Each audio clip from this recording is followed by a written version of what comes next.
Hey family, welcome back to my video. Today we will see, what if Harry Potter transpirated in past and twisted his fate? Before we start, I would like to extend my sincere thanks to the original author of this story for granting us permission to use it in our YouTube video. Your generosity is greatly appreciated. The author's creation and the original stories link in the descriptions. Please do check that first. Now enjoy the video. A bright blue sky peeked through the gaping holes in Hogwarts' roof and puffy white clouds floated lazily across the scape. Hermione walked through the arch that once held the grand mahogany doors of Hogwarts. From a distance, she could see the winding branches of the Whomping Willow reaching out towards the sun and feel the heat baking the ashes under her feet. Hermione stared out across the courtyard blankly, the collapsed beams and scattered slabs of stone from the destroyed walls littered the ground. A place that used to be her home felt so hollow now. Hermione couldn't remember ever seeing Hogwarts so empty in all her years there. The courtyard, even during classes, had always been filled with students' house scarves billowing in the wind as they joked and raced each other. The glow of the sun warmed them as they laughed, and the colorful sparks of magic lit the air as they cast charms and jinxes. Now it all felt cold and utterly barren, like she had stepped through an unmarked graveyard. She knew that it wouldn't last long, the silence, the almost peaceful air that surrounded the wreckage and the dead. Soon the bridge into the courtyard would be swarmed by an army of vindictive Death Eaters set on destroying what little they had left. As all of them were led into what was left of their home by Voldemort, coming for her best friend. The brown-haired witch stood silently as the wind blew past her, mulling through the dirt at her feet. Hermione ran her fingers over the rough stone of the doorframe. Her fingertips brushed the cracks and splinters of wood. It was in ruins now. Thousands of years of history and magic held within the walls of the castle, now barely standing because of a madman who couldn't just stay dead. Dropping down to sit on the ground brought the rough reality back into her bones. There was a high possibility that she and everyone she knew would be dead soon among the ruins and already fallen, nothing less than a last stand, wounded and outnumbered until the end.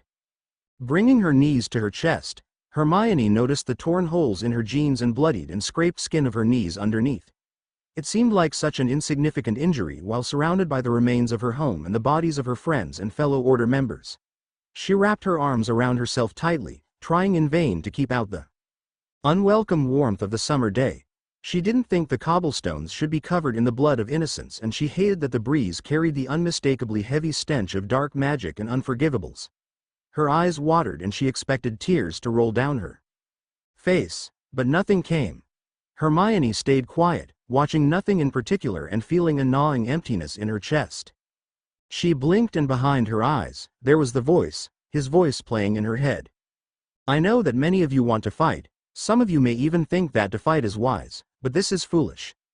Give me Harry Potter, do this and none shall be harmed. Give me Harry Potter and I shall leave Hogwarts. Give me Harry Potter and you will be rewarded. You have 1 hour. And their hour was almost up. There was a soft shuffle of rubble as footsteps closed in behind her and Hermione's spine stiffened, fingers itching to tighten around her wand before Neville sat on the steps next to her. He didn't look at her for a long moment before turning his head slightly. You reckon he'll go? Neville asked, but Hermione could tell he already knew the answer too. Hermione didn't think he needed to elaborate either. There was little else plaguing her mind. Harry was at the forefront since they were 11, and she found out he was still hunted by Voldemort and his followers. Now, no matter how much positivity she tried to project, the dread of what was coming curled in her stomach like a molten ball of lead. He's Harry fucking Potter. Have you ever known him not to run headfirst into danger, risking his life, despite how hopeless the situation may seem? A self-sacrificing idiot, he may be, but a predictable one, Hermione said with a little bite to her tone, out of the corner of her eye. Hermione could see Neville watching her strangely. Why are you staring at me like that? The Gryffindor dimly grinned and shook his head. Never heard you curse before. I figure time is short for all of us, might as well try it out. Who knows, maybe I have the eloquence of a sailor and never knew. Hermione could see the blood caked under her fingernails and, with a grimace, tried to chip it away. The dried crimson stayed and Hermione didn't have the will to try any harder to get it out. You're going with him, Neville said, leaving no room for question. Course you are. The two of you have always been glued at the hip. Hermione nodded absent-mindedly. There was no point in denying it. Especially in front of Neville, he seemed to have a way of knowing when she lied anyway. Hey, Neville? His bushy eyebrows rose into his hairline. Yeah? He asked. Can you promise me you'll hold down the fort after we go? There's a chance neither of us will come back from the Forbidden Forest and... Hermione closed her eyes tightly, suddenly not wanting to talk about what could happen. But this was no time for safety gloves.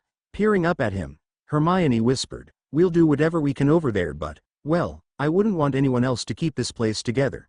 Just do what you can." Neville was nervous under her persistent gaze, but he nodded. "I promise to try." "You were very brave, if the collapsing bridge didn't already prove as much." Hermione tried to smile reassuringly towards him, but it came out more like a grimace. "But you've got a little more reckless Gryffindor than you'd like to admit." He chuckled. "I'll keep everyone together, best I can." At that moment, she truly believed him. A bubble of hope began to build in her chest, and that brought her a sense of comfort that even if she and Harry met their end today, their friends would have a chance. The two of them said nothing else as they climbed to unsteady feet. Together they walked back inside the empty entrance hall. The concaves that once held the stone soldiers were barren, their occupants in shattered pieces around the Hogwarts grounds. Hermione remembered how lively the Great Hall was during her years at Hogwarts, the constant gossip mill running amok thanks to Lavender and the Pottle twins at every meal and the small explosions from Seamus Finnegan when he tried to practice his spells. Now it was filled with unmoving bodies covered in thin white sheets. Hermione could see Ron across the hall, his ginger head bent down, weeping into the shoulder of his still older brother. Heart-wrenching sobs rocked his body as he clutched onto Fred's jacket with shaking hands. Molly's fingers brushed bloodied hair away from her lifeless child's pale face, still trying to take care of him. George sat next to the cot, looking alone for the first time in his life as his family mourned. Hermione watched his wand clatter to the ground as he buried his face in his hands and cried. Hermione's eyes stung with unshed tears as she looked away and scanned the room for Harry's unruly head of dark curls. Her best friend was standing stiffly with folded white linen held tightly in his hands. Hermione moved to him, slowly, casting a somber glance down at Lavender Brown as she passed by. The girl's curly hair was still tied loosely in a blue bow, her petite neck exhibiting the savage tear of Fenrir Greyback's teeth, and her face colorless. Her hand slid onto his shoulder. Hermione took the sheet out of his hands gently, falling to her knees as she respectfully covered her favorite defense against the dark arts professor. Remus' hand was outstretched towards his purple-haired mate, barely a hair's breadth away from her dainty fingers. It seemed Harry had already covered Tonks, and she was grateful for that. Hermione carefully pulled the fabric over Remus' slackened face. And, before standing to her full height, placed his hand on top of his mate's. Harry rubbed angrily at his swollen eyes and sniffed back a sorrowful cry. Hermione steered him away from the Great Hall with little difficulty, sidestepping between their fallen. Harry walked with unmeasured and clumsy steps, letting her keep him from falling on the stone floor. His hand squeezed hers painfully, turning her knuckles white from the pressure, but she wouldn't let go. Suddenly, Harry stopped, eyes wide. "They made me godfather. What's going to happen to Teddy if I Harry shook as he looked at his best friend for answers. She stared back at him, not knowing how to tell him that she didn't know. Because she was Hermione Granger, she was always supposed to know, and at this moment she had nothing. "Hermione, I have to go. I have to end this." "I'll go with you," she said, her voice too pleading and soft even to her ears. Harry vehemently shook his head, his hands raised to grip her shoulders. "No, I can't let you do that. You're too important to me in the Order." Hermione interrupted him sternly. "Wherever you go, I go. Remember, that's how we work. We watch out for each other, we fight together, and if we're to die now, we will do that together too." She thought about Fred and Remus, about Tonks, about little Colin with his camera. About their lives being, in the worst sense of the word, unfinished. "You are all I have, all I've got left in this world, and I'm not letting you go alone." Harry leaned forward, his forehead falling gently against hers, and the twisted metal of his glasses felt cool on her flushed skin. Hermione's eyes fluttered shut and she breathed in deeply, soaking herself in the safety she felt from him, even with the world falling apart around them. Angling his head, Harry kissed her temple. "I guess we had better come up with a bloody good plan to get out alive then," Harry thought for a moment. Do you still have that time turner from the third year? Illegally, Hermione narrowed her eyes. It's dangerous to mess with time. If we end up going back, we could get someone killed who would have survived otherwise, Hermione explained. Throughout her third year, McGonagall had been reminding her not to go back further than an hour or two because she could accidentally change important events or, worse, get stuck. And yet here she was, once again, contemplating going back and purposefully changing important events. If only her third-year self could see her now. I'm not suggesting we go back hundreds of years or strangle Tom in the cradle. I'm saying to bring it with you, just in case things go wrong. Having another go at the last couple of hours wouldn't be the worst thing to happen, Harry said with a shake of his head, a glance toward the great hall that spoke volumes. Hermione recognized the desperate look in his eyes. It was the same one he had when they thought Sirius would be exonerated for the crimes he didn't commit. A determined glint came off the greens of his eyes and Hermione found herself nodding. There was no arguing with him when it came to her safety and she knew it. Biting her lip, Hermione repeated, worst case scenario only. They didn't say goodbye to anyone. There didn't seem to be anything they could say that would make it okay for the people who cared about them to see them go. So many had already died in the war and they were walking to certain doom.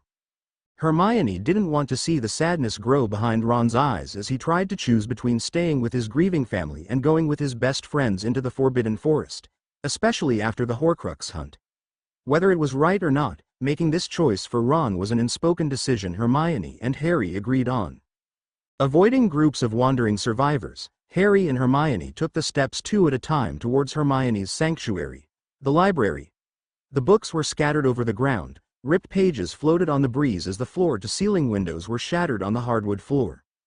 The image was the final nail in her coffin. This was the place she had gone when she needed certainty, companionship between dusty old pages, and a sense of belonging to something greater than herself. If they survived the final battle, Hermione wondered if she would ever be able to claim sanity again. Once they had collected the time turner from the hidden little nook Hermione had left it in the restricted section. Hermione fastened the chain securely around her neck and averted her eyes from the wreckage around her as they walked back towards the courtyard. She noticed Harry holding onto the golden snitch Dumbledore had left him, fingers curled tightly around the remnants of his childhood. Hermione unconsciously walked closer to him, as if her body alone could protect him from what was waiting for them. A chill ran down Hermione's spine as they crossed the threshold of Hogwarts. The last shred of protection she felt within the remaining walls was stripped from her with every step she took away from the school that had raised her. The Forbidden Forest was eerily quiet. No living creature dared to make a sound as the two wizards walked hand in hand. The crunch of leaves and thin branches underneath the soles of their shoes echoed around Hermione's head and she tried to pretend like they were walking towards something better than a group of Death Eaters. She tried to hold on to hope. When they could no longer see the towers of Hogwarts, Harry tugged her hand to a stop. Harry's face was tense with worry and he took several deep breaths into his lungs before he could speak. Wait here for a few minutes before you follow me. And be ready to apparate. I know, we've gone over this already. Hermione reassured him. I'm right behind you. I'll see you soon then, my own.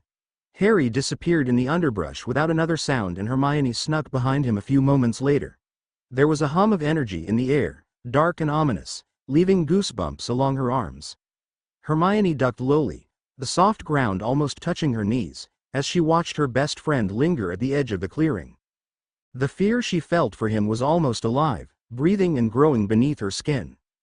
I thought you would come, whispered a ghostly voice and Hermione's breath caught in her throat. The dark figure floated above the ground, pacing in front of the large crowd, his pale skin stark against the black robes of his Death Eater. Voldemort twisted his stolen wand almost anxiously between his thin fingers. Next to him, Bellatrix's wild hair was knotted and piled high on top of her head, curls coming loose in the breeze as she shook her head wildly. Her body was angled like a puppet, her strings drawing her closer to Voldemort as she searched for Harry in between the trees. Her face broke in a maniacal grin as she spotted the lone figure as Harry exited out of the foliage. Hermione gripped her wand tightly and whispered prayers to any deity who was still out there and willing to listen, the tips of her fingers going numb. She watched Hagrid struggle against the ropes and heavy chairs around his throat and arms, calling out for Harry to leave while Raoul and two other masked Death Eaters restrained him. "Harry Potter!" Tom Riddle's face split into a horrifying smile as he stepped closer to Harry with a flourish of his cloak. Hermione crept closer as Voldemort raised his wand with inapt calmness. "The boy who lived. Come to die." She saw his thin lips moving RDS, reptilian eyes alight with glee. But Harry didn't move, didn't reach for his wand. Not able to wait another second while Harry was frozen in danger, Hermione burst out of hiding behind the trunk of a large tree. Harry's head snapped towards her as Hermione closed the distance between them and seized his arm in a deathly grip. She closed her eyes and thought of the only place that still felt safe, the courtyard at Hogwarts. Hermione felt her best friend hug her tightly as he prepared to apparate away. There was shouting as the feeling of magic wrapped around them, the familiarity of being warped taking over. Hermione heard the rushing steps and screams of Bellatrix as the madwoman tried to reach them. Before they could fully disappear, there was an anguished scream and a flash of green exploded across the field. Avada Kedavra. It all happened in a single moment. Voldemort's spell flew across the glade, electrocuting the air, and leaving behind the pungent scent of death. Her eyes tracked the unforgivable as it traveled towards her, the curse striking her chest. Hermione waited for the pain and darkness to ascend over her, but it never came. Instead, the time turner glowed a sickly bottle green as it absorbed the magic from the unforgivable. Hermione's eyes widened in horror as the white apparition smoke faded into a mint color and wrapped around them. Suddenly, she felt the harsh pull of magic drag them away from the ground, holding onto Harry as tightly as she could. Hermione screamed. Burning heat raced through her body, searing at her skin as they vanished. Hermione's back hit the ground with a resonating thump, white-hot pain flaring throughout her body. She cried out pitifully as the painful ache settled over her bones. Her arms and legs spasmed and she bit down on her lip until the copper taste of blood filled her mouth. Her hands shook as she patted herself down to make sure she hadn't lost a limb in the apparition. Hermione tried to blink her eyes open, but she could only see darkness. There was nothing else, and it terrified her. It was all shapeless blurs bleeding away her vision. Hermione's hand blindly reached out towards where Harry should have landed, desperately, panic finally succeeding when she felt the rough fabric of his coat snag on her fingers. "Harry?" Her voice scratched like a record and Hermione barely recognized it as her own. "Harry, please wake up. Harry, Harry." She waited for another curse to finish her or, hopefully, the caring hands of Madame Pomfrey, but neither came. There was just the wet soil soaking her jumper and the quiet song of birds floating above her. She listened intently for footsteps or voices, not willing to let her guard down, but the heaviness in her head grew worse and soon Hermione couldn't resist the tug of unconsciousness. The 13th of July 1971, Minerva McGonagall. No matter what anyone preached about the natural beauty of the Hogwarts grounds, it was undeniable that the weather was complete rubbish in the Highlands of Scotland. Especially for the middle of July, there hadn't been a single sunny day to interrupt the grey all week. Thick, smoky clouds hid the sun, fat drops of rain threatened to fall and drown out the milling of professors and cast a shadow over the castle grounds. And so, understandably, it was the weather that dampened the headmistress's mood further than the mounds of paperwork cluttering her desk. The upcoming school year would start in a few short weeks and Minerva felt woefully unprepared for the new students and returning older years that would surely be out to cause trouble the moment their feet touched Hogwarts soil. Even after half a dozen years at the helm of Hogwarts School of Witchcraft and Wizardry, Minerva always felt nervous when the 1st of September closed in despite a long summer of preparations. Her office, much like her mind, was working overtime. There were supply requisition forms that needed to be sent to the ministry by the end of the week. 24 charmed quills were writing letters to each student that would attend, and the Hogwarts ledger would occasionally pen a new name of a magical child being born in the corner of her room. Minerva watched as the ink bled into the elegant swirls of her signature at the bottom of each letter. Despite using magic for the letters, her hand had already begun to cramp. A loud crack of thunder made her jump in her cushioned seat and spill her brass inkwell on the parchment. Her enchanted quill turned towards her accusingly. The rain fell in heavy waves now, washing the grim off of her windows. With a scowl, Minerva waved her wand over the mess and cast a silent scourgify. The ink disappeared from the parchment and she sighed into her hands. There was another rumble of thunder from the sky, but this time it was accompanied by the unmistakable scent of dark magic wafting in the air. The stench was so heavy that Minerva felt her stomach roll. Her instincts knocked her into high alert, covering her nose with her robe sleeves. Minerva peered outside her window, searching for the cause of the foul odor. The trail was faint, but her sensitive eyes could see it from her office. She had only smelled an unforgivable handful of times, but it was unmistakable.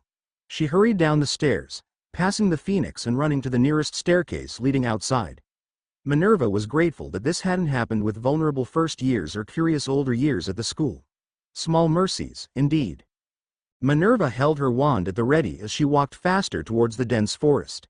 There were wards up all around Hogwarts to prevent apparitions and unauthorized people from entering unnoticed onto the castle grounds. In theory, the wards were meant to protect the students and grounds. Yet, the further she walked into the forbidden forest, the heavier the scent became. When she found the source of the magic, her heart sank down to her toes and the shield protecting her from the rain flickered, soaking through her robes. There was a deep, scorched crater in the ground, burning away the branches and leaves surrounding it. In the center of the starburst of fire were two small figures, huddled together. A quick wave of her wrist sent a stream of sparks in the air, signaling the little staff already at Hogwarts to her whereabouts and her need for assistance. She stepped closer to the center, studying the children in earnest and throwing up a shield to protect them from the weather. A boy and a girl. Their clothes were torn, covered in crusted blood and far too large for them, practically swallowing their tiny bodies whole in fabric. The girl's face was round and hidden under a mane of brown curls, and a thin, burned line around her neck. Her petite hand held onto the sleeve of the boy's jacket loosely. He had raven-colored hair that dropped over his closed eyes and a pair of broken glasses hanging away from his face. Minerva didn't recognize either of them, their strange clothing and injuries making it even more difficult to try recognizing them. However, she could smell the different magical energies around them, some that she couldn't place at all. Footsteps drew Minerva's attention away from the children and she narrowed her eyes, hand gripping her wand tightly in defense before recognizing the red dress of Madame Pomfrey. Relaxing, she lowered her wand in invitation for the nurse to come closer. Oh, Merlin's beard. What happened to them? Poppy stared down at the children with an expression of horror coloring her face. Her blue eyes wide as she stepped towards them, shoes skidding against the burnt grass. I don't know, but do you smell that? Dark magic, Poppy. Whoever did this to them must still be nearby. We should call the Aurors. When the Medowitch held out her hand to stop the headmistress from stepping away from the children, Minerva looked at her questioningly. We had better hurry them to the infirmary before calling the ministry. Minerva took a step towards the girl, preparing to lift her with a levitator. Now, we don't know how bad their injuries are and jostling them could make it worse. Minerva nodded and lifted the girl slowly, waiting for Poppy to do the same with the little boy before starting the journey back to the castle. They moved in tandem to keep the children under the shield. They ducked under branches and climbed up the muddy path. Minerva kept her eyes on the floating children to ensure they wouldn't be injured further. They headed straight to the hospital, quickly scurrying through the empty hallways and flying up the stairs, glad to not be stopped by any of the other staff. When they reached the infirmary, both witches gently lowered the children on the nearest beds. Poppy swallowed back her disgust as she waved her wand to check their condition and began to work, peeling back the layers of blood and mud-caked clothes. The smell of dittany was strong and unpleasant, and Minerva scrunched up her nose in distaste. Anapneo, Poppy murmured, standing above the children. The little girl took a deep breath and sighed as she finally relaxed into the mattress. Poppy felt the girl's temple for a temperature and continued swishing her wand between them. Tergio. Minerva watched, horrified.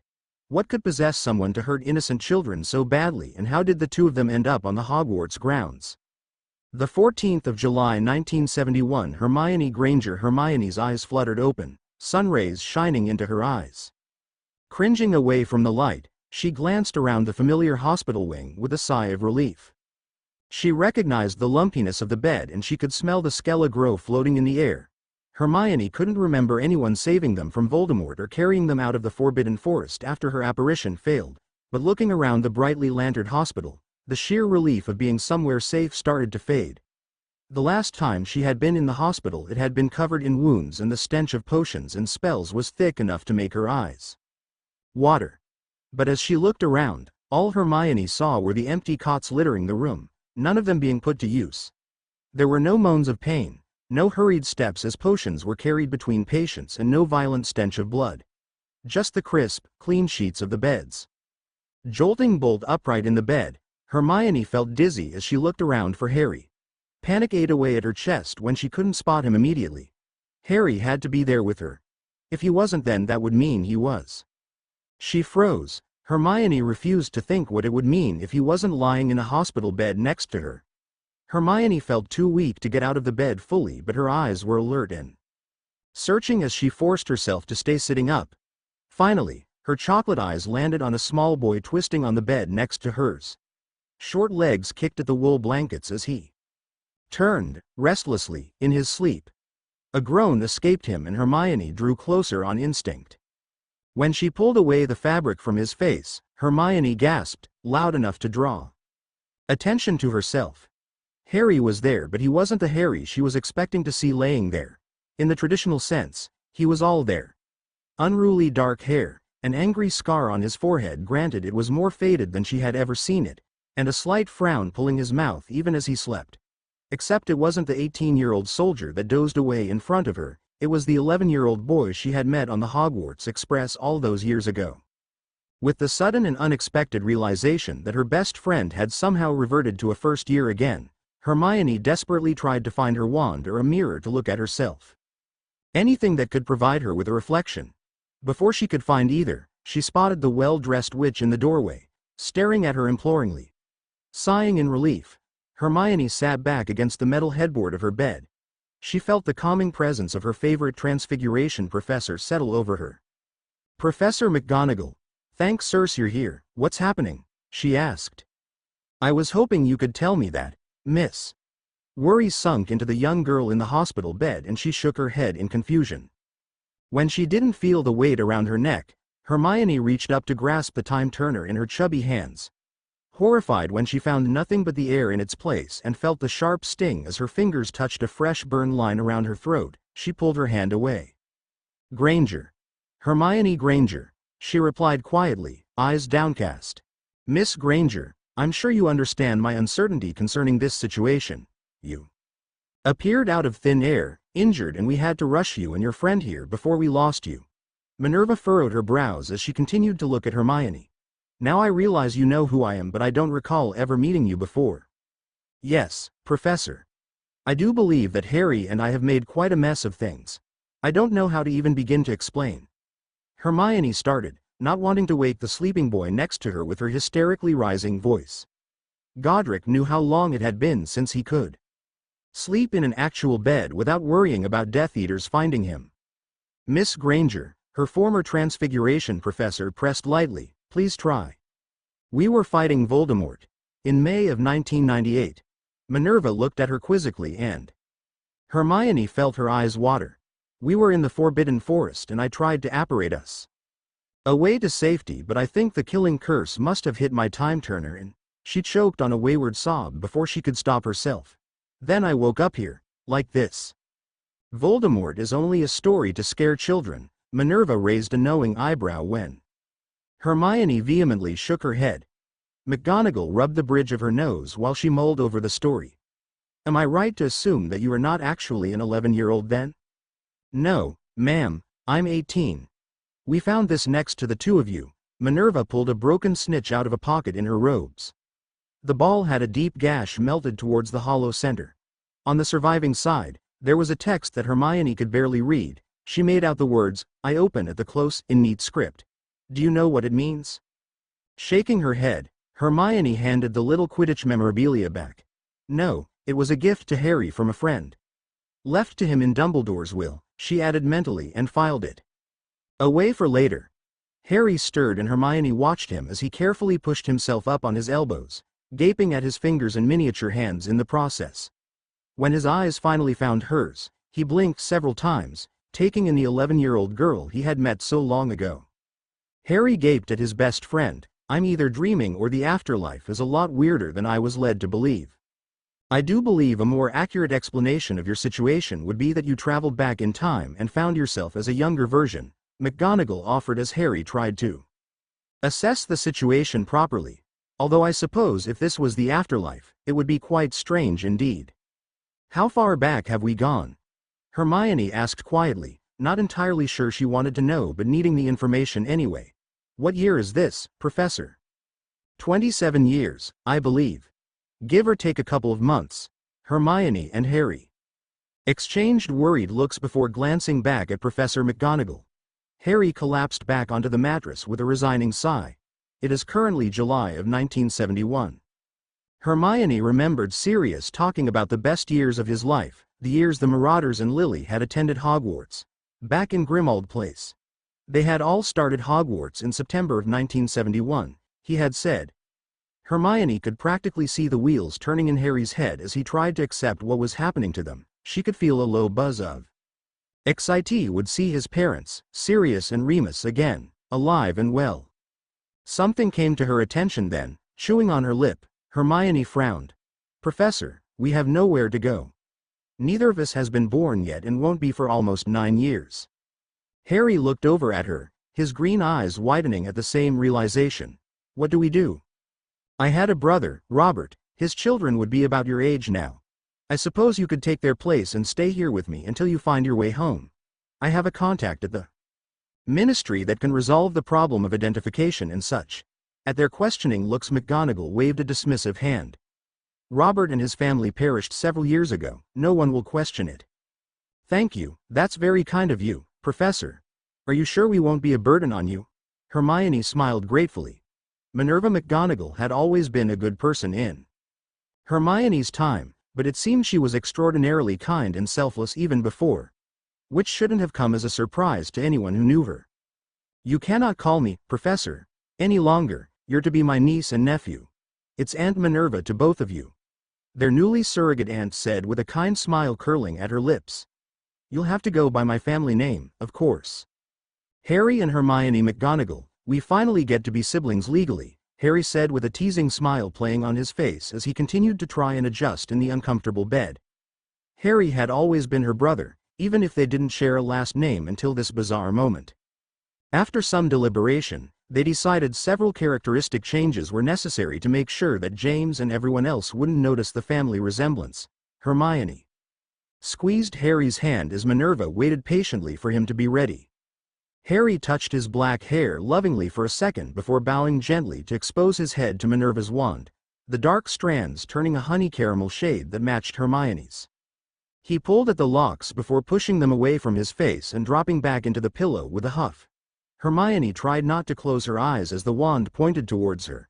She felt a warm tingling in her eyes as she rubbed at them. The older witch conjured a mirror in her hands and held it out to her new niece, tentatively. Hermione plucked the glass out of her hands and turned it towards herself. She looked the same as she had in her first year.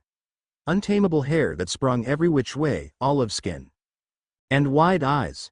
However, now they weren't a soft brown but a mesmerizing deep green, just like Harry's. Would you mind? Hermione pointed towards her front teeth, the mean words of a former professor still raw in her mind. She wasn't one for cosmetic magic, but her teeth were a sensitive subject and she would prefer not to be insecure about them in her formative years. Again.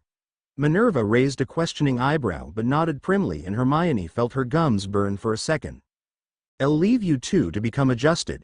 Minerva left the mirror in Hermione's hands as she smiled at them. Turning from the room she paused in the doorway. I will arrange for you to have a separate common room for more privacy during your acclimation period. Hermione was thankful for that. After everything that had happened in their lives, between the war and the year of horcrux hunting, nightmares were something that was an expectation for them. It wouldn't be good for anyone to have them separated and screaming in terror, reaching for each other only to wake up alone and afraid. When Minerva was gone, Hermione left her bed for the warmth and safety of her brothers. Harry still had the same scent, treacle tart and broom wax, an odd combination that somehow fit him better than anything else could. Before she could drift away into sleep, she felt him stiffen. Do you think that thing is gone from inside my head? Harry whispered into her hair. He continued to speak without giving her the chance to answer. I think that Voldemort fulfilled the prophecy. Neither can live while the other survives. I know I'm alive and so is he, but I feel different, lighter. Like the unbearable weight I've carried all my life has lifted from my shoulders. I hope you're right, Hermione said quietly. Her mind was very much preoccupied by the idea of living her life in the 1970s. Oh, bloody hell! Harry snapped. What? Hermione reached for her wand, clearly expecting a threat to appear in the doorway of the hospital. What's wrong? We have to repeat all of Hogwarts. Harry cried in clear dismay, which only made Hermione laugh into his chest as she closed her eyes and relaxed against him. Don't be such a baby, she snorted. It could always be worse. Welcome to 1971, the 20th of August 1971, Harry McGonagall. After a month of research and piles of books stacked high on their coffee table, they had nothing to show for it. All except the constant craving for ridiculous amounts of caffeine at all hours of the day and a twitch of irritation under Hermione's left eye that wouldn't go away. Something that, in the past, would have had Harry laughing at her constant need for answers and physical reaction to not knowing everything. Now it was the only familiar thing he could hold onto that left his sanity at least partially intact, the nostalgia of Hermione's studious personality. Hermione was punishing herself because she couldn't find the answer to what had happened or how to reverse it before it was too late. Watching her berate herself made Harry feel all the more guilty. After all, wasn't it his fault they went into the Forbidden Forest in the first place? His best friend, his sister, was worrying herself sick trying to find a solution to their time travel problem while Harry was more apprehensive of the incoming school year, a role reversal that was not lost on him. Of all the people he wanted to know that would be arriving in less than 2 weeks, Harry felt selfish. He wasn't rushing to get back to their time like she was because there was hardly anyone for him to go back to in 1998. He'd broken up with Ginny before they had left for the Horcrux hunt months earlier. Aunt Petunia and Uncle Vernon had disappeared with Dudley at the start of the war and he had no other living family to speak of, not that he'd ever consider going back to the Dursleys. Just friends who were barely holding themselves together and little Teddy, who had no idea just how much he'd lost in his short life. But thinking of abandoning his friends to fight and die at Hogwarts, of leaving Teddy alone, grew the shame he felt tenfold. How could he sit there, the war feeling like 1,000,000 kilometers away, when everyone he knew was in the thick of it back in 1998? Harry looked into his cooling teacup and tried to push the feelings of guilt because he knew that even if it ate him alive, he would still be in 1971. But the feeling prevailed and Harry missed the Hogwarts he had left behind. He knew that in her mind, Hermione still had hope that returning to their time could mean winning the war and finding her parents. Although Harry knew she wasn't certain that there was any way to reverse the obliviate that sent them away, Harry couldn't imagine her not trying. He could vividly remember nights in the Forest of Dean, huddled together in the magical tent, Hermione curled up outside while she kept watch with a book of memory spells sitting open in her lap. Harry would silently cast a warming charm over her before turning in for a restless night, pretending like he couldn't hear her cry helplessly when she hit another dead end. All he wanted was to comfort her, but he knew there was nothing he could say to make her feel better. Harry sat, cocooned into the warm chocolate-colored couch in their shared common room. McGonagall had kept her word and the two of them had a cozy, flat-like space buried behind a corridor tapestry. There was a living area, with earthy brown HE offset kitchenette with traditional Muggle black and white tiles on the floor that Hermione loved, and a looping staircase that led to their bedrooms and a shared bathroom. It was comfortable and felt safe. More safe than Harry had felt in years. There's nothing. Hermione gave a pained groan as she slammed the thick volume shut. Running her fingers down the spine almost apologetically, she stared at Harry. I've looked through dozens of books and all I have is more questions. There's only untested theories about prolonged time travel by some bonkers authors and pure fiction. No one mentions age regression and there isn't a single entry that's backed by more than just theory about how to jump forward correctly. You mean like how we went back in time almost 30 years, how we're in our 11-year-old bodies again, that type of fiction? Harry held up his fingers as he listed them, his eyes watching the roaring fire in the hearth in concentration. How McGonagall is headmistress 2 decades before she's supposed to be and how we're now her legal niece and nephew, when she never had a niece or nephew in our time. Glaring at him, the little girl huffed, those would be a start. Merlin, Harry, we've already started changing things here. Harry noticed the way she wrung her fingers anxiously and the deep bags under her green eyes, like she hadn't slept since their stay in the hospital. Although, he knew she had with the help of sleep drafts that Harry was sure Madame Pomfrey slipped into their breakfast tea.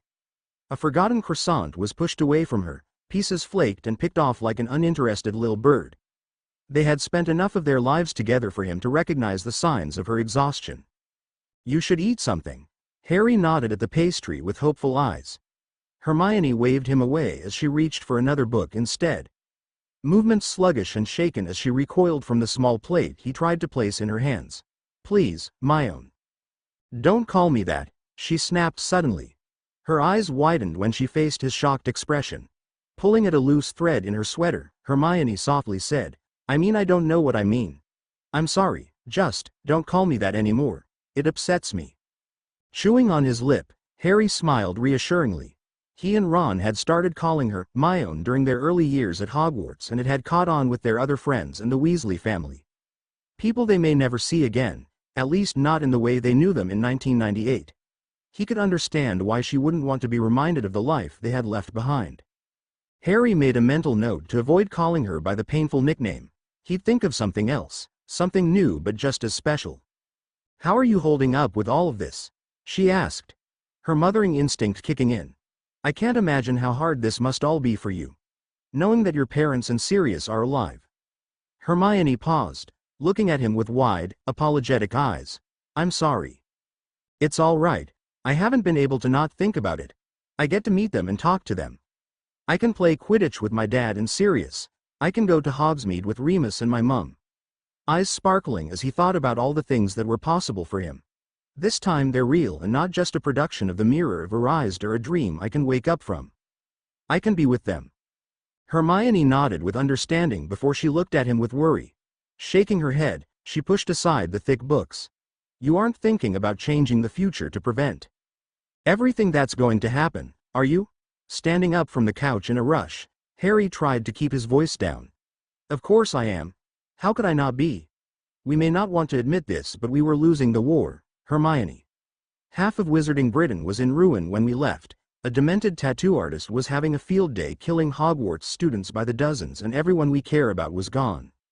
What exactly are we trying to save by going back? You want to meddle with time.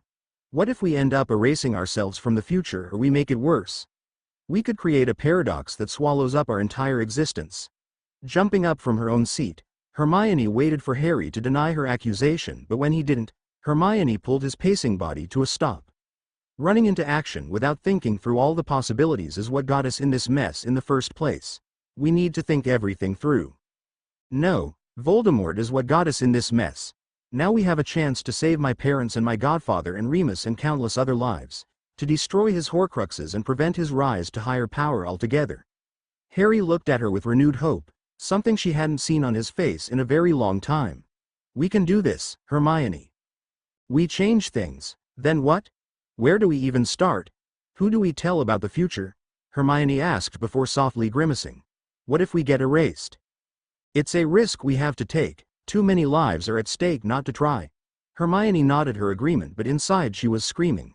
She couldn't lose her only family, not Harry. "It's insane and too risky to attempt," Hermione whispered. "The entire wizarding world is insane." Harry tried to reason with the panicking girl. "We have dragons, invisibility cloaks, merpeople, instant teleportation, and a slew of barmy things that could kill us in this very school. Not to mention we're literally in the past right now. Harry, you can't be serious. I don't know how you aren't considering this." "Of course, I've considered changing things." Hermione threw her hands up and she took a deep breath before continuing. "We can't know what consequences meddling with time will have on the rest of the world. Say we save Regulus and he decides to hide the locket somewhere else where we can't find or destroy it later. I get the picture," he grumbled, "but I still think it's worth trying." A knock on their door broke them away from the argument with a start. It was too dangerous to talk about things like Voldemort and changing the future when someone could overhear them. Harry mentally chastised himself for not putting a stronger silencing charm on their door.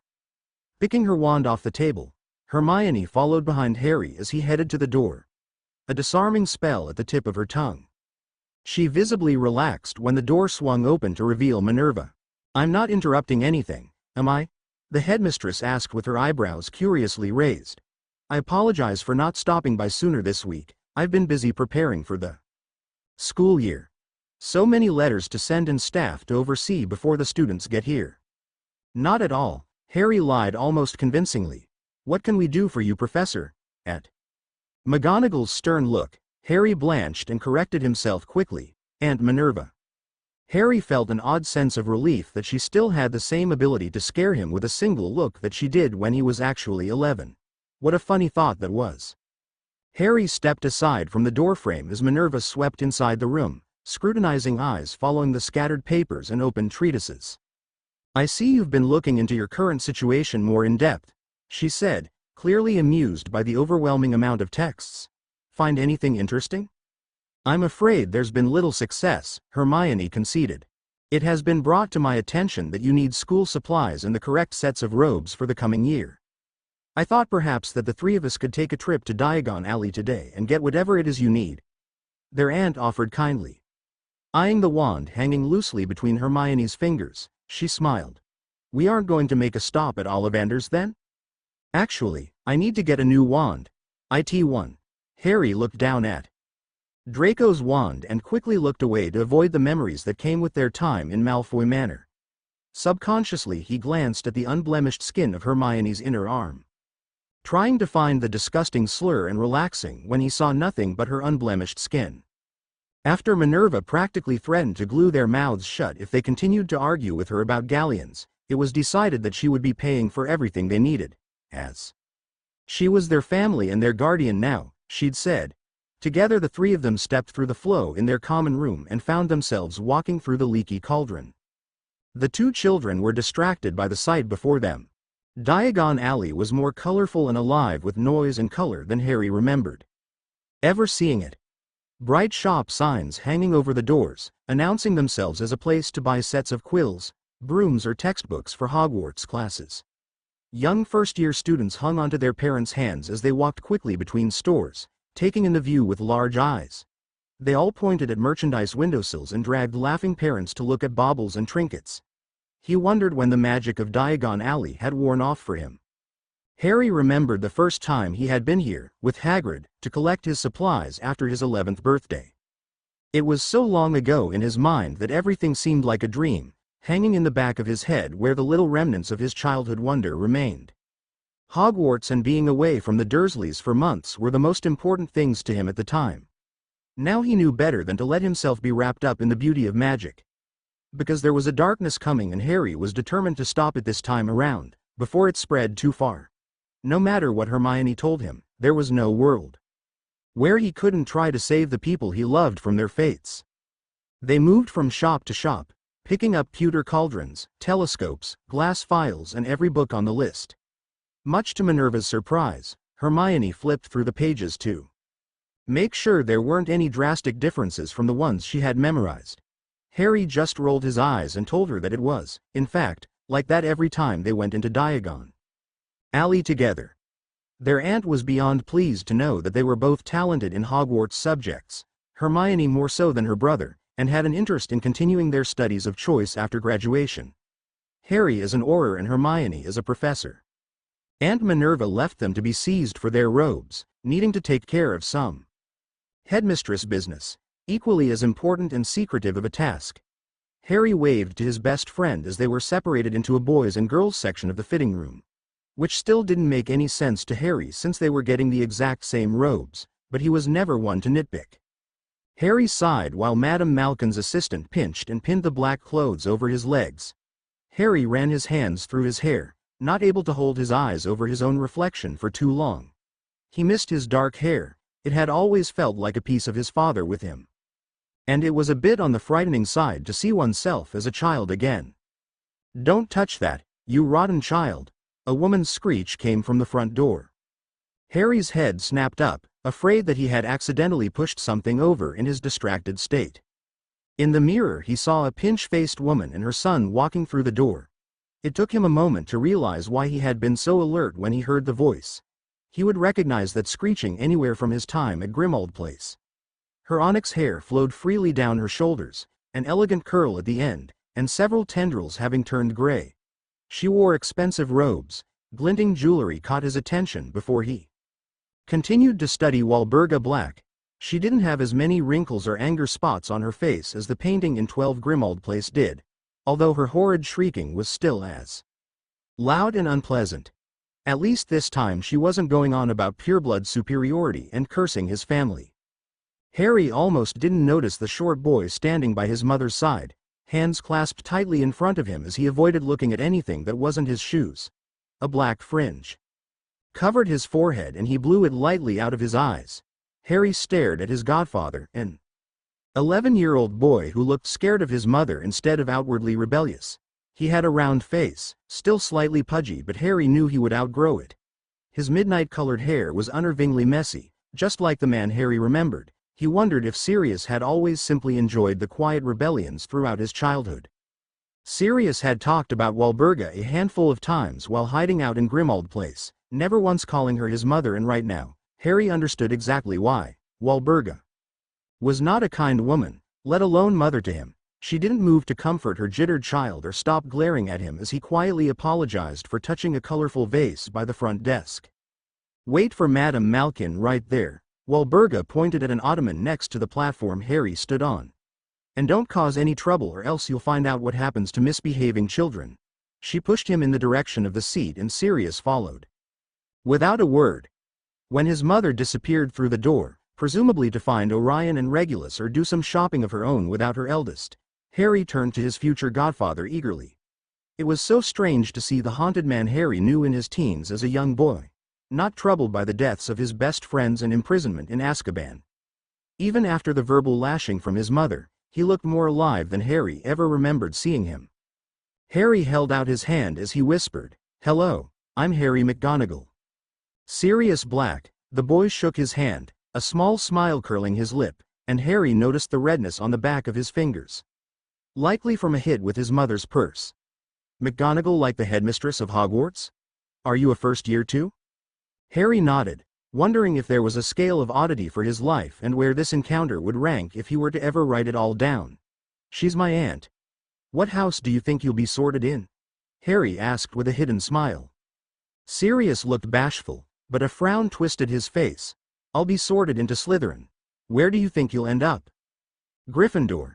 Harry tried not to give away anything as he continued to smile at his future godfather. "Why do you think you'll end up in Slytherin?" "Family tradition," he said simply. They lapsed into a pregnant silence and Harry couldn't remember a time when he didn't have something to say to Sirius, but now was different than what Harry knew. He waited another moment and when the silence grew thicker still, he jumped to the first subject to cross his mind.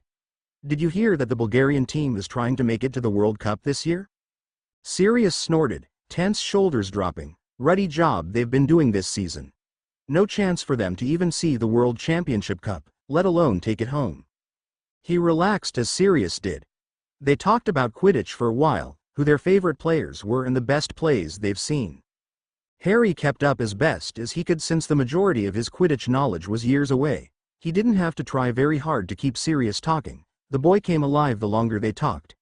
It had been so long since he was able to talk to him, an even longer time since he had passed, but hopefully it would never happen now. The Department of Mysteries and the Veil.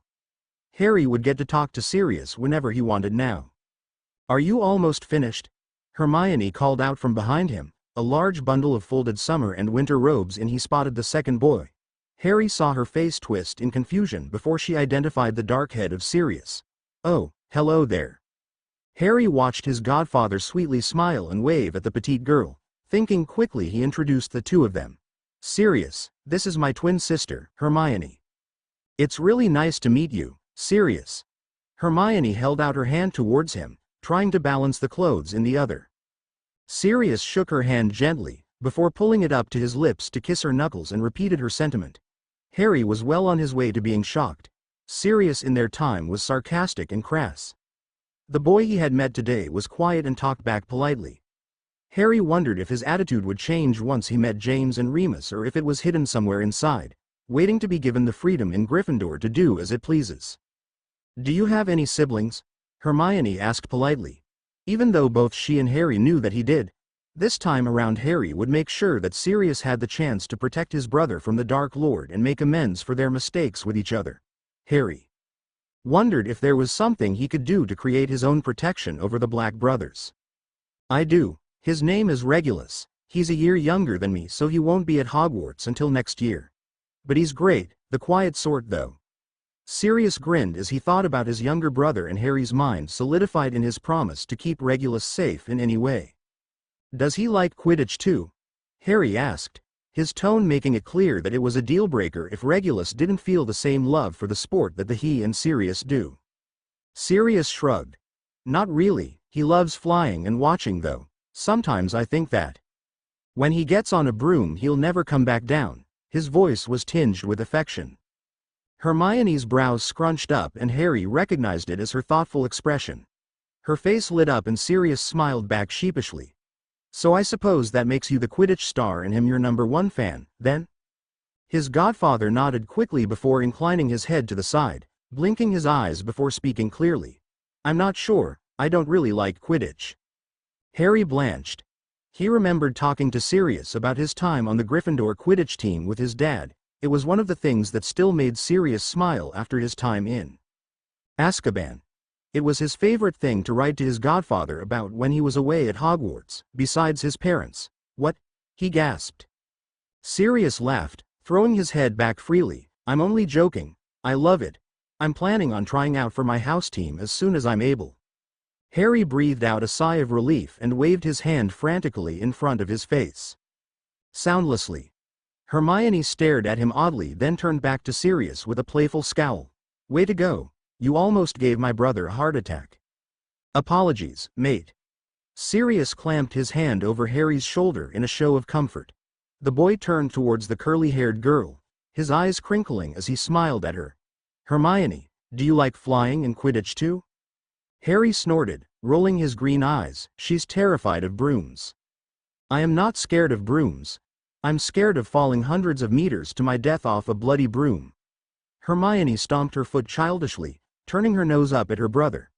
"And if I have to, I can fly a broom just fine, thank you very much." Harry remembered their flight through the room of requirement, Fiendfire swallowing up piles of forgotten and unused things. His ears rang for a moment as he pictured Malfoy's outstretched hand as Harry swooped down on his broom to grab him. Hermione had been there too, flying between the roaring flames with elegance even when she was more terrified of the height than the unyielding fire. Sirius stepped up on the platform to take Harry's place and the magical tape measure spun around him, noting the size he would need. Harry watched curiously when Sirius swatted at the thing when it bumped his nose before turning back to Hermione. Harry looked at her for a quick second before switching away from his line of thought. "She doesn't even like watching Quidditch. I think I would need to threaten every book in Britain to get her to ever play a friendly game." "That's blasphemy. A witch who doesn't like flying or the best sport in the world." Sirius stared at her in horror that Harry could tell was authentic. "How are you a witch?" "My bad, boys, didn't know Quidditch was a requirement to attend Hogwarts or have magic." Hermione finally dropped her new clothes on the counter before checking the time on her muggle watch. Sirius looked at her wrist curiously, waiting for something magical to happen, and the wrinkle between his eyebrows deepened when nothing did. "Bloody well should be," Harry said. "You're both mental, chasing balls around on cleaning supplies." A vibrant crimson flush covered her cheeks as she insulted their favorite sport. "Might as well sit on a vacuum and take a tour of London while you're at it." Sirius' jaw dropped as he continued to stare at the shorter girl. "You did not just say that. You're no sister of mine," Harry deadpanned. "You're both entirely too dramatic," Hermione said with a smile at them. When Walburga poked around the corner, Hermione stiffened. She was usually the target for the painting's mad ravings, and her eyes dropped to look at her forearm with barely concealed anger. Thankfully, Sirius didn't notice the way Hermione's attention snapped away from them the second his mother made an appearance, as he was busy putting his old robe back on. Walburga inclined her head towards her son and gave a sharp jerk. Sighing, Sirius started picking up the rest of his things while his mother paid. He turned to them and Harry could see a little tick of nervousness when he waved to them. "I'll see you at Hogwarts. Bye Harry, bye Maya." "Maya?" Hermione asked in confusion. "Did you forget my name already, Sirius?" Sirius shrugged his shoulders and folded his cloak over his arm. Looking embarrassed, he turned back to Harry and a surprised Hermione standing next to him. "Hermione is too long, and friends give each other nicknames, don't they?" Although Sirius didn't say it outright, Harry could read between the lines of what he was trying to do. Sirius was only 11, worried about making friends at Hogwarts, much like Harry had been, and this was his way of trying to have someone who knew him as more than just the black air. I like it. I suppose I had better think of one for you as well. When he was gone, Harry grinned back at her, and that answers my question on who decided to give all the Marauders codenames in school. 10 Galleons says he also thought of Marauders. By the time Minerva had come to collect them again, Harry was sure that his second chance at Hogwarts couldn't have been a mistake. This was a chance to right the wrongs done to his family, and perhaps, this time, he could know more than just stories about them. He just needed to convince Hermione that it was worth risking their lives and the rest of the world to try and save it. The sorting, the 1st of September 1971, James Potter, the Hogwarts Express, was intimidating. A great big steaming machine that would travel away from his home and his parents and take him to Hogwarts. When he'd received his letter, James had wanted to throw a temper tantrum until he was allowed to stay home with his mum and dad. Why did he need to go to some stupid school? His mum is the best witch in England and his dad could brew potions with his eyes closed. They could teach him better than any old coot up in the castle could. James was set to stay home no matter what they told him about how wonderful and magical their experience at Hogwarts was. But as soon as his father mentioned playing Quidditch with new friends his own age, than a little excited to go to Hogwarts. Until his mother kindly pointed out over breakfast that he couldn't try out for his house team until he was a second year. That had certainly been a damper on his good mood, and he'd spent the rest of the summer pouting about having to wait another year, until his dad promised to take him broom shopping as an award when he made his house team, so James thought it was a fair trade. By the time the three of them had appeared onto the platform with his trunk and new owl, his nerves were live wires, leaving him on edge, but there was no going back. Not unless he was willing to embarrass himself in front of everyone at the station by asking his mum to take him home. Mother? Euphemia patted down her son's wild hair as he glanced up at her with misty hazel eyes. Fleamint pushed James's trunk towards the compartment ahead of them. His mother looked at him and smiled sweetly. Yes, my darling? Is it true that Headmistress McGonagall casts a special jinx on all the school brooms so they can't be flown outside of the Quidditch pitch? He asked innocently. Yes, she does. Euphemia replied curtly. James's face fell and his mother pushed down the feeling to comfort him. You, James Charles Potter, had better behave yourself at school and not cause any trouble for any of your professor. I don't want to receive any letters or, Merlin forbid, howlers about you running amok around the school. The young child sighed heavily. Yes, Mum. That's my wonderful boy. Euphemia kissed the top of his head, watching in amusement as a bright red blush of embarrassment colored James's cheeks. He wiped at his face with the sleeve of his jumper and glanced around the platform. Mum. He groaned, but didn't pull away from her, seeking the comfort of her touch. The two of them rushed to catch up to his dad on the other end of the platform. Fleamint sidestepped away from a couple hugging their crying son goodbye. The child looked about James's size and age, but James noticed the thin scars along the boy's face and lower jaw, a thin mark over the bridge of his nose that dipped into his left cheek. His parents held onto him tightly, and when they pulled away James saw the boy's green, red-rimmed eyes. Dad, did you load my trunk on the train? James asked with an obvious wink, hoping his father knew what he was really asking. Fleamint winked back, joining in on his son's conspiracy. Although he hadn't actually packed James's fastest broom in the trunk, he had left him a bit of a surprise that his mother wouldn't approve of either way. A family heirloom that had passed down in their family for generations. That I did, mate. Now let's get you on board before you end up having to sit with Slytherins, Fleamint said with a faux shiver. His mother whacked Fleamint's shoulder with her purse and scowled. Everyone knew that Euphemia Potter was a Slytherin through and through, and James decided that his father had a death wish, talking badly about his mother's house like that. James tightly hugged both of his parents goodbye and told them he loved them.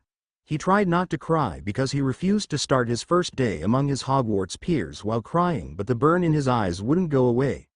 His mother, on the other hand, had absolutely no quarrel and cried as she waved him goodbye. He nervously glanced back at his parents several times while he continued to walk towards the train. Both of them waved and his mum wiped at her eyes with a handkerchief. James climbed the stairs onto the express and walked down the hallway with measured steps, looking for an empty compartment where he could sleep for the entire trip. James scoffed when he saw a Hufflepuff girl sat leaning against a compartment door, legs outstretched and a book in her lap. and had to skip over her legs. Who even read on the floor? There was only one compartment in the first car that wasn't filled with shouting teenagers or crying children. Inside there was a petite redhead with her nose buried in the pages of a leather-bound journal and a black-haired boy who glared at James the second he knocked on the sliding door. The girl didn't seem to notice him there at first, but her companion sneered rudely in his direction, and James couldn't help but feel offended that someone with that much grease on his head had the nerve to be so rude when he hadn't even said hello yet. "Hello, there. Can I sit?" James indicated to the barren seat across from the pair. The girl pulled her face out of the volume before nodding quietly.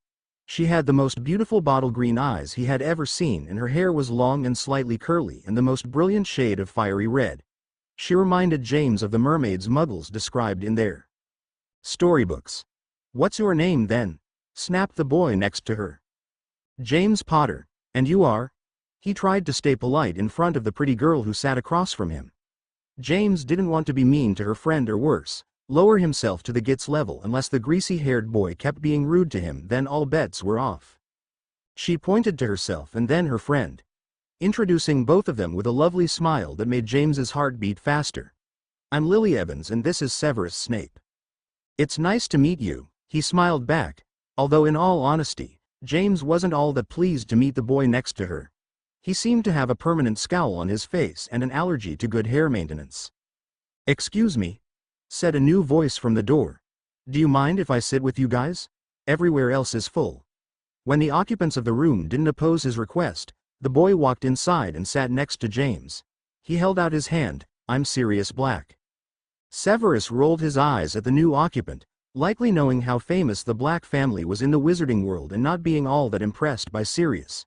James wasn't bothered. After all, his own family was known too, and held out his hand for Sirius to shake. They grinned at each other and Sirius stuck his tongue out at Snape when Lily wasn't looking. Lily quickly introduced everyone again and they sat in silence, the uncomfortable sort that climbed down your throat and wouldn't let you breathe or speak without the knot tightening. Lily continued to read whatever held her attention before he'd gotten there, and James tried not to be creepy as he studied her pretty face. Sirius played with a bright pink sugar quill in his hands, chipping bits off the feather and popping them into his mouth. James felt the death glare before he even looked towards him. Severus watched him with narrow eyes and an overbite.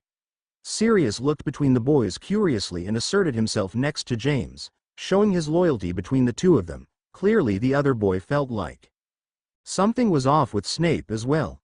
Not like Snape had given Sirius much reason to like him either. After a few more minutes of tense silence, Lily looked up and sighed. "Boys." Severus sprang up from his seat and grabbed onto Lily's wrist, yanking them both out of the compartment, Lily asking what happened behind him. James glared at the spot where the boy used to sit and wistfully glanced after the red curls that disappeared from his sight. "What a simpleton," Sirius groaned out, and James wholeheartedly agreed. Pulling out a piece of candy from his robe's pocket and holding it out, James grinned as he took it from Sirius. Sirius continued to peer through the cracked door, hopeful eyes searching the faces of every student that walked past until the students had all come and gone past their compartment. James looked past the other boy's shoulder at the empty corridor. "Who are you looking for?" "My friends Harry and Maya. I tried to find them at the platform before I boarded, but no luck," Sirius answered distractedly before glancing at his new friend with a disappointed sigh. James decided not to take it personally. They probably have a special compar. "Why do you think that?" James asked, hoping to make the other boy feel more comfortable around him so he could consider at least one friend made during the trip. "They're the headmistress' niece and nephew," Sirius said simply. James laughed and reached over to pat his shoulder. "Hey, look at you, already making friends high up to avoid detention." "How do you know I'll be given detentions?" Sirius questioned. James shrugged lightly, eyes alight with mischief. "We'll get very bored if we follow all the rules to the dot for the next 7 years. I like the way you think, Potter. Thank you, Black." During the long train ride to Hogwarts, James decided 3 things. 1. Sirius Black would be his best mate from that day until his last. 2. He would marry Lily Evans if it was the last thing he ever did. And 3. Severus Snape was a right git. Sirius and James spent the rest of the ride eating chocolate frogs and licorice snaps from the trolley and excitedly talking about Quidditch and who would win in a fight between a wild hippogriff and a thestral. Both decided that a hippogriff would win because its wingspan was smaller by a big enough margin and that made it easier to maneuver between trees and get the upper hand. James made a note to ask the magical creatures professor to be sure. It wouldn't do to be wrong about something so important so early in his Hogwarts career. A chill hung in the air of the platform at Hogsmeade and James hugged his thick cloak closer to keep himself warm from the wind as they stepped off the train. Sirius walked next to him, just as bundled up to keep out the cold, both boys already attached at the hip after their time on the express. James couldn't wait to write to his mum and tell her all about his new friend. Even and everyone, Fur's years ben me. A curly-bearded man loomed over the young children as they crowded around him. A bright smile lit his face and James felt himself relaxing in the presence of the giant man. The first-year children were herded together and James looked around for Lily as the giant helped them get into the floating boats one by one. The wood wobbled slightly to the side as James sat. Hagrid dropped both boys on the wooden bench with a jubilant smile before turning to the next boy. The bar dug into James's hands and he bit his lip when a splinter dug into his fingers, but he refused to loosen his grip and drown. Splinters were worth it if he didn't fall into the lake. "Hello, I'm Remus Lupin." A boy held out his hand towards James and Sirius, sandy brown strands falling over his green eyes and puffy red cheeks. He nodded to the boy sitting next to him with a little smile. "This here is Peter Pettigrew." James and Sirius took turns shaking the other boy's hands, the former already thinking that the four of them would be fast friends. Even if Peter seemed quiet and Remus too nervous. He liked both of them and hoped they were sorted in the same house. Otherwise he would have to sneak into other common rooms to spend time with them, and he had promised his mother to try and stay out of trouble, at least for the first few weeks of school. But as he stared at his new friends, especially Sirius, James had a feeling that he would be breaking that promise often. In the dim moonlight, James stared at the hanging lantern Remus held above their heads. The shadows danced over his soft features and James noticed the thin scratches over the boy's face. Half a dozen scars marred his cheeks and the bridge of his nose, and James wondered what had happened to his new friend to leave him carrying the memory of it so prominently on his face. Remus caught his eye, then quickly looked away, clearly ashamed of the scrapes over his face. James immediately felt guilty for making him feel self-conscious and smiled kindly the next time Remus looked up. He looked calmed by the gesture and James took a deep breath. Peter was too interested in watching the other boats float behind them, but Sirius kept a steady stream of conversation between the other three boys, and soon, James forgot about how scary the pitch-black water looked and loosened his death grip on the paddle. The closer they sailed to the castle, the more palpable the excited of the boys became.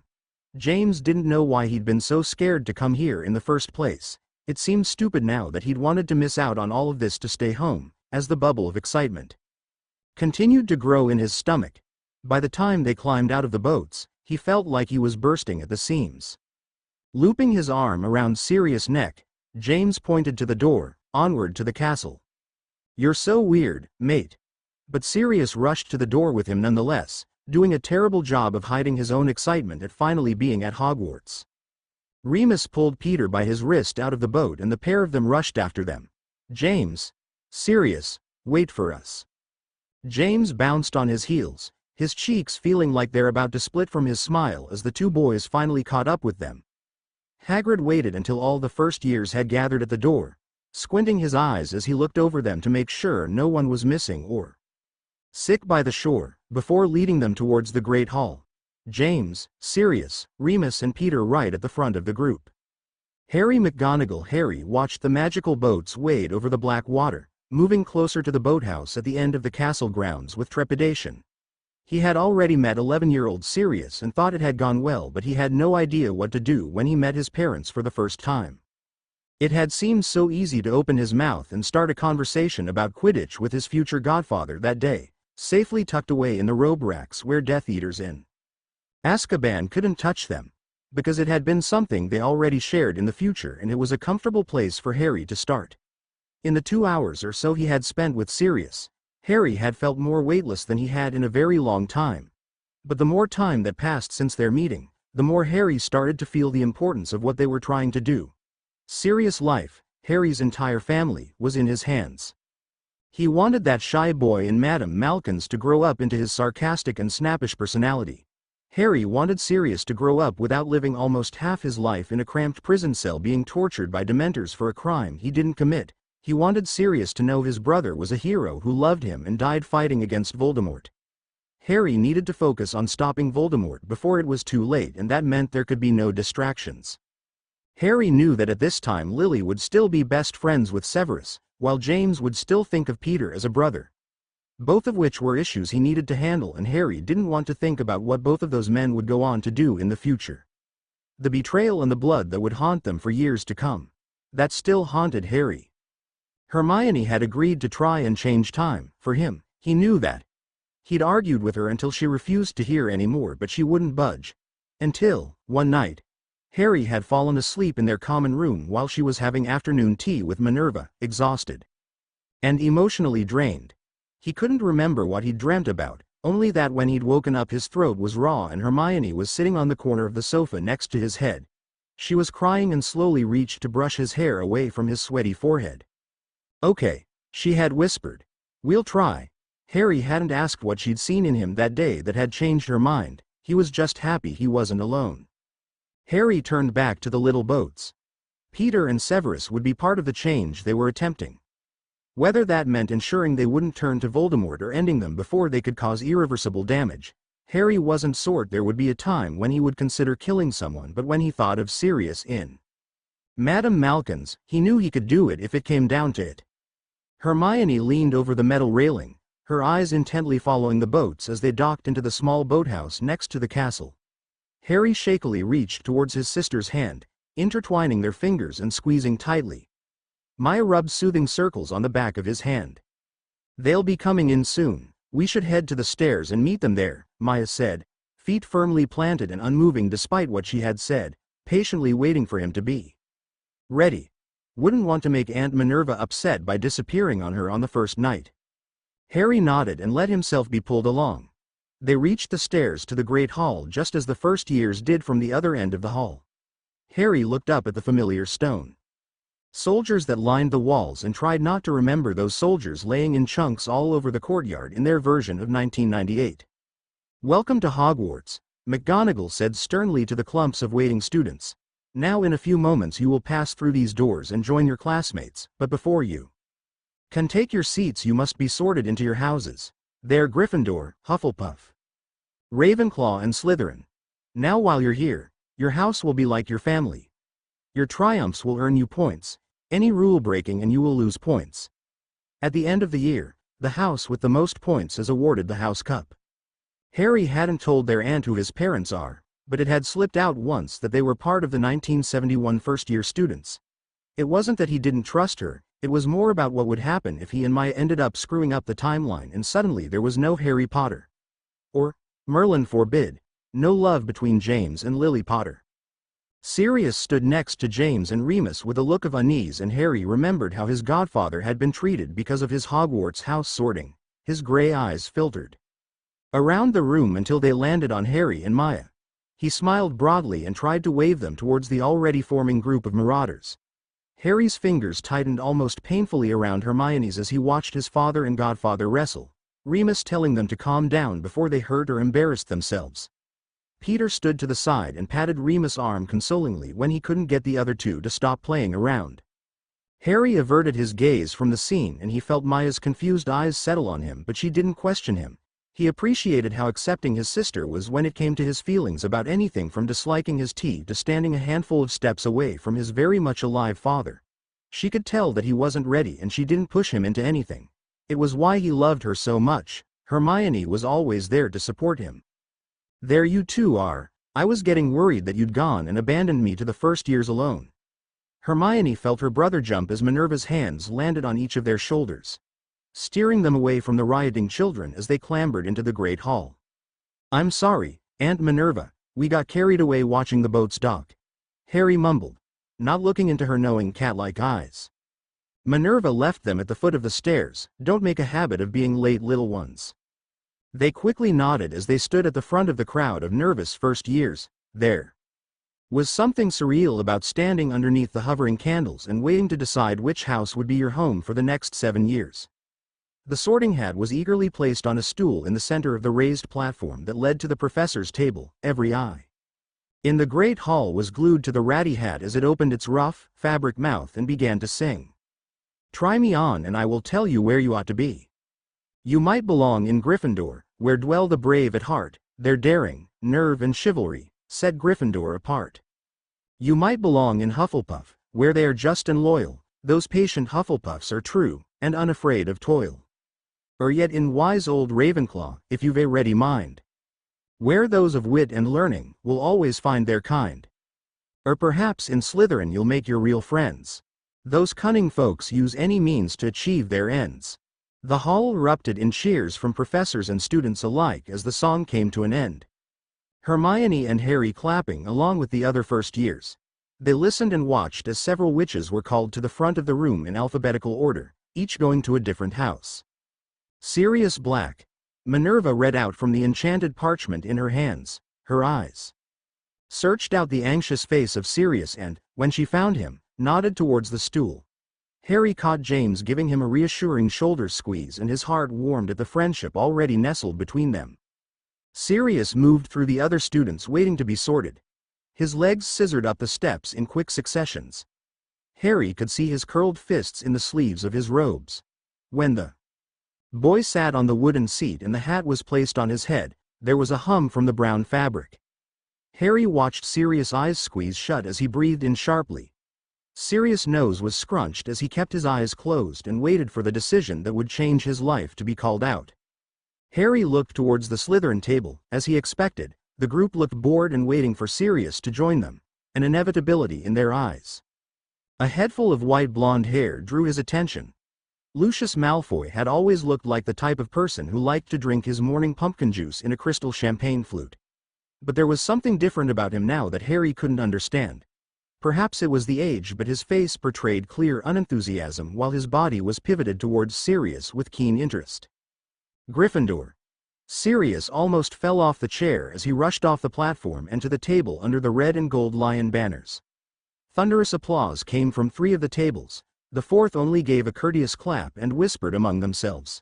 Harry mechanically clapped. Harry continued to study Lucius underneath the serpent banners. He looked like a mirror image of Draco, an air of superiority radiating around him and designer robes hanging off his built frame. Unlike his son, Lucius didn't sneer at the other houses, which was shocking. Enough. Malfoy looked a few years older than Harry, maybe a 3rd or 4th year.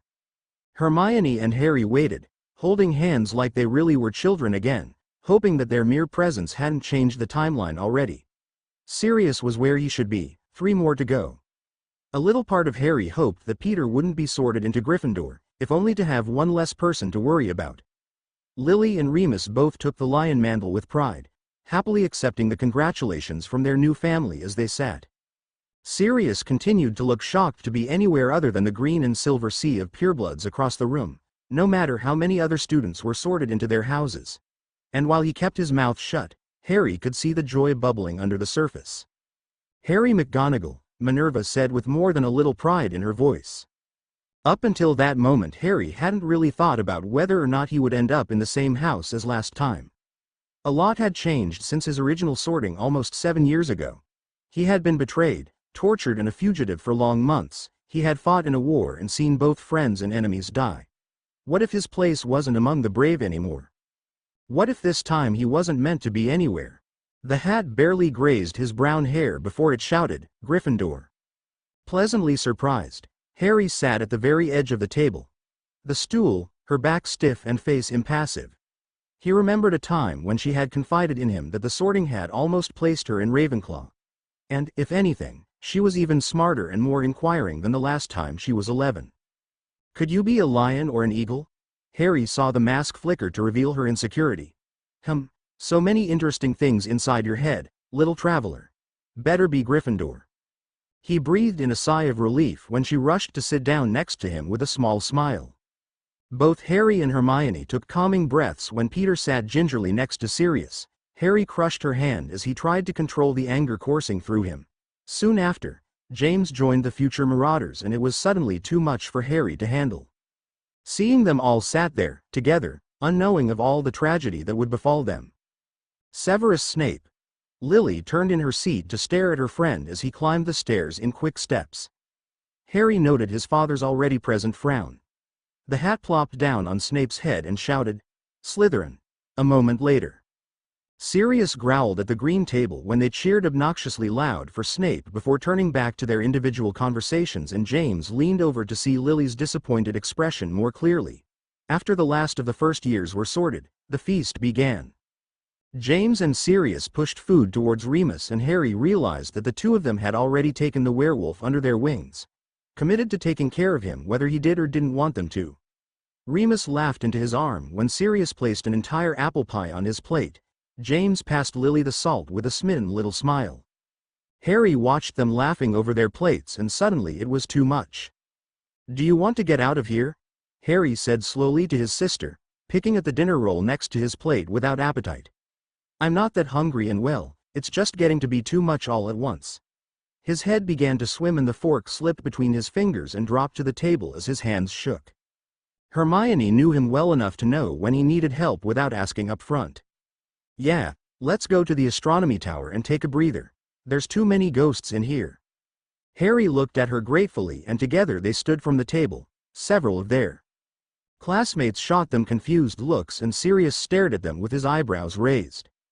Harry avoided everyone's questioning eyes, and Hermione led him out of the hall with a comforting hand on his back. McGonagall caught Maya's eye as they passed the halfway point of the Gryffindor table. The headmistress began to rise and follow, but a fast shake of Hermione's head had her sitting back down with a confused huff. They didn't make it to the astronomy tower before Harry was fighting to be able to draw breath into his lungs, and hot tears poured down his cheeks. Hermione led him to the nearest corridor before she helped lower him to the ground. They sat in the little corner, in a forgotten corridor, as Harry tried to learn how to breathe again. Harry felt like this was exactly where he belonged. Away from the innocents in the Great Hall. Away from everyone. The 2nd of September 1971. Hermione McGonagall. Hermione was used to celebrating the start of a new school year with her parents. Every year, even since before Hogwarts, her parents had gotten her a large cupcake with a little candle stuck in the fluffy frosting. They'd also get her a little present for the new school year.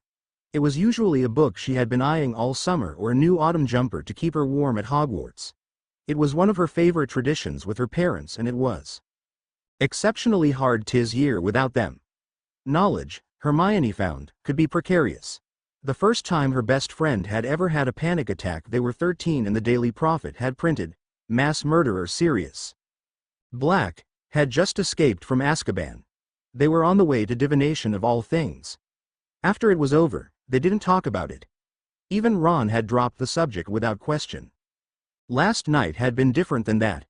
Harry had been on edge all night, since before the first boats could be seen coming towards the castle, but when he was a meter away from his father, he had started crumbling. Hermione managed to half carry, half drag him into the nearest corridor away from the Great Hall before he collapsed against the wall in a heap. It was the worst feeling in the world for Hermione, holding her best friend while he cried and screamed, silenced by her wand about something she couldn't help. She had barely slept all night, choosing to stay in the living room and listen to Harry twist and turn in his bed above her, waiting to see if nightmares would haunt him again. Hermione was used to taking the late shift because of their year-long horcrux scavenger hunt. Drinking a pepper up that morning instead of breakfast kept her alert enough to satisfy the professors, and it wasn't like she needed to learn any of what they were teaching anyways. When their last class finally came around, Maya was physically and mentally exhausted. She couldn't remember a word that any of her professors had said, and a pounding headache had been slowly building behind her eyes since before lunch. Charms, as it turned out, was a lot more interesting the first time around. Harry sat next to her, glancing at the bags under her eyes with guilt. She hadn't told him about staying up, but he was her best friend. One look at her in potions that morning and he knew. Hermione tapped her pen on the parchment paper as she waited for Flitwick to finish his long and drawn-out explanation of the Wingardium Leviosa charm, before scribbling down a line or two for her notes to keep up the appearance of a first-time magical student. She twirled the muggle pen between her fingers. It was a lot easier to take notes in half a dozen classes this way. Aesthetics be damned, she'd be asking for a regular notebook. She heard Sirius snicker behind her as James poked himself in the eye with his own wand while trying to flip it in the air and catch it, no doubt trying to show off for Lily. Remus quietly reprimands them from his seat at the desk behind theirs. Somehow, other than the pure rotten luck, she and Harry had ended up sitting in close proximity to the Marauders. In all of their classes, it was a good thing that they had already gone through all of this before, otherwise she would constantly be shushing the rowdy boys behind them. Especially when Sirius ended up wearing his ink well half an hour later, where we find ourselves now. The 19th of February 1972 Hermione McGonagall months had gone by since they landed in 1971 and Hermione was growing angry with each passing day that they remained. They had made neither progress in fighting Voldemort nor figuring out what happened to them in the first place that landed them in a crater as 11-year-olds. Her best guess was that a crossfire of strong magic had blasted them back in time, but there was nothing like that documented in any of the books she had read and nothing about de-aging in the process. All her worries weighed heavier by Harry's continued avoidance of a hurt Sirius and his new friends, Harry's parents and Remus. Hermione felt useless and deflated and tired of everything. She was so tired of trying. She was quickly burning through her available resources. Harry had taken to smuggling her meals underneath Madame Pance's nose when he visited her. She would glare at him and chastise him for any possible ruined books if it spilled, but Harry insisted that if she skipped meals to research then he would risk a stain or two to feed her. Not wanting to make him feel any more guilty about her poor health, Hermione picked at the food until he seemed pleased enough to go back to their common room and leave her alone with her books. Hermione spent every free moment in the library since a pair of first years couldn't exactly go trapezing through the Count Voldemort's horcruxes without raising concern at best, suspicion at worst. In her time at the library, Hermione had at least discovered the creation dates of the horcruxes, using her notes and the original timeline. Much of the research she had done was, of course, from the restricted section, as well as a few volumes from the future thanks to her little enchanted beaded bag filled with trinkets from their time on the run.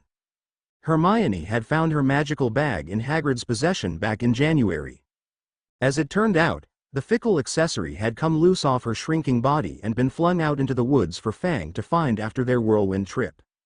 The great Neapolitan Mastiff was only a playful pup now and she wasn't surprised to find the majority of the bag chewed on, but a few simple repair charms later and it was as good as new. Hermione had been happy to find her collection of defense books and grimoires, the Potter family invisibility cloak and the Marauders map among the items inside. Currently, the Gryffindor found herself cocooned in a thick blanket on the common room couch, avidly taking notes on a scratch piece of parchment in her lap. Hermione took a sip of her unsweetened coffee, taking great care to avoid spilling on her books or creating any rings as she set the hot mug back on the table. "How do you drink so much coffee? I can't stand the stuff, it tastes like tar," Harry said, taking a long pull from his tea and sighing contentedly. "I like to think of it as being a healthy alcoholic." She saw Harry stifle a smile. "And how would you know what tar tastes like?" It was so rare for him to smile now. It seemed being around his parents and godfather had the opposite effect of what she expected.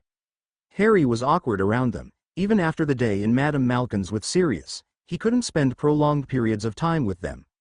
Simple waves hello in the hallways was all he was willing to give.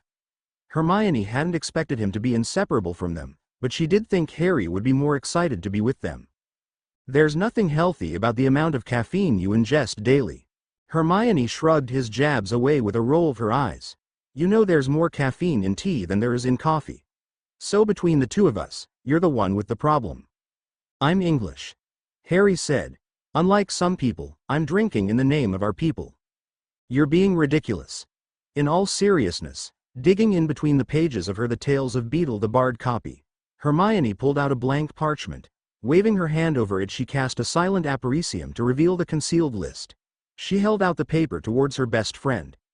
"I made a list of the creation dates for each horcrux." Harry cringed but reached for the paper with barely concealed enthusiasm. She watched him read over it carefully, once then twice. Harry looked at her from under his brown hair, impressed. "It looks like he has 5 by now." Diary circa September 1943. Peverell Ring circa December 1943. Hufflepuff Cup circa between 1945 and 1946. Slytherin locket circa between 1945 and 1946. Ravenclaw diadem circa 1956. Our best bet would be to find all the horcruxes and then destroy them all at the same time, like the original plan in our timeline, just in case he can actually sense the torn pieces of his soul and starts making new ones before we can kill him for good, Harry said, nodding down at the list. Imagine the next one is a single canute that he drops somewhere in Diagon Alley. We'd be screwed. We know Lucius Malfoy slipped Ginny the diary in second year, so it's possible Abraxas Malfoy could have it now. The cup was in Bellatrix's vault, the locket was in the seaside cave that Regulus left it in, and Helena Ravenclaw's ghost in our time said the diadem was in the room of requirement. Hermione said, remembering the hidden locations of the Dark Lord's soul from the first time. So all we need to do is backtrack from where they were in our time, and we should be able to track them down now. His brows furrowed as he looked over the list again. What about the ring? Dumbledore found the ring alone, but according to my research, it was originally an heirloom to the Gaunt family. I think Morfin Gaunt would have it now, if Voldemort trusted him with it. He would be in his 70s by now, not much of a protector. Hermione said doubtfully. At least we know where all of them are, Harry said hopefully. Mostly, anyways. We should start with the diadem since it's already at school. Then we can worry about getting the others and hiding them somewhere until we can safely destroy them all at once. Hermione crossed her legs, trying to make herself comfortable. How do we do that part? His eyes were wide, like he hadn't thought about that part of their plan. Destroying them, I mean. Basilisk venom and fiendfire, same as last time, although I think fiendfire should definitely be our last resort unless we plan to evacuate Hogwarts and Hogsmeade in case it all goes wrong and we unleash hell on the Scottish Highlands. Hermione looked at the place where his lightning scar used to be and rolled her shoulders. The killing curse may work as well, but since we've never tested it, I'm not confident in it. He nodded mutely before standing from his chair next to the fireplace. What do we do about the other problem? Snape, Pettigrew, Malfoy, the list goes on. They all end up as Death Eaters. Harry spit each name like a dark curse on his tongue. We try nonviolence first. At his outraged face, Hermione held up her hand. They haven't done anything wrong yet. Snape and Pettigrew are only 11 and Malfoy is 13. We can't send them to Azkaban for things they did in a future that may not happen anymore. Harry sat back against the too soft cushion and spoke in a voice so low she wouldn't have heard him if a pin dropped. I hate him, Hermione. I hate them all, and I don't know how to separate who they were with who they are right now. He didn't need to elaborate. Peter was a person Harry could never forgive. He had betrayed his parents and gotten them killed. His godfather spent 12 years in Azkaban for Pettigrew's crimes, and Remus was left alone to suffer in thinking everyone he loved was dead or had betrayed him. Not to mention his responsibility in Cedric's death and bringing Voldemort back in their time. Even now, as a child who hadn't done anything yet, Harry couldn't stand to look at Peter. You don't have to forgive any of them, but you can't look at them like the men who did all of those evil things. They're still only children, and we can't blame them for the crimes they may commit as adults. We can't condemn them for who we knew them as. Hermione reached across the table to grip his hand. His green eyes looked over her shoulder. I'm always on your side, Harry, you know that. But we have to draw a line between trying to save lives and playing gods. He squeezed back reassuringly, and I'm always on yours. You're right, we can't judge them by everything their 30-year-old selves did, but I refuse to let them do any of it again. That's fair. Hermione checked the specially marked calendar hanging on the wall above the couch. How have the full moons been going?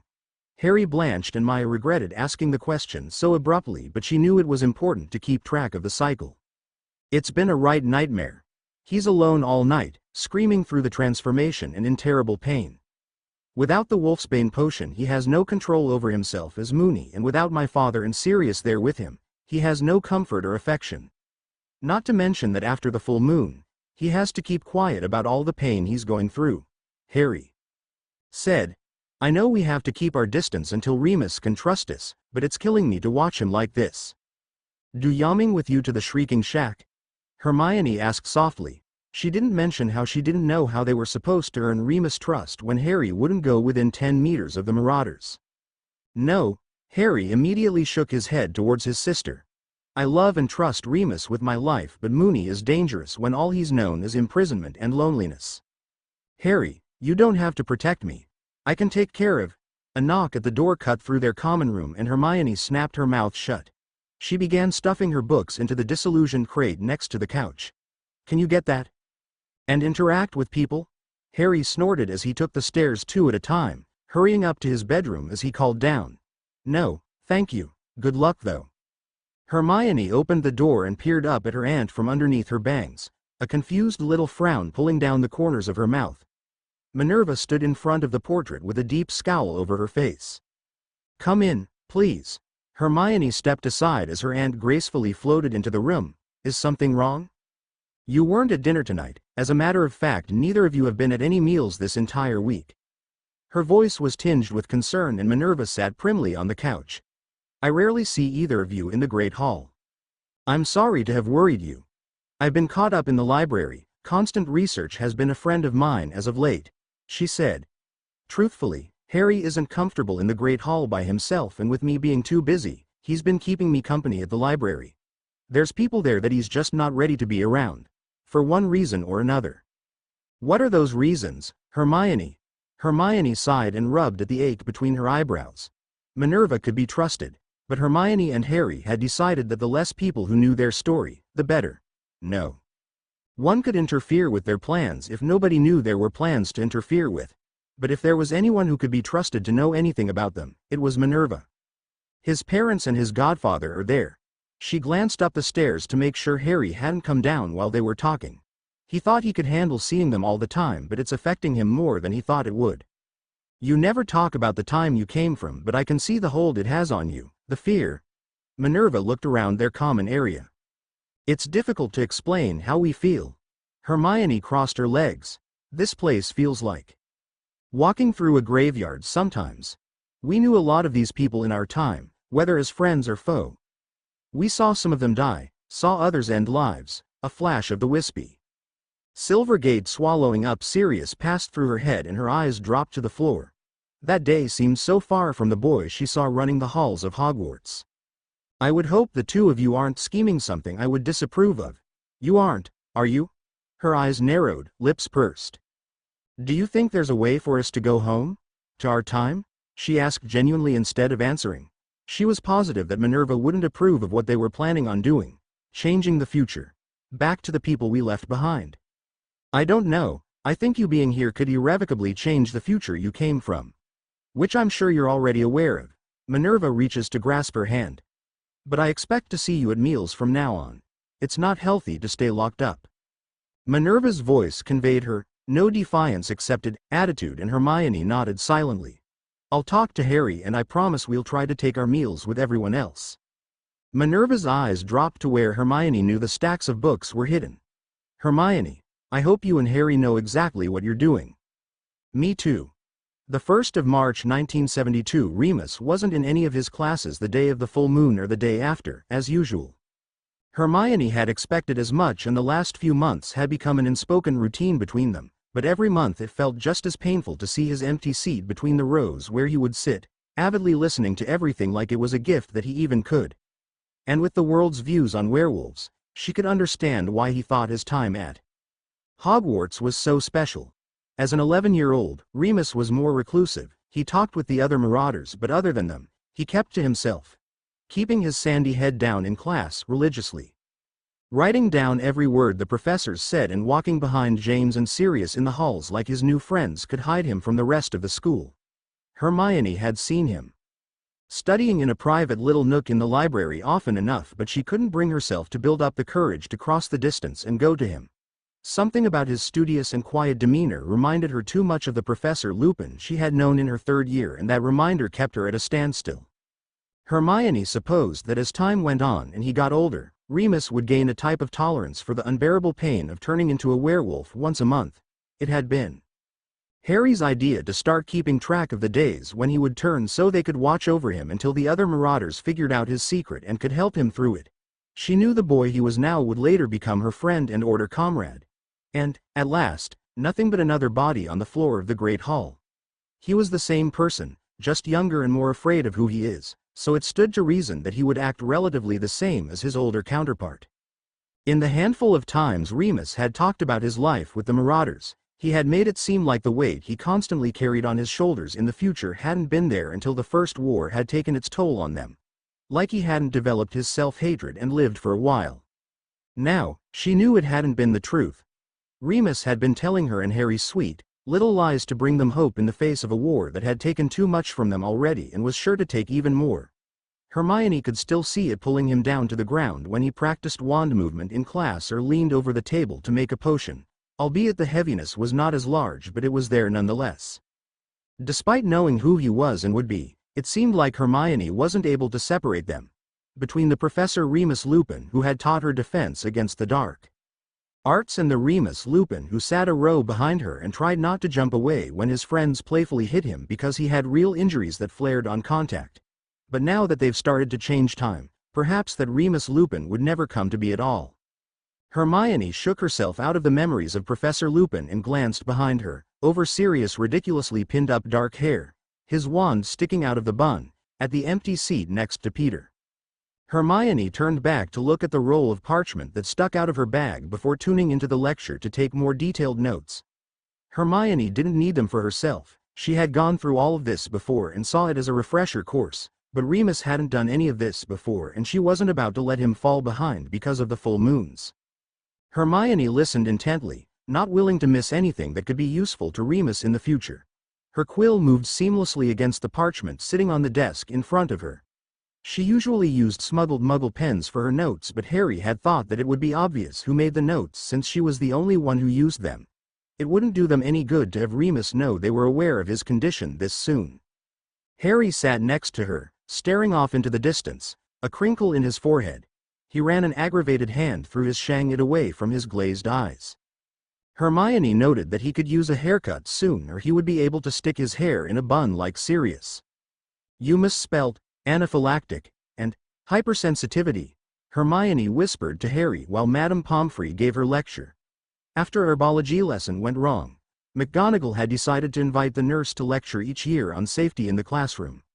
Hermione wasn't sure how these notes would come in handy for Remus, but she figured it was better to be safe rather than sorry. We're bloody wizards and we haven't thought of using anything as simple as pencils with erasers. Harry grumbled, crumpling his paper and sliding it away from himself before lowering his head into his folded arms, clearly no longer interested in faking his interest. Don't pout, darling, Hermione grinned as she added another side note on Madame Pomfrey's speech. It's unbecoming of a wizard your age. Her brother snorted and buried his head further in his sleeves, trying in vain to hide himself from the bright afternoon light coming from the classroom windows. The aged stone glistened with the golden rays streaming through the stained glass. Hermione thought the room looked positively Gryffindor and she suppressed a snort when her eyes slid towards the Slytherin side of the room. James, Sirius. Hermione strained her ears to hear Peter's voice calling out from behind her. Have either of you seen Remus today? He wasn't in the dorm yesterday and I checked the library this morning when he didn't show up for breakfast. I can't find him anywhere. Hermione saw Harry's fist clench and his eyes shut tightly at the squeal of Peter's voice. Out of everyone they saw and met anew, Peter was the one person Harry couldn't look at for too long without growing angry. Hermione wished she could say that she gave the plump boy a fair chance, but she couldn't stomach thinking about him either. Not as an 11-year-old. Sitting behind them and not as a 40-year-old who choked himself to death in the Malfoy dungeon. She was a hypocrite. Hermione had told Harry to look at the Peter they had met like the innocent child that he currently was, but she couldn't stomach doing it herself. He said his mum isn't feeling well and he went to see her for a few days, James answered. Although Hermione could hear the uncertain tinge in his voice as he spoke, there was concern there, but it was laced with curiosity. She figured that Remus was never very good at coming up with excuses for his monthly disappearances. She didn't need to turn around to see Sirius rolling his eyes before he pitched in. Remus disappears all the time. I reckon something else is going on with him. James turned away from Madame Pomfrey's lecture and gave his friends his full attention. Not that he had been vividly observing the nurse before Peter had questioned them about Remus' whereabouts. I think he's hiding something, too. What do you think it is? Maybe he has a gambling problem, Peter piped up and Hermione had to stifle a laugh. Peter, he's 12. He can't run off to spend his galleons willy-nilly. James whispered with slight exasperation. I say he's running an underground black market. That is the most ridiculous thing I've ever heard, Sirius said dryly. More ridiculous than a gambling problem? James questioned seriously.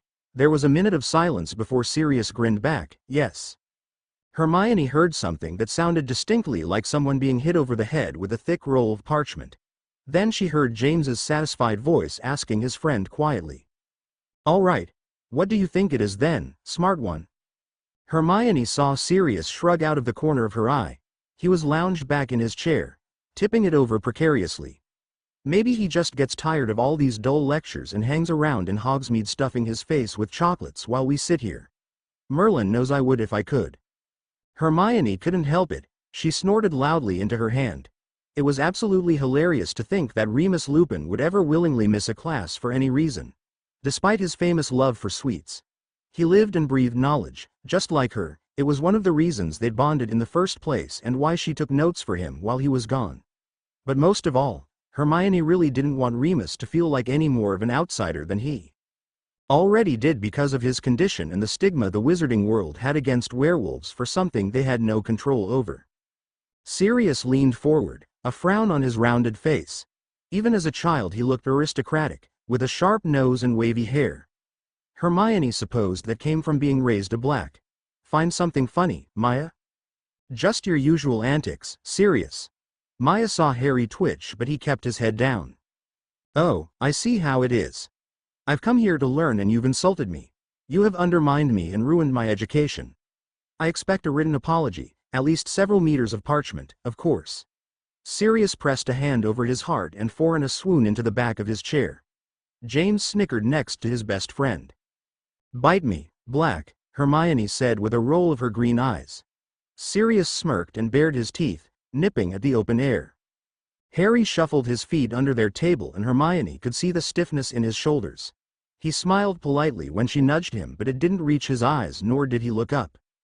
Hermione wondered how long Harry could keep himself at a distance from the people they were trying to save, and if he would ever forgive himself if they couldn't save them, knowing how much time he was wasting by staying away from them.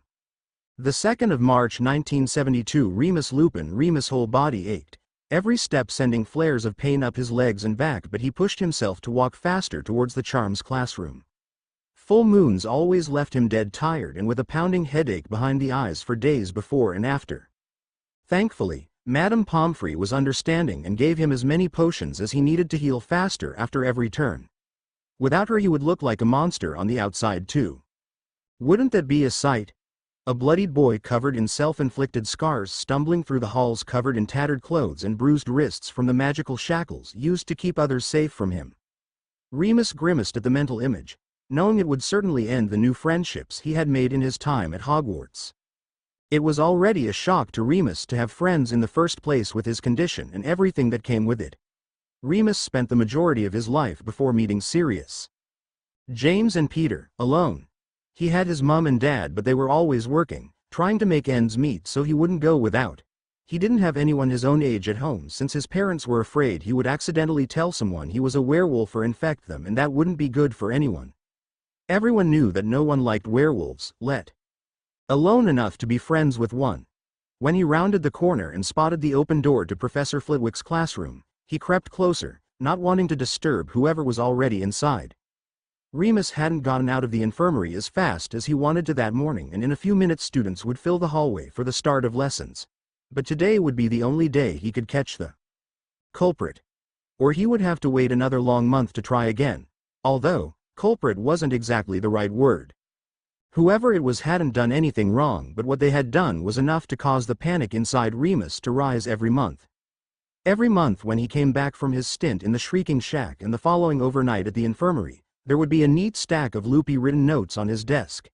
And not once had he caught whoever was leaving them there, because surely they must have a reason for doing it. It wasn't Anyad ruled them out fairly quickly. Sirius barely paid any attention to the professors for his own studies and would be caught dead before he took notes. James was busy either gawking at Lily or scribbling illegibly around sketches of brooms and little snitches. And Peter would have just told him if it was him. The plump boy would relish in the attention. None of them would mysteriously leave them there, nor would they be able to since Remus was usually the first one through the door out of the four of them. Through the crack in the door he could see the table he and Peter usually shared, the empty surface taunting him and Remus' side. Professor Flitwick wasn't in the room either, as far as he could tell there was no one there yet. For a moment, disappointment colored Remus' cheeks. He was so sure that he would catch them this time. Had he missed them again? Just as his hopes faded, he saw her. A little girl sitting at her desk, hands pristinely tapping on the wood as she hummed a tune Remus didn't recognize. Her golden curls fell in messy waves over her shoulders and back, but they looked soft. He could see her tapping her wand between her thin fingers. Remus wondered why he hadn't noticed her before. She had on Gryffindor robes, but he couldn't remember seeing her in the common room or at their table in the Great Hall. Her hands carefully reached inside the bag at her feet, rummaging for something. Remus craned his neck to see her pull out several thick rolls of parchment. His eyes widened and he ducked behind a pillar as she hopped off her seat and dropped the papers at his desk with a flick of her wrist. Remus waited for her to do something else, but she went back to her chair and continued with her sweet melody. On his way out from behind the column, Remus' feet caught the train of his two long robes and he tripped forward. Remus tried to keep himself from falling by catching the door frame, but the cuts on his hands pulled and he lowered himself fully to the ground with a grimace. When he glanced up from the floor, he saw her head turn to him in confusion. Enchanting green eyes that he could swear he had seen before looked at him in unmasked concern. Not finding a point in trying to hide again, Remus swallowed thickly and walked to his desk. Sheepishly, she watched him cringe away from the bruises as he tried to situate himself on the uncomfortable stool. Remus gingerly flipped through the vellum in front of him. There it was. The elegant loops and detailed writing he was used to seeing every month after the full moon. Remus stared up at her in question. "Who are you? Do you know what I am?" he wanted to ask. "Aren't you afraid of me?" The girl smiled at him and Remus felt a warm feeling drip over him like sweet honey at her kindness. Not saying a word, she turned back to face the front, waiting for class to start. Remus wanted to ask her all the questions zooming through his head as he read through the detailed notes in his hands, but suddenly there were too many people in the room. Azul blue, canary yellow, wine red and emerald green robe-covered students filing in excitedly. He felt the teasing bumps of his friends as they jolted him out of his thoughts. "Where have you been?" Peter asked, setting his things down next to Remus' newly acquired notes. "We've been right worried about you for days." Remus opened his mouth to answer with a well-rehearsed lie at the tip of his tongue, but before he could, James's head snapped towards him. "Do you have a drinking problem?" he asked, earning a scowl from Peter. "Because if you do, we can help. My mum's cousin, Doria, works in the French Ministry in Human Resources. I bet she could refer you to a good psychologist." "I don't think that's right." His face scrunched up in confusion. "I don't, for the record." "See? I told you it was smuggling." James looked between Sirius and Peter triumphantly, hazel eyes sparkling behind his glasses. "I was right and you both owe me pumpkin pasties." Sirius rolled his eyes heavensward, like he could find all the answers to how he became friends with such nutters in the ceiling rafters. "Just because he's not an alcoholic doesn't mean you're right either, Potter. And I don't recall ever agreeing to fuel your growing obsession on the off chance that you were right." James threw a quill at Sirius, getting a splash of not yet dried ink on his Gryffindor tie. "You would know what's wrong with our mate, then? If you'd stop talking for a quarter of a minute, maybe I'd think of something. You can just say you haven't thought of anything." Before they could continue with whatever strange conversation Remus had accidentally become the topic of, Professor Flitwick called for the class to be quiet as he started the instruction on proper wand movements while performing charms. As the lecture continued, Remus looked over the notes.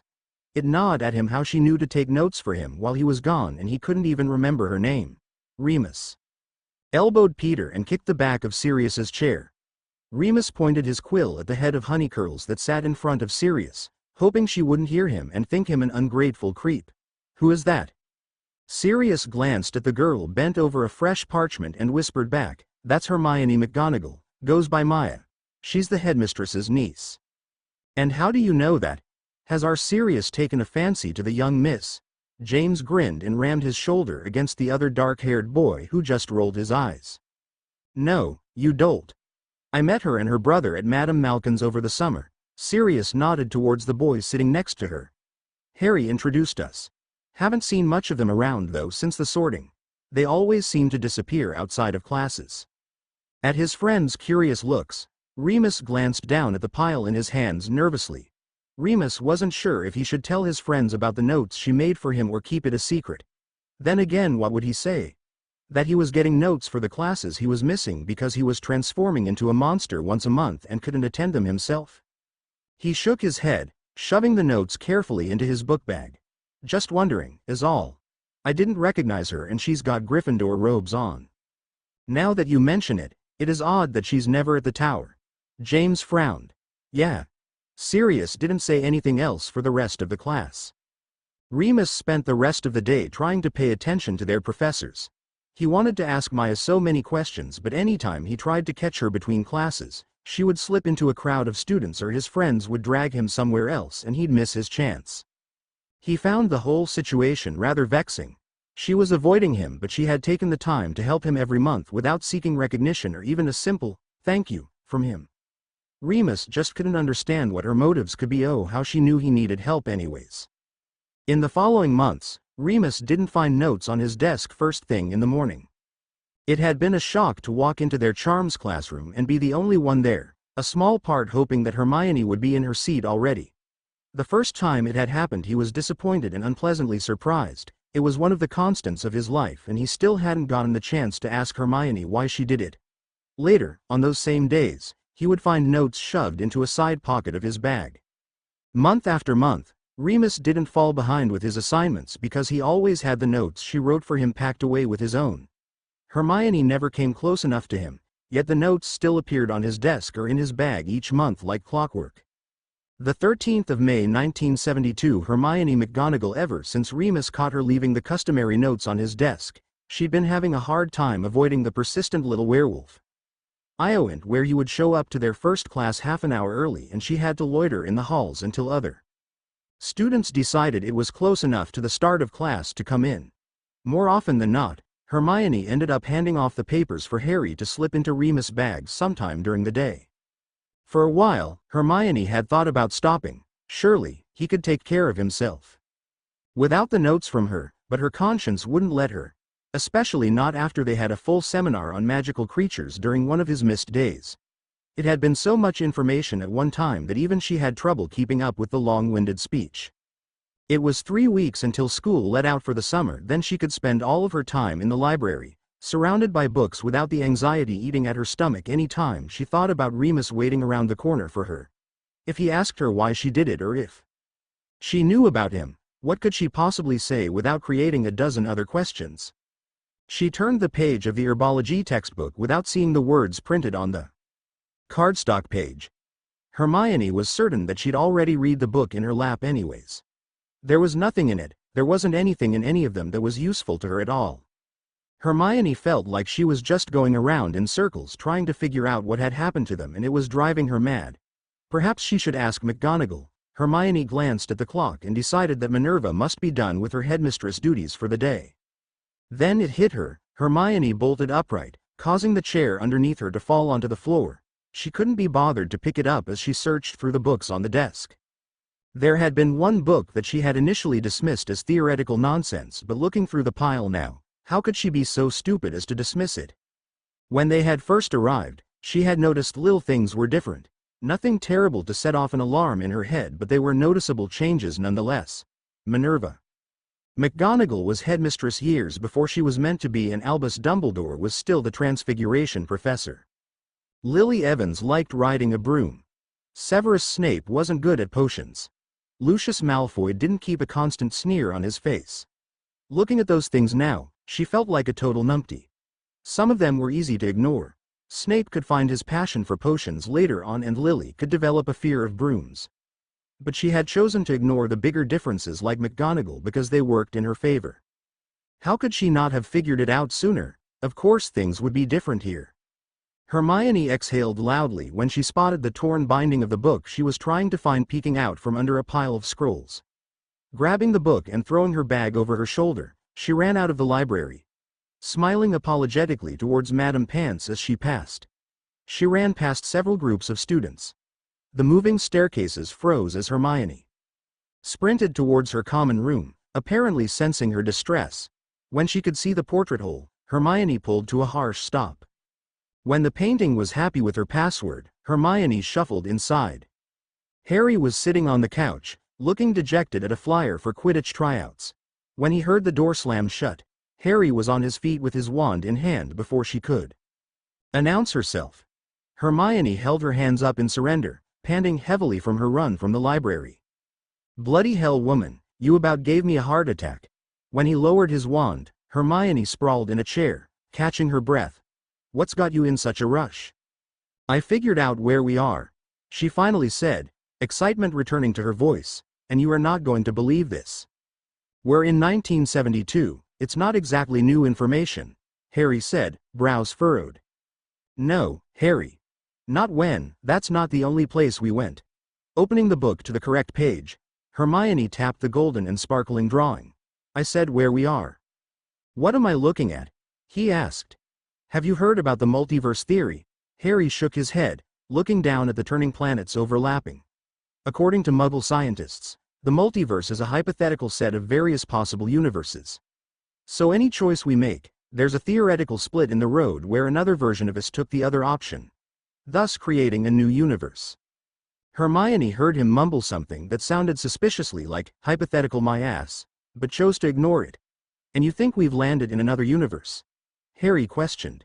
"But it's so much like ours, and wouldn't that mean we should have landed in our bodies here?"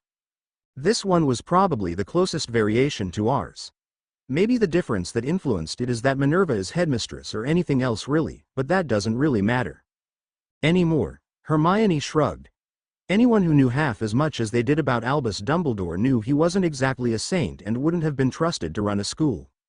Without Minerva, we probably would have, except we're in 1972. Neither of us have been born yet.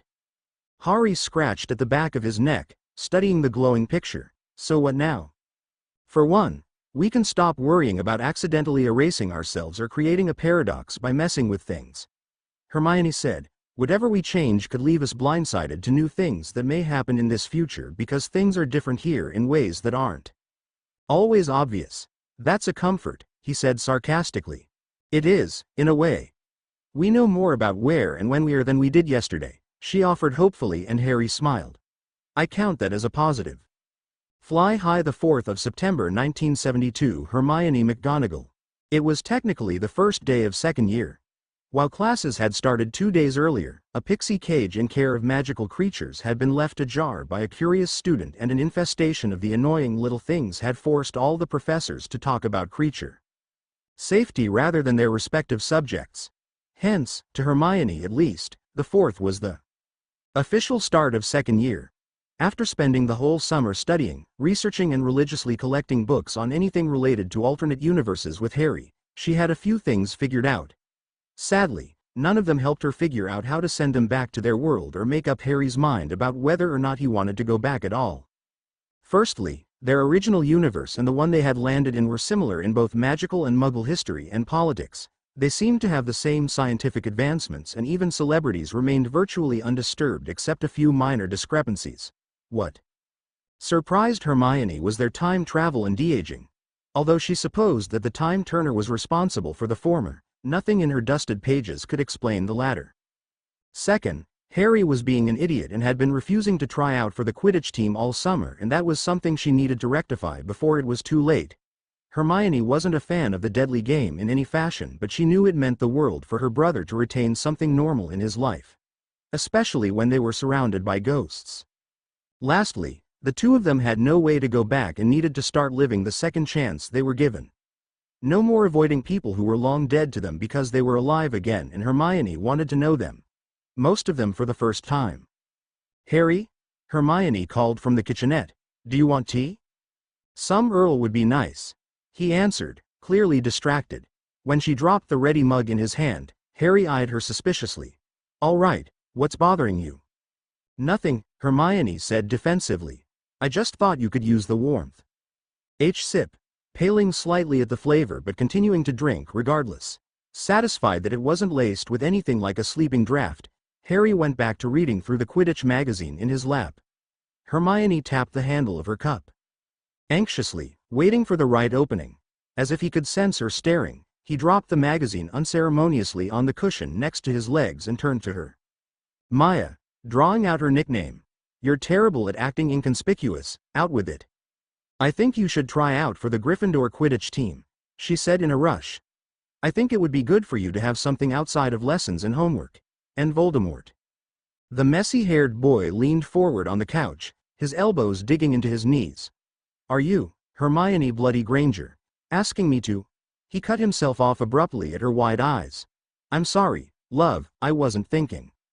It's okay. I haven't been a Granger for a long time, even before we landed ourselves in this mess. Hermione said, trying to pull a brave smile. Without my parents I didn't feel much like I fit into that world anymore. Granger belongs to a family of dentists now. Nothing abnormal. I'm still sorry, her brother said with hallowed eyes. I shouldn't have brought it up. You can make it up to me by getting on the house team. Hermione told him in a voice that left no room for questions or defiance. I want to see you flying again. I can't promise that I'll make it. My dad and Sirius are both trying out too, he said with a rueful shake of his head when she tried to speak. But I promise to try, and even if I don't make it on, I'll start doing laps around the field after classes. I suppose that's the best I can ask for, although I never thought I'd be pushing you to get on one of those bloody death traps to begin with. Hermione relaxed into the cushions and snuggled deeper into the pillows. Harry grimaced as he took another sip of the tea she'd made him. Rolling her eyes, she stood and held out her hand when Harry wrinkled his nose at it. Give it, we both know I'm rubbish at making tea. Honestly, you're the worst English person. Harry grinned while handing over the offending beverage. Thank you, he called after her. Hermione glanced down at the lukewarm leaf water in her hand in confusion. You're thanking me for bringing you something that resembles and, I'm assuming, tastes like dried grass and day-old bath water? Absolutely not for that, Harry laughed. For the Quidditch pressure. I know you hate it when I go out there. Hermione dumped both cups into the sink and returned to her seat in front of her best friend. You don't have to say thank you for that. I will still worry and cast a dozen safety charms on you, but I love you too much not to force you to play. Do me a favor, please, at least attempt not to land yourself in Madame Pomfrey's care as often. I solemnly swear. Harry clicked his tongue when he heard the buzzing from his wand and turned to her with wide eyes. How has your other project been going? I'm starting to wish I had sat in with Snape while he made Remus Wolfsbane potion before each full moon. Since it doesn't exist yet, there's nothing for me to work off of except some barbaric experiments from over a decade ago and my own memory. Hermione sighed. I just want to make his life easier while I can, because everything gets so much more complicated from here. The war, horcruxes, rats, Death Eaters. Is it wrong to want a few less self-inflicted scars on a sweet boy? No, I don't think it's wrong at all. Harry reached over to squeeze her hand. It all seems so far away. The war, I mean, because nothing is happening at Hogwarts yet. But Remus suffers every month right under our noses, and if you can find a way to help him, I know it would mean the world to him to be in control. I'm trying everything I can think of. Aunt Minerva is helping, but she's not an expert at this sort of thing. I remember most of the ingredients: aconite, holy water, mandrake root, werewolf blood, burdock root, holy thistle leaves, but the quantities and brewing time aren't something Snape shared, so that part is guesswork. She frowned. You've got this, Maya, he said confidently. How are you getting Remus blood? Madame Pomfrey. She has some on reserve for him after full moons, since large doses of blood replenishing potion can make him sick. Hermione shook her head. Curls snagged on her blouse buttons. I thought I was more clever than this. I should have figured it out by now. You will. You're a bloody genius. Don't beat yourself up, love. The Remus we knew spent over half his life without it. Even if it takes you another 3 years to brew it correctly, it will be more than he's ever had. Hermione nodded and smiled at her brother.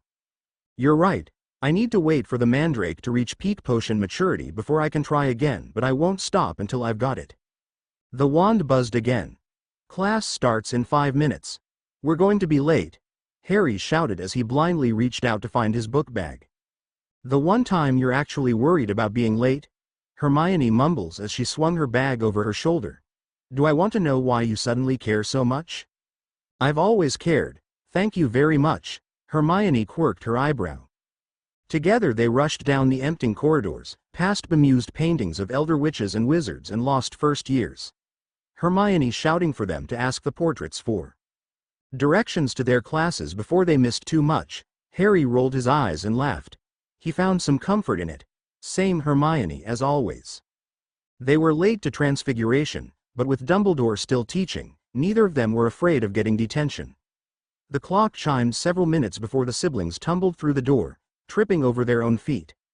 Every pair of eyes were on them as they bashfully took their seats in the far corner of the room. "Well, now that we are all present, perhaps we can start today's lesson," Dumbledore said kindly. Hermione sunk further into her seat as Dumbledore's glinting eyes remained on her and Harry. "We're turning beetles into buttons. Isn't that too low level for us?" Harry muttered under his breath, causing Hermione to chuckle quietly into her sleeve as she watched the other students start from scratch and all that. Hermione watched the students tap their wands and recount the incantation. The degrees of success varied. Peter in particular was an odd case. He managed to mostly transform the beetle into a sleek black button on his first try. It would have been impressive if it weren't for the distinct insect legs sprouting from its sides trying to scamper away from him. It took Sirius 2 tries to transfigure the beetle, and James was too busy staring at Lily to try the spell until an elbow to the ribs jarred him.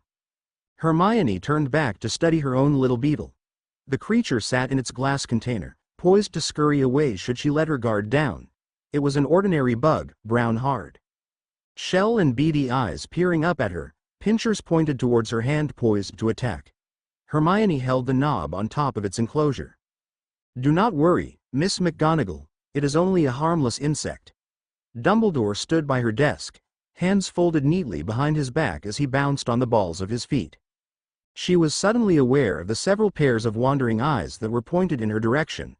Hermione didn't know why it bothered her so much the way he looked at her, but there was a building challenge in her stomach, twisting and turning her insides. Without opening the glass canister, Hermione waved her wand, arching it as she cast the incantation. Sitting there inside the glass was a single, perfect button. The 12th of September 1972. James Pott and everyone in Gryffindor Tower knew it. Not just from the muffled curses as he ran up the stairs to his dorm or the resounding slam when he reached it, but because of a certain redhead that had arrived a few minutes before him and stomped up the opposite staircase to the girls' dormitories with a similarly sunny disposition. James's dormmates were also keenly aware of his sour moods when it came to Lily, from experience. James crashed heavily against his headboard with a dramatic sigh, crossing and uncrossing his arms angrily, a growing tick in his jaw as Sirius recounted the day's events, growling slowly under his breath when he heard the name, Lily Evans uttered. Just hearing the name made him picture the rolling emerald green eyes and bouncing red curls around her heart-shaped face. He wanted to be mad, but it was Lily and, no matter how hard he tried, James couldn't bring himself to be angry, so he would sit there and act mad until he actually was. "So you asked her to come watch you at Quidditch tryouts?" James nodded vigorously towards the lanky boy perched on his bed. "You didn't do anything to warrant her reaction. Did you do or say anything else?" Remus questioned. "No," he shouted, at which point both Remus and Peter turned towards Sirius with suspicion, who nodded in answer to Remus' question. "Yes, he did," Sirius said with a barely suppressed smile, "bloody traitor. Lily was absolutely smitten with me the whole time," James continued saying with a smug grin, as if Sirius hadn't spoken at all. "I somehow doubt that, mate," Peter said with a snort. Remus looked at James dubiously before turning back to Sirius, who was sprawled over his own crimson satin sheets in clear amusement. "If that were true, you wouldn't be pouting in bed like a scolded first year," Remus deduced, his voice light. "So, really?" Sirius rolled his gray eyes and clarified James's mood. They had another row in the hall. Lily screamed his bloody ear off right there in front of everyone. Called him a two-faced, good-for-nothing, ignorant toe rag and stormed off without a spare glance at the poor sod. "And what did he," Remus pointed at James's offended expression, "do to earn her ire?" "He called Snape Snivelous," Sirius grinned, and Peter broke out in a restless fit of giggles before dropping his head into his pillow. Remus stared between his friends, all of whom were now laughing. "Come on, Remus. It's a little funny." He shook his head and sat back in his cot with a roll of his eyes. One day your childish disagreements with Snape over Lily are going to bite you in the ass. Mark my words, you will regret making that boy's life difficult. You need to have more fun, like James and Sirius. Snivellus is always a prat to us." Peter chided from his chair, an expression of admiration aimed at the dark-haired boys. His legs tucked under him as he rolled a quill between his fingers. His head quickly turned back to the amused boys on their beds. "When are you two trying out for the house team anyways?" 19th. Sirius sighed, his eyes latching onto the handle of his racing broom that stuck out from underneath his bed. "It's daft waiting 2 weeks before having them. Not like some bloke is going to gain the ability to play better and make it on a team at that time. I think it has more to do with the first year's learning how to ride and taking over the pitch." James watched Remus as he logically explained the delay. "Plus I heard that Madam Hooch has been trying to get McGonagall to buy new brooms since all the ones we have now are older models and considered unsafe for students to compete on." "I guess that's as good a reason," James curiously asked. "Are you trying out too?" "No, I can't.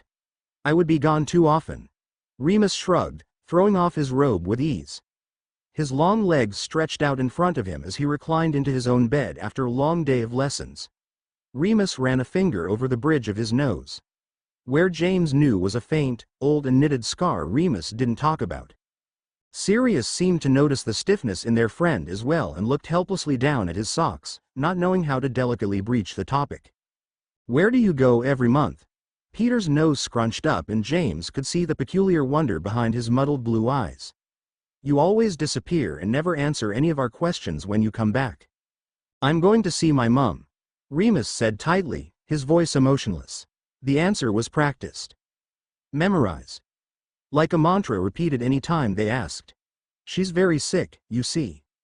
Sirius and James had gotten used to not asking any more questions about where Remus went and why he was always sporting new cuts and bruises when he came back, waiting for the right time to find out on their own or when Remus was ready to tell.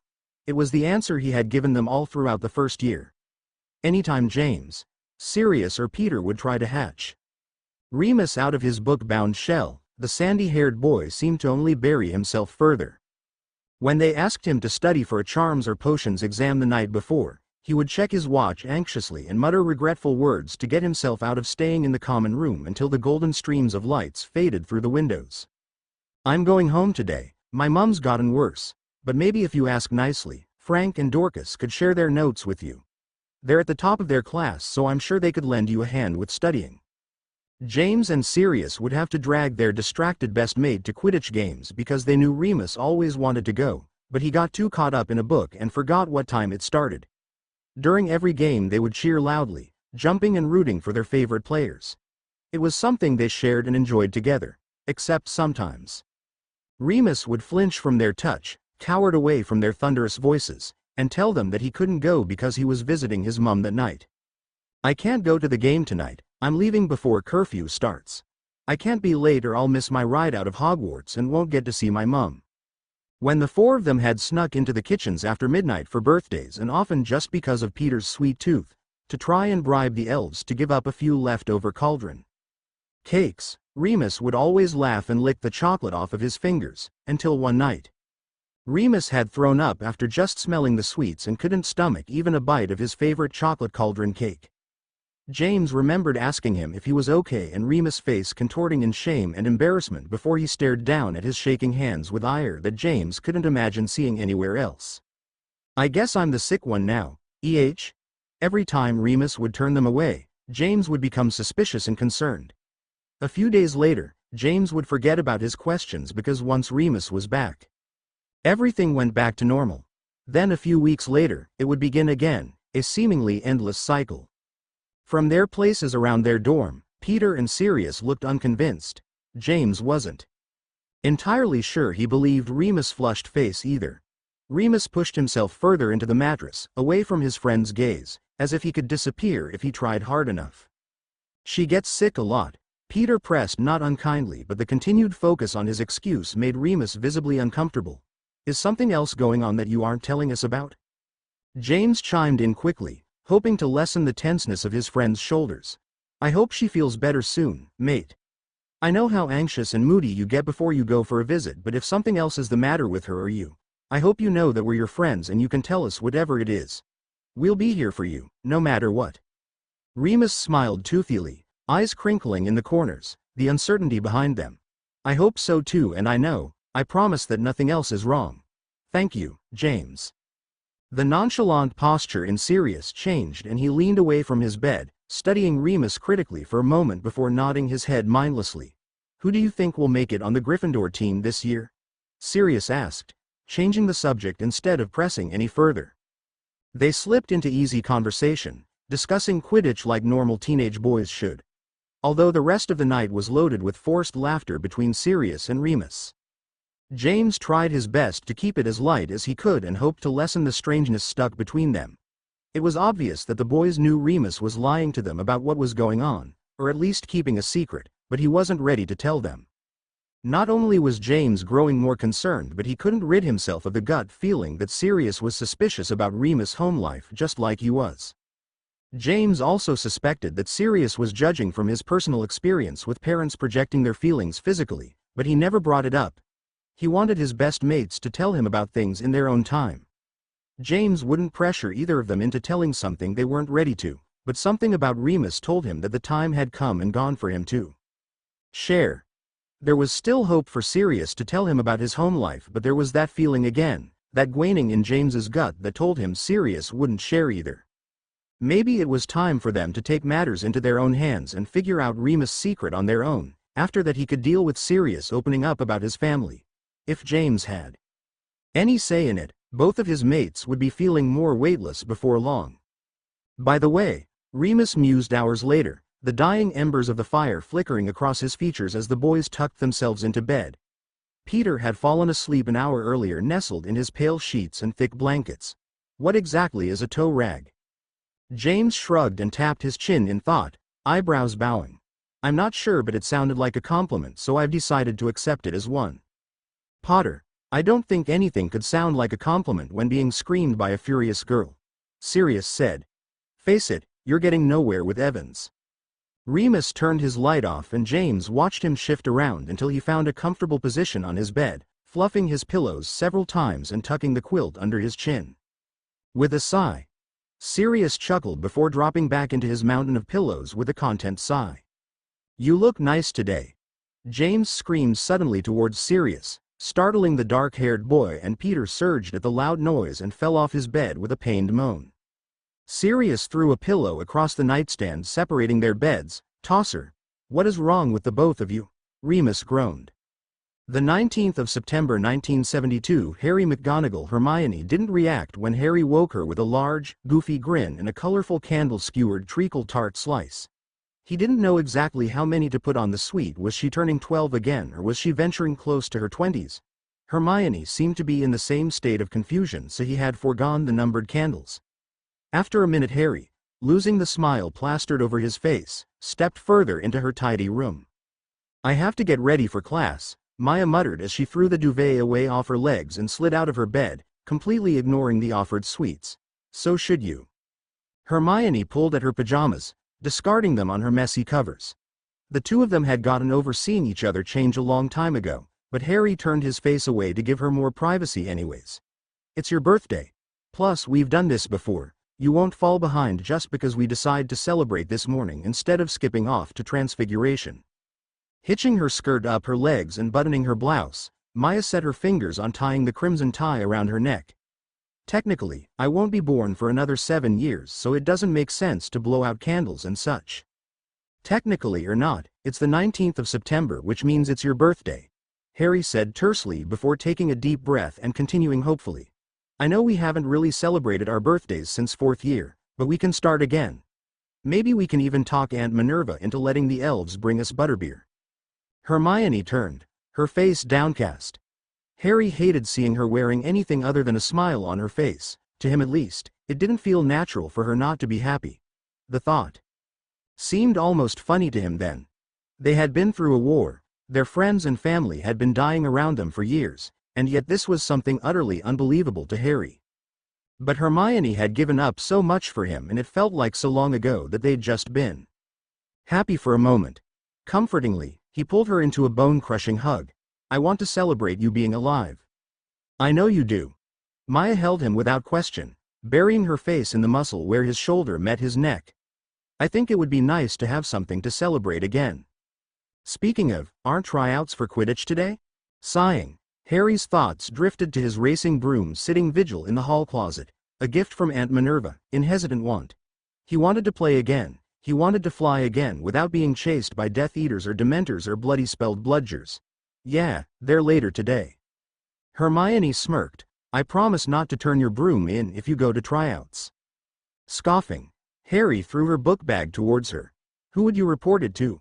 Our aunt is the headmistress and the broom was her gift to me.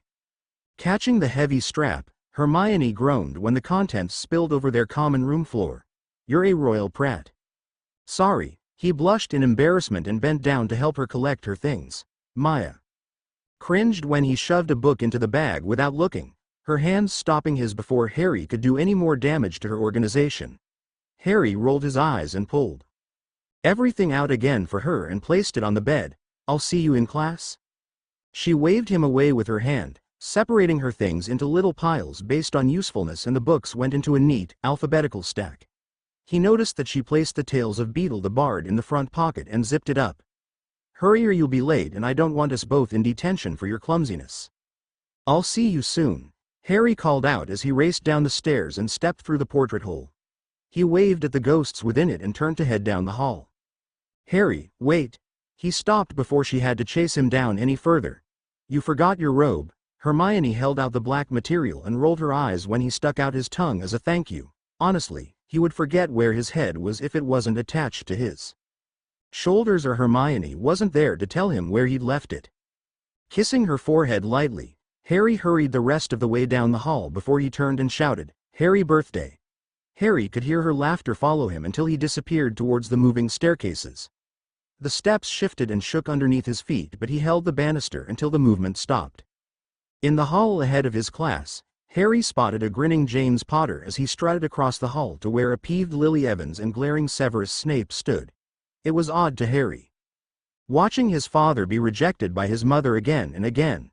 The constant confidence that James radiated was useless against Lily, and it felt silly to imagine them married and having him in a few years. Harry hid a grin as James swept his arms in a low bow in front of her, asking Lily if she'd tutor for potions. Snape sneered and rolled his eyes while the hall of students laughed good-heartedly at James's newest attempt to woo Lily. Lily huffed and shouted, I would rather sit in a puddle of stinksap, Potter. Even then you'd be the sweetest-smelling lily in all of Hogwarts. He blinked up at her from his little bow. I wonder how long it'll take before she gives in or he finally gives up. It's been months already. A voice whispered close to Harry. I wouldn't count on either of them making it easy for the other, Harry whispered back without looking away from his parents. Lily marched down the hallway with a huff and Harry ducked into the transfiguration room. Sirius Black he hadn't meant to sleep in. His mates were supposed to wake him up before breakfast, but apparently the selfish pricks had decided to let him stay in bed all day and go to the Great Hall on their own. Sirius sniffled through his stuffy nose and wiped his sweaty forehead with the sleeve of his robes again. It was ridiculous, he wasn't that unwell. A little cold wouldn't stop him from going to Quidditch after classes, even if Remus wanted to drag him to Madame Pomfrey and drug him into unconsciousness until he felt better. Sirius rounded the corner, slightly swaying on his feet from the sudden turn. Supporting himself against the wall, he moved as quickly as he could towards Transfiguration. Dumbledore wasn't really a concern. He was nice enough but not really scary. McGonagall on the other hand was a nightmare. He shivered at the thought, and definitely not from a burning fever, Sirius reasoned. Maybe he'd feel better if he sat for a minute. He was comfortable on the cold stone floor before he'd even finished the thought. He closed his eyes and his shoulders dropped as he sniffled. Vaguely, a little voice that sounded too much like Remus told him that he was falling asleep in the middle of the hallways, but his foggy brain couldn't care less.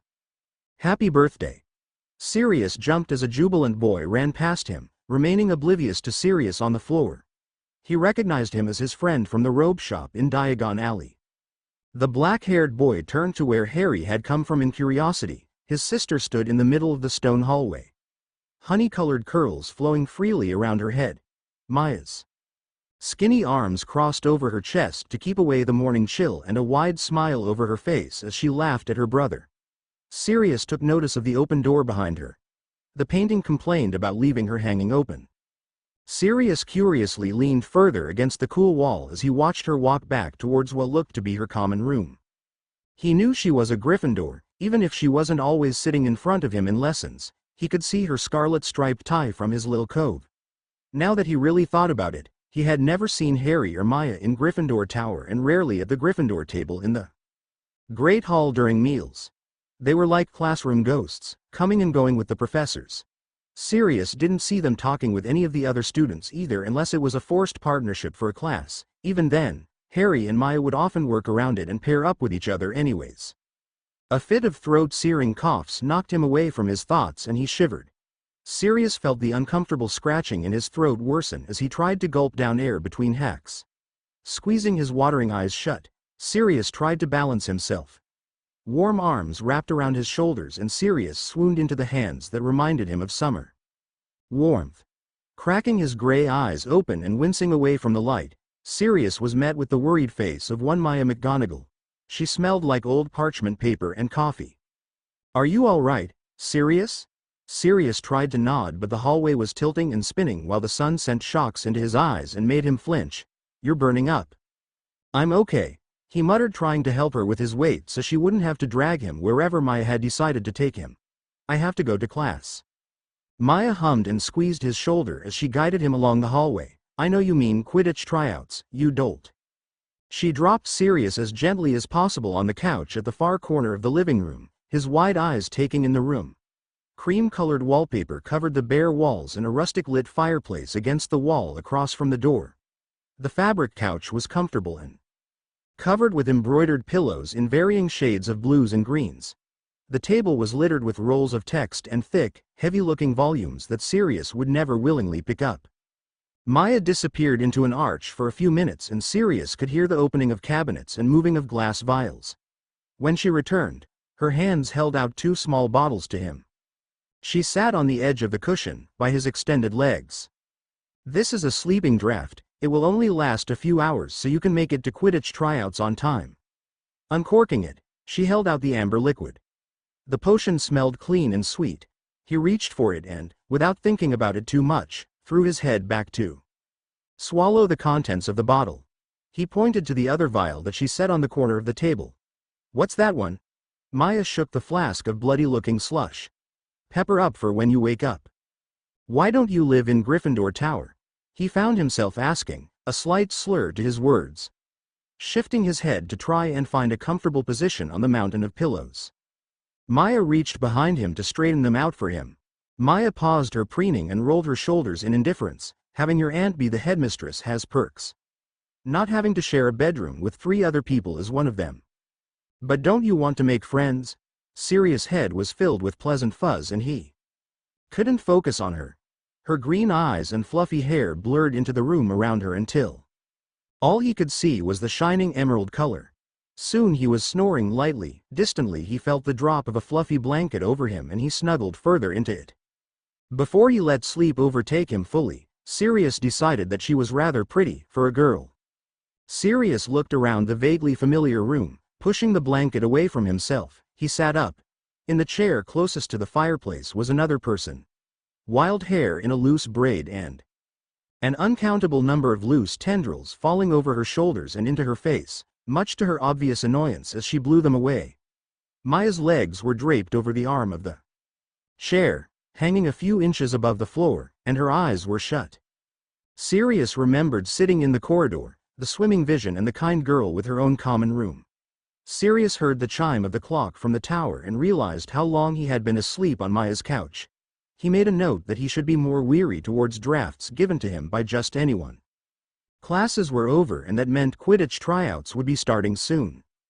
Not wanting to wake her after she had taken care of him all day, Sirius quietly collected his school bag and abandoned the robe. His head hurt a little, but it was only an uncomfortable ache, not the pressure of an oncoming migraine like it had been in the morning. He spotted the second vial Maya had prepared for him, and, thinking he would be better off playing with it rather than the headache, Sirius knocked back the pepper-up potion she'd left for him.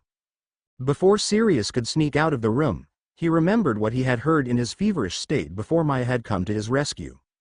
"Happy birthday." Harry had shouted at her as he ran down the hall.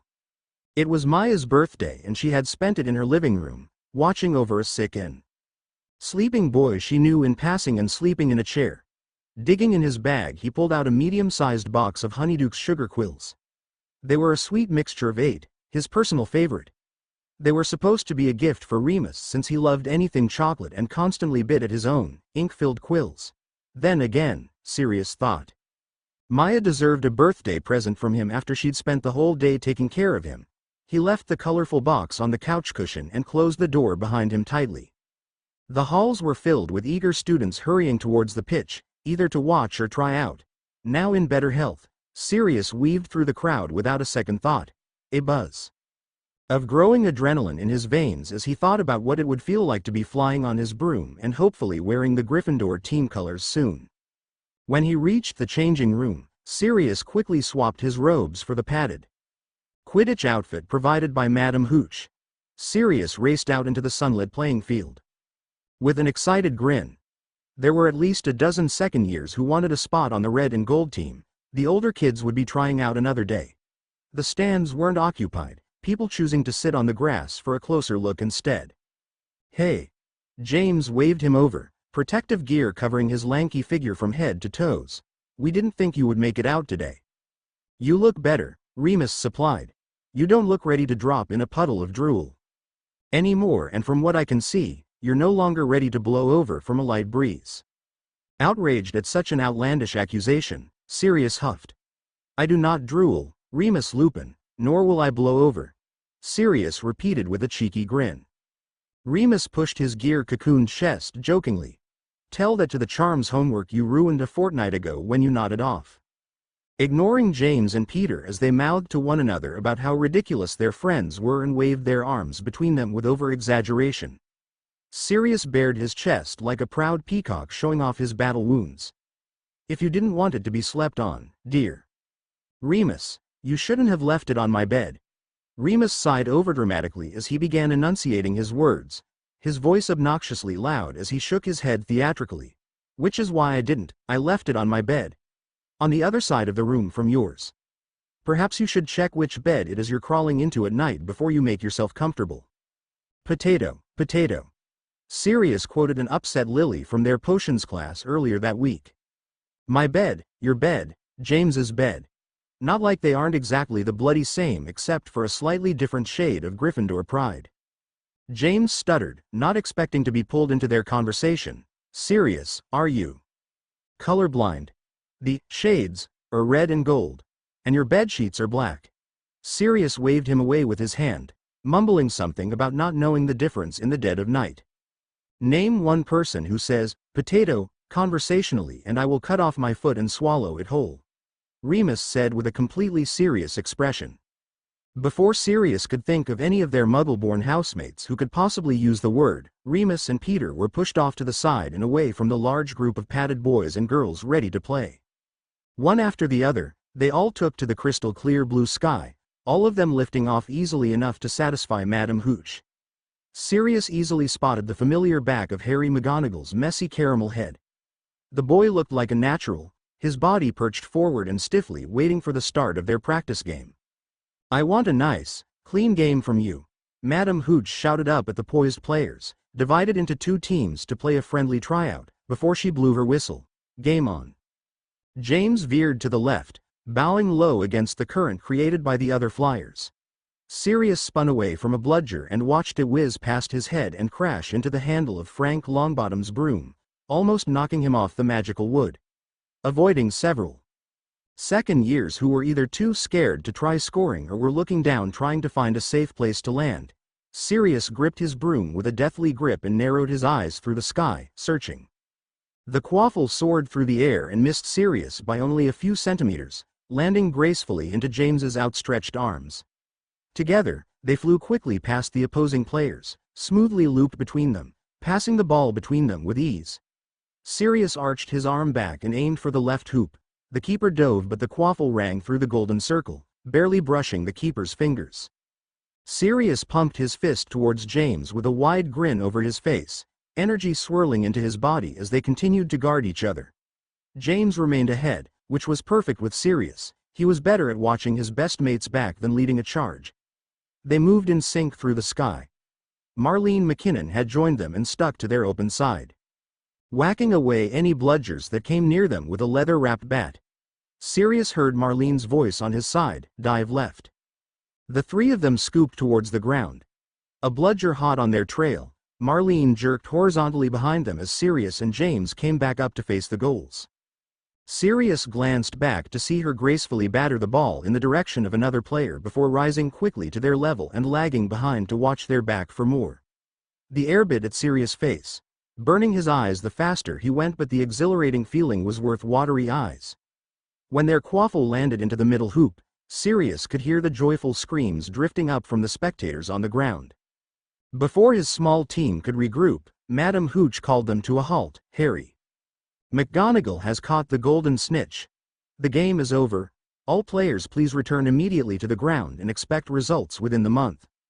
Sirius was radiating happiness when his feet landed on the mushy grass.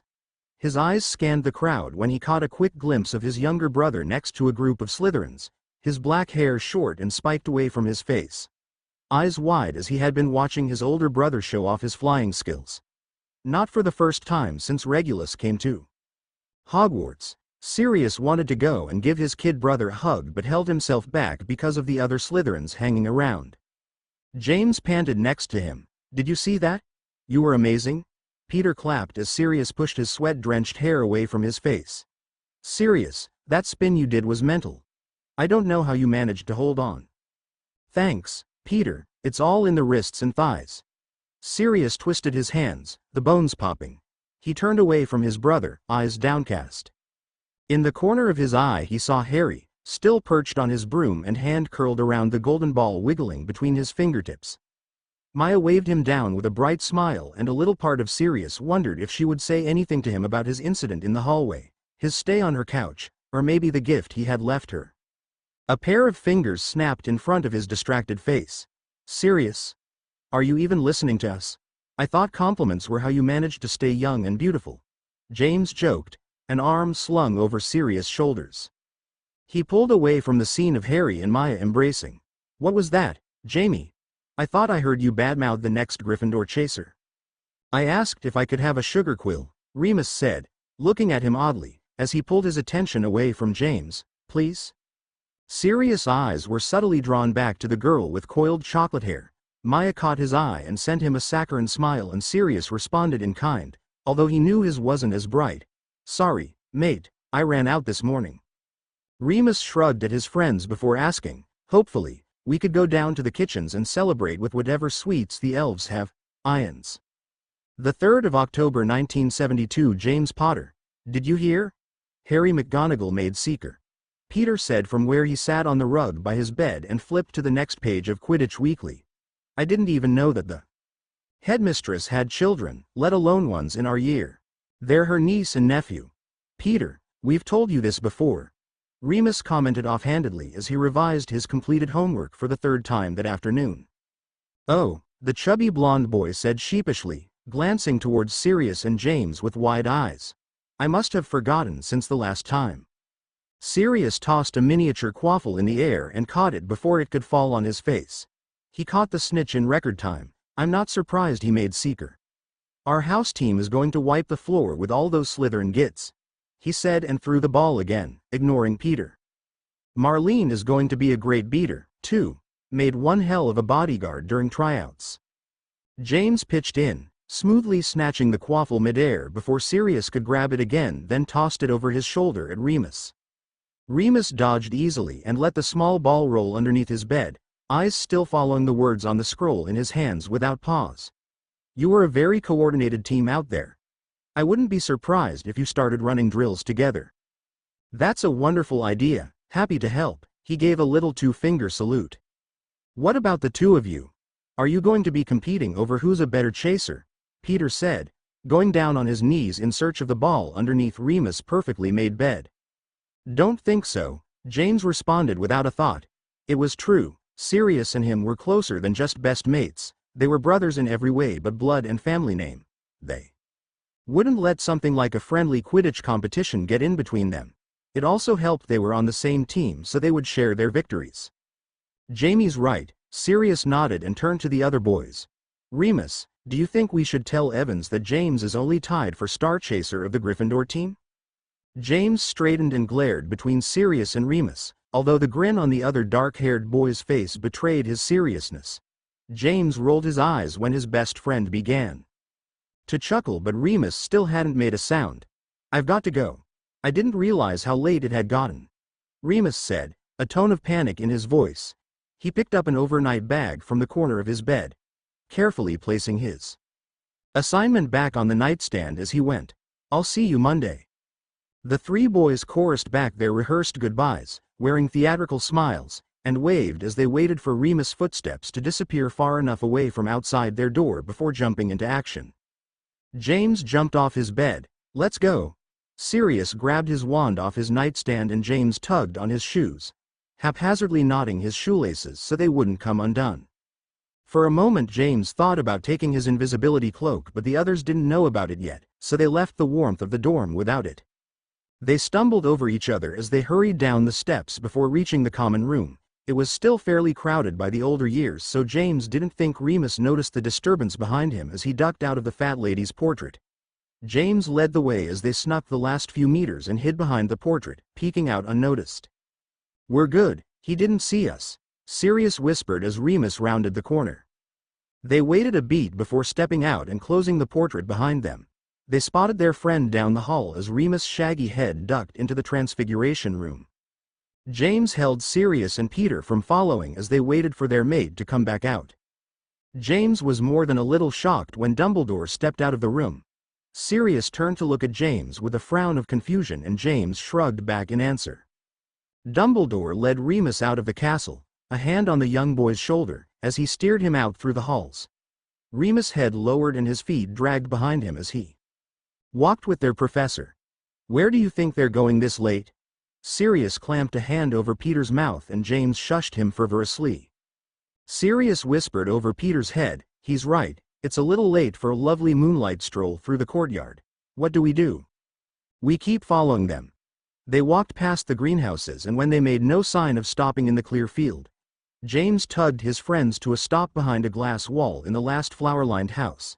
He pushed away a few potted plants so he could see Remus and Dumbledore clearly. It's too risky to go out there in the open like this. We should wait until there's somewhere for us to hide before following them, James suggested. Are you sure we should be doing this at all?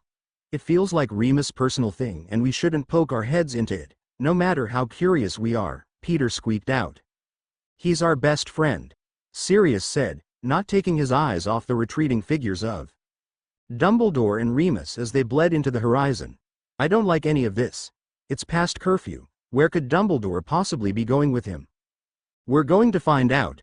James was about to run after them but an arm pulled him forcibly back to kneel on the dirty floor. Peter, what the hell? Look. The blonde boy pointed at the transfiguration professor, coming back towards the castle, hands tucked into his robes and a calm look over his elderly features. Coming back from the Forbidden Forest without Remus. Where's? The only thing out there is the Forbidden Forest. Merlin knows what kind of trouble Remus could get into on his own. What is Dumbledore thinking leaving him there on his own? Dumbledore walked over a hill and disappeared from their sight under a stone archway. Let's go before we lose him in the dark. They hurried down the path, keeping low to the ground to avoid detection if Dumbledore decided to double back for Remus. James's nerves were alight with worry about why their best mate was being abandoned to fend for himself in the Forbidden Forest every month. Assuming this is where he was every time he disappeared, it begged the question, wasn't it forbidden for a reason? As they walked the edge of the forest, James noticed the branches of the whomping willow were frozen in mid-strike, the leafed bough hanging ominously above their heads. James saw a suspicious hollow at the roots of the terrifying tree. James dropped to his knees, Sirius and Peter copying his movement without pause. Crawling on their hands and knees, James dropped into the dingy passageway. Spiderwebs twisted themselves on the back of Sirius' jacket as he fell in after him and Peter landed on an abandoned rat trap. The light of the full moon filtered down through small cracks in the ground above them. James heard the rattling of metal ahead in the tunnel and sweat ran down his neck as he breathed in the filthy air. He didn't pull out his wand. If Dumbledore left Remus there then it must be safe. Inching out of the damp soil underpass, James felt safer with Sirius and Peter behind him. There was candlelight coming from underneath a splintered wooden door. A scream ripped through the air. It cracked across the tunnel and tore at the bark of the tree roots. It felt like the air itself was crackling. Looking at Sirius, James nodded towards the door, and together they pushed it open. Cringing away from the creaking of its rusted hinges, they stepped over the threshold. At the center of the room, tied in shimmering silver chains, was Remus. His knees were hugged against his chest, and his chestnut-colored head was buried in the fabric of his sleeves. James watched his shoulders tremble as his lanky body rocked back and forth against. The boy's shaking stopped and he slowly lifted his head, green eyes watering at the sight of his friends. "Oh, Remus, what has Dumbledore done to you?" James found himself furious at their professor. Dumbledore was supposed to protect children, instead he was chaining them up alone in the middle of the night. James clenched his fists in anger. He felt the fury radiating from Sirius at his side as they continued to look at Remus. "What are you doing here? You can't be here," he screamed at them, pulling further into the room, struggling to fit himself into a tight corner and away from the three horrified boys at the door. "Get away from me." James took a step into the rundown room, trying not to look too closely at the chains around his friend's wrists and ankles, until a sickening crack stopped him cold in his tracks. Remus fell forward, head snapping down, forehead resting against the molded floor. His breathing labored and his body spasmed uncontrollably. "Leave me alone.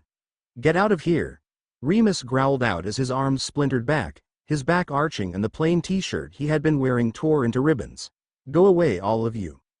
Now, we just want to help you. Tell us what's going on," pleaded Sirius from next to James, Peter staying safely outside of the dim room.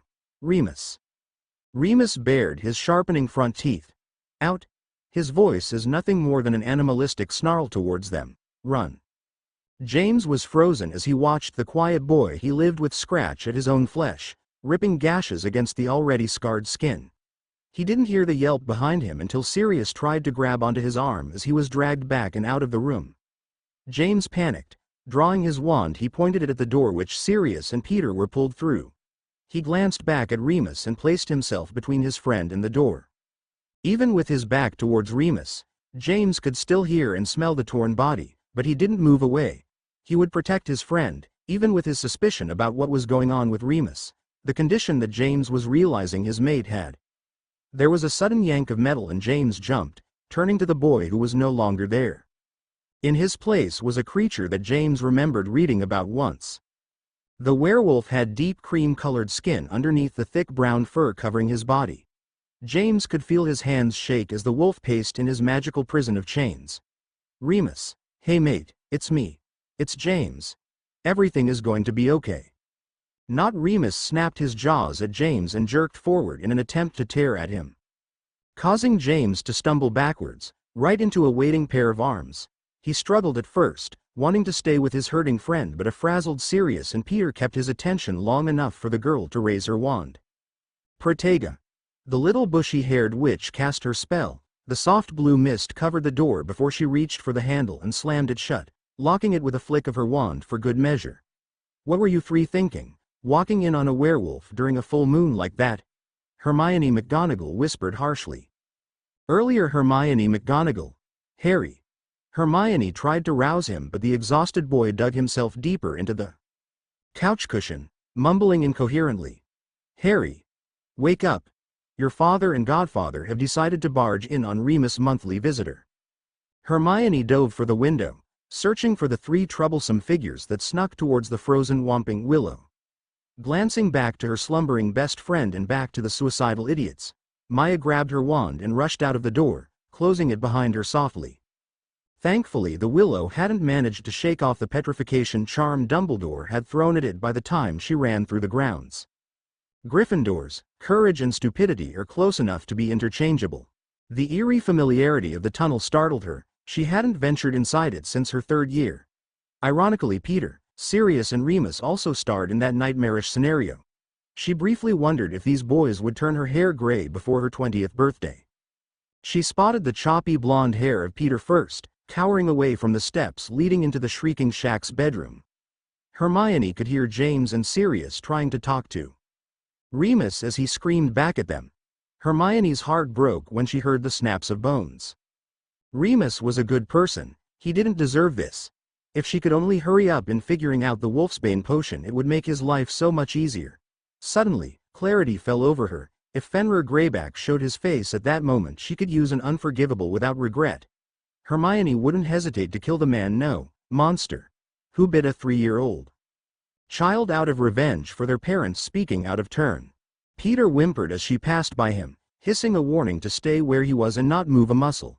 She crept closer, her feet silently padding up the stairs, trying to remember which boards were loose and actively avoiding them. Sirius' hands shook at his side, fingers gripping his wand, but he stood firm next to an equally scared James. Hermione had to admire their loyalty. Grabbing the scruff of Sirius' neck, she wrenched him away from James and the transforming Remus, savagely pulling him out of the room. He struggled against her, but adrenaline was pumping in her veins, giving her the strength to yank him away. Hermione managed to push him against the wall next to Peter. "So help me, Merlin, stay here or I will hurt you." Hermione pointed at his feet and turned back the room. She needed to hide the last of the idiot trio in the hall before Remus hurt them. Or himself in his attempts to escape. No wonder her universe's Severus Snape always picked on her little golden trio. They were a pain in the ass, just like the Marauders. "Wait." Sirius grabbed her wrist. "You know, don't you, what's happening to Remus?"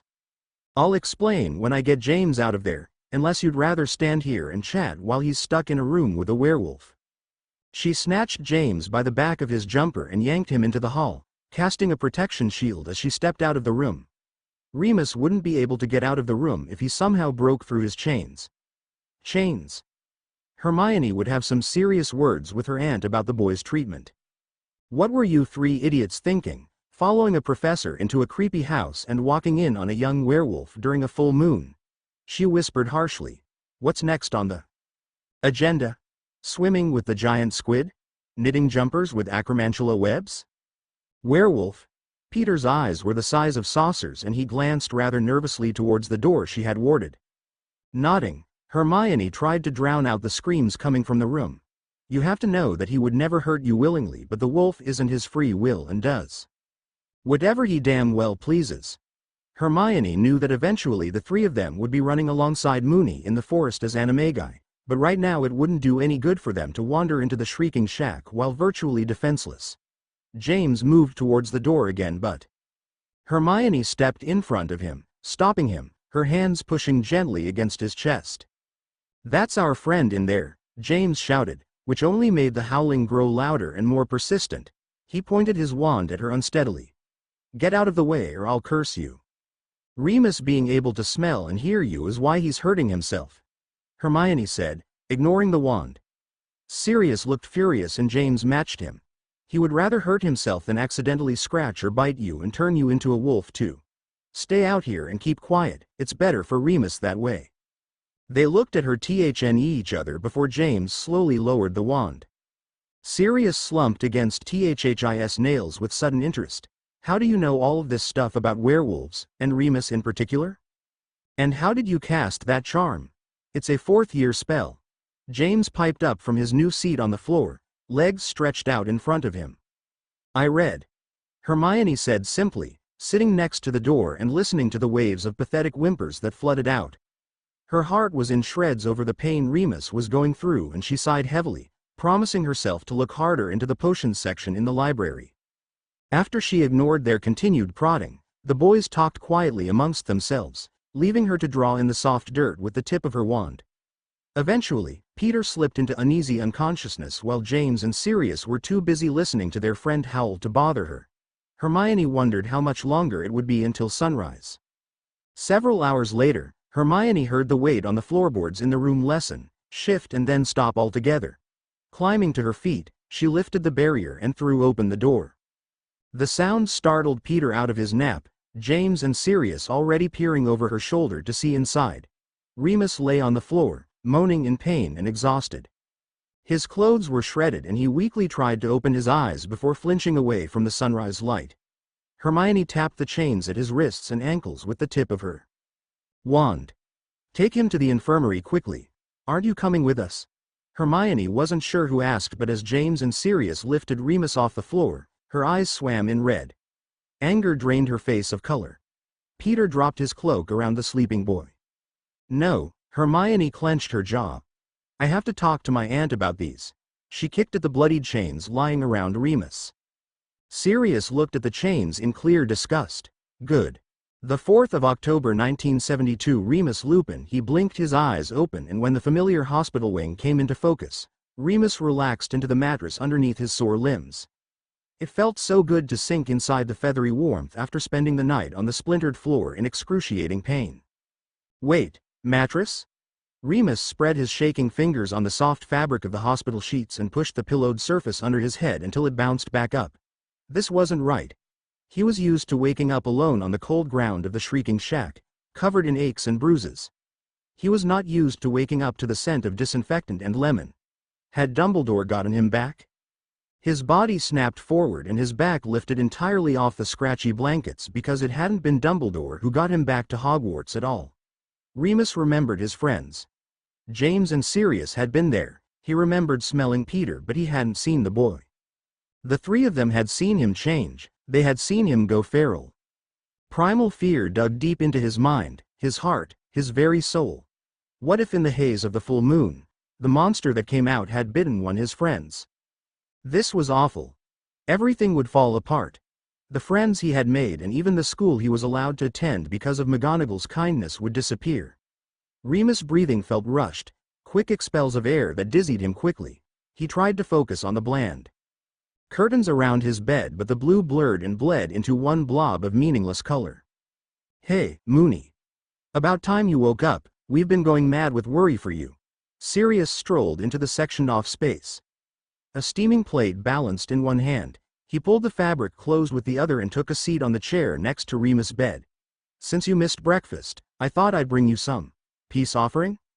Remus' eyes widened at the comfortable aura Sirius extended. What? You don't like Moony? James thought it was rather clever, Sirius said with a slight pout, hand still outstretched and holding out the food. You know, because your alter ego only comes out during the full moon, hence Moony. No, I get the reasoning behind the nickname. But Sirius shoved the plate into his hands and lolled his chair on its hind legs. James poked his head through the curtain and grinned widely. Look, who's finally awake. Welcome back to the land of the conscious, sleeping beauty. For a while there we thought one of us would have to kiss you. I'd have fought you to do it, Sirius said. Please, one hit to your knees and you'd have been down for the count. James sat on the corner of Remus' bed. If I go down, I'm taking you down with me, Potter. Why are you being so nice to me? Remus murmured into his lap, fingers tearing apart a buttered scone. Like he could have done to them last night. He dropped his head in shame as tears filled his vision. I understand if you want me to leave the dormitory and you never have to talk to me again and he hiccuped into his hands. Hogwarts. Sirius pulled the uneaten plate of food out of his unsteady lap and slid it onto the empty nightstand next to his usual bed. Of course we're not going to have you kicked out. Why on Merlin's green earth would we do that? Because I'm a monster. I'm dangerous. Why couldn't they understand? He wiped at his eyes. It wouldn't do him any good to blubber like a child now. It would only serve to make him more pathetic in front of his former friends. Might as well go with some dignity. Stop being so dramatic. You fold your socks, Remus. Forgive me if I'm not trembling at the sight of you. James reached his hand out to grasp his. But he was cut out when two pairs of gangly arms wrapped around him. His friends hugged him tight enough for him to understand they weren't going anywhere, but not hard enough to aggravate his healing injuries. You aren't going anywhere. One of them muttered into his shoulder. Not being able to help himself, Remus squeezed them back and let the dam break, sobbing in their arms. When the three finally broke apart, Remus was grateful beyond words. I'm sorry. For trying to eat us last night or for not telling us about your... James paused for dramatic effect before leaning forward conspiratorially to whisper, furry little problem? Both, he replied meekly. I'm really sorry, I can't ever make it up to you. James waved away his apology with a smile as he stole a piece of bacon. Don't worry about it. We're in one piece and we know now.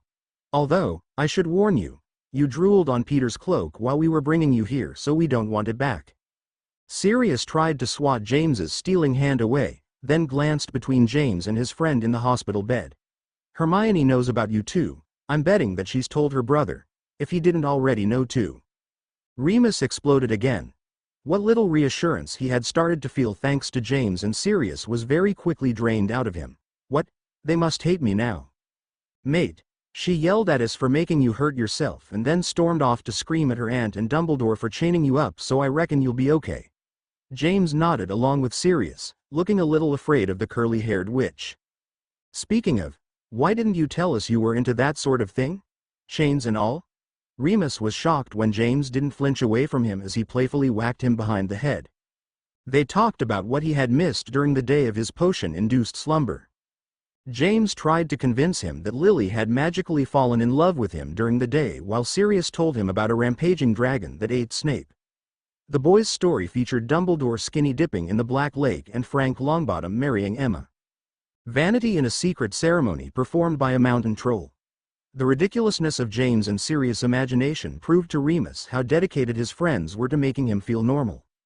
By the end of their pee to just be sitting between his friends laughing, happier than any amount of hot breakfast in a soft bed could ever make him. When the next full moon rolled around, things were different.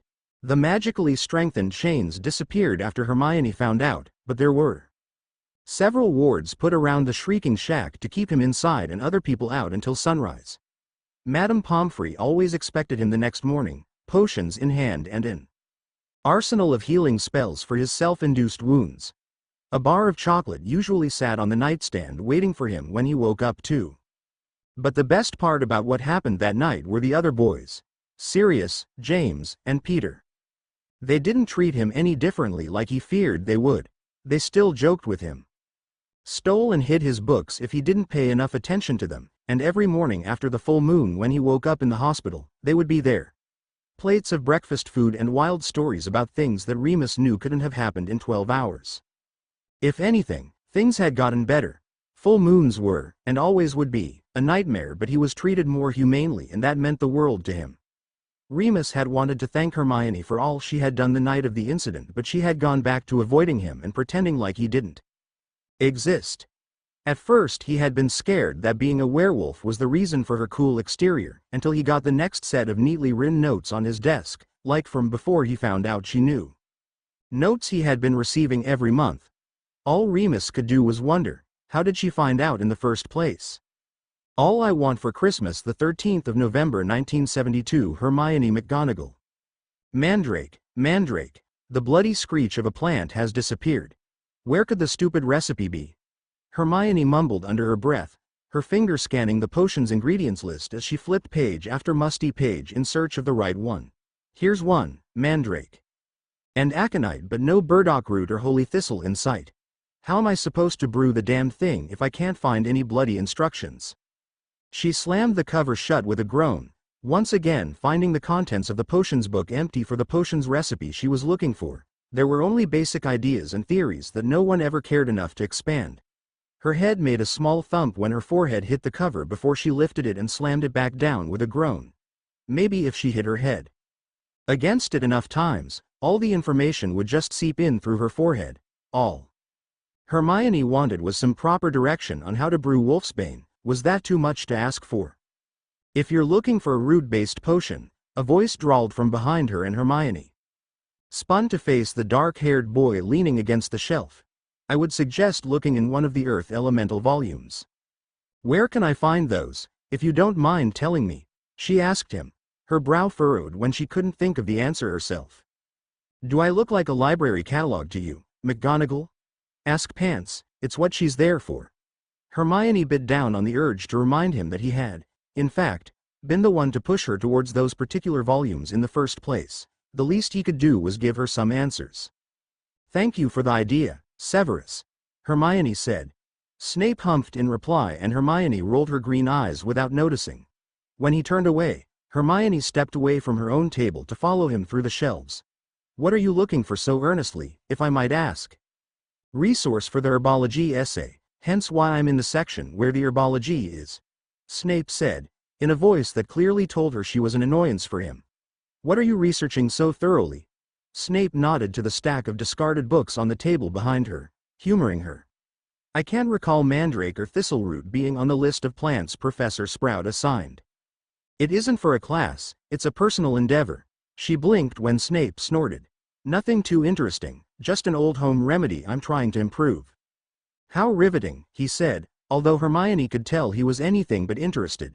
Snape ran his fingers over the spines of the books lining the shelves. He glanced back towards her with an arched brow and a curious glint in his eye. Something involving aconite in. Mandrake? Are you looking into a type of poison perhaps? Hermione bristled under his gaze. Aconitine is known for its positive effects in the cardiovascular system. I could be working on a healing potion or even a cure for the Muggle common cold. Why do you assume the worst?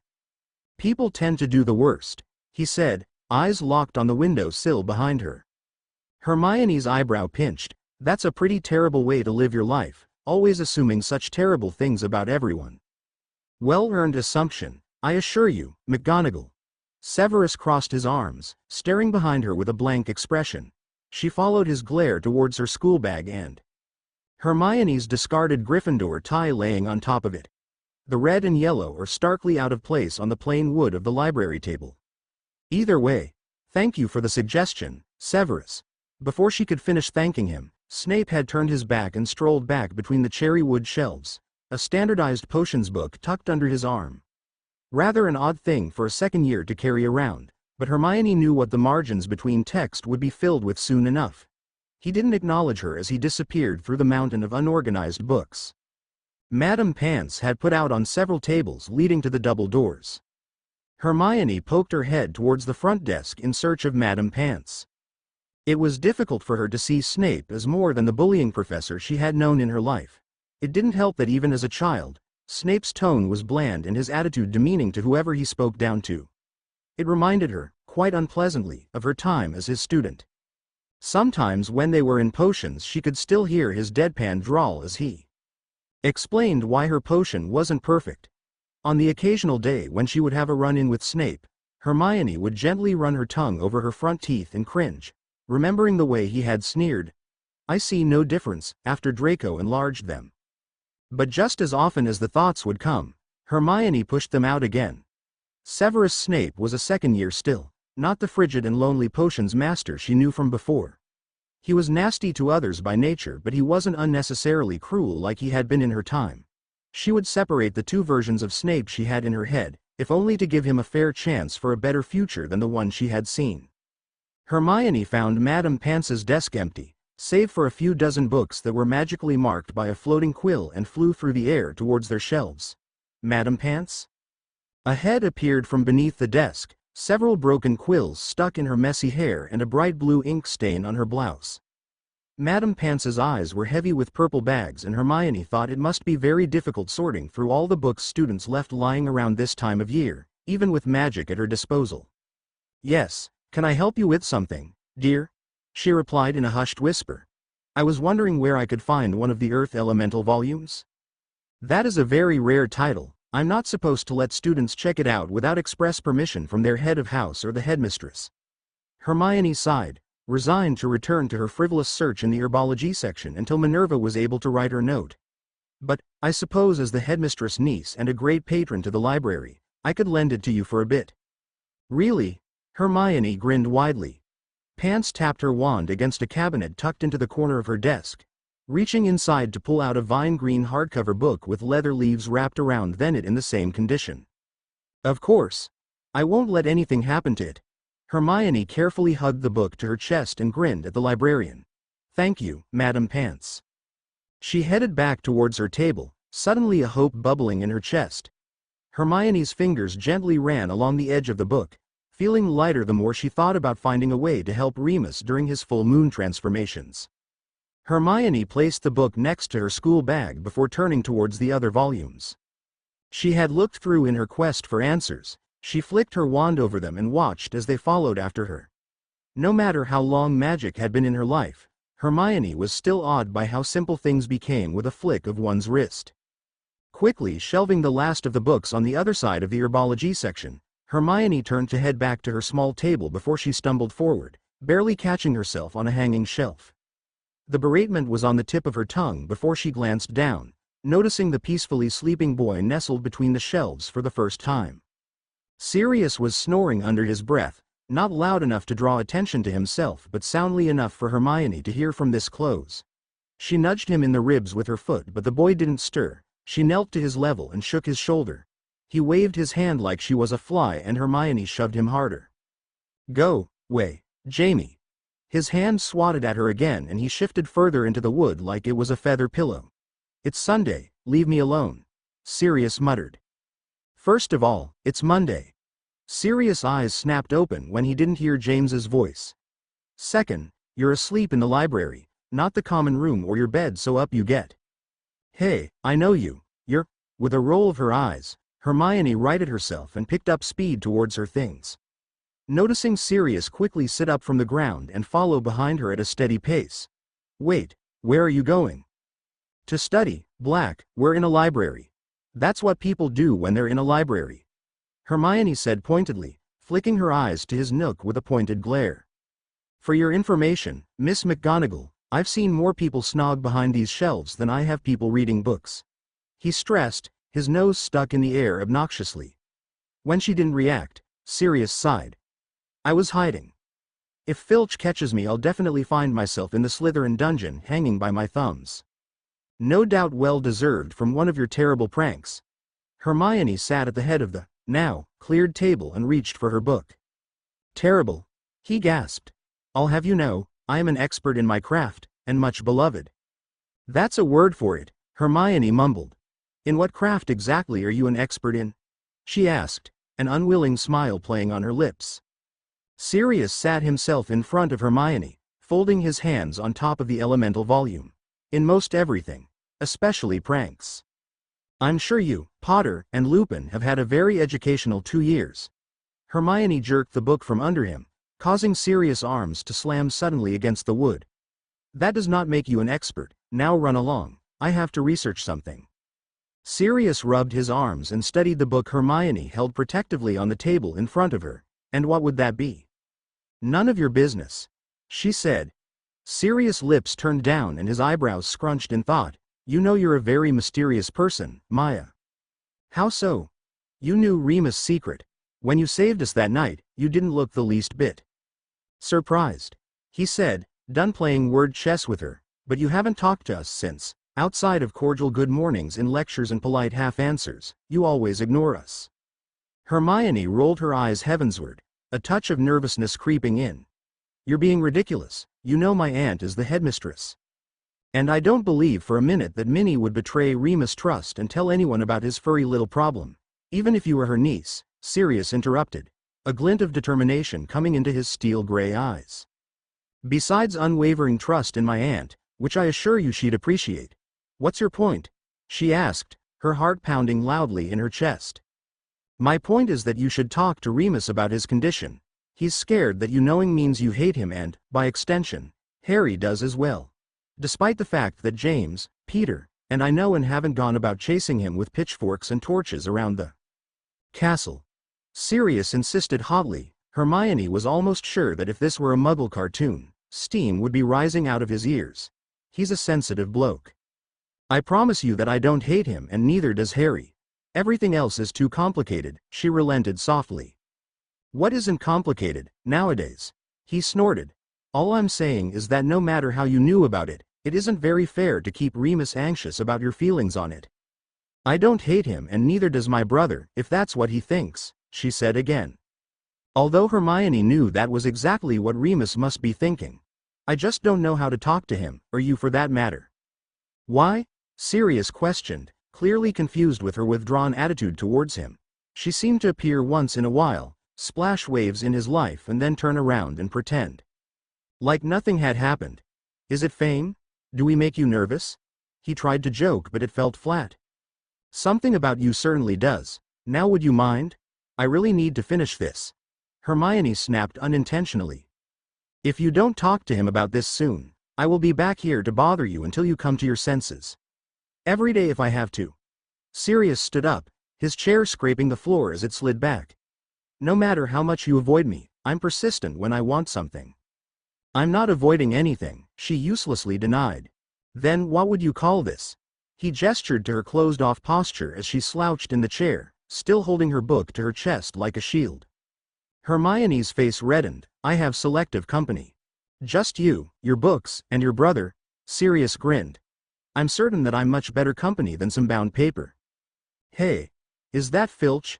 Hermione shouted, rather guiltily, drawing the attention of the depraved old man who had just entered the library in search of the troublemaker, his mangy cat.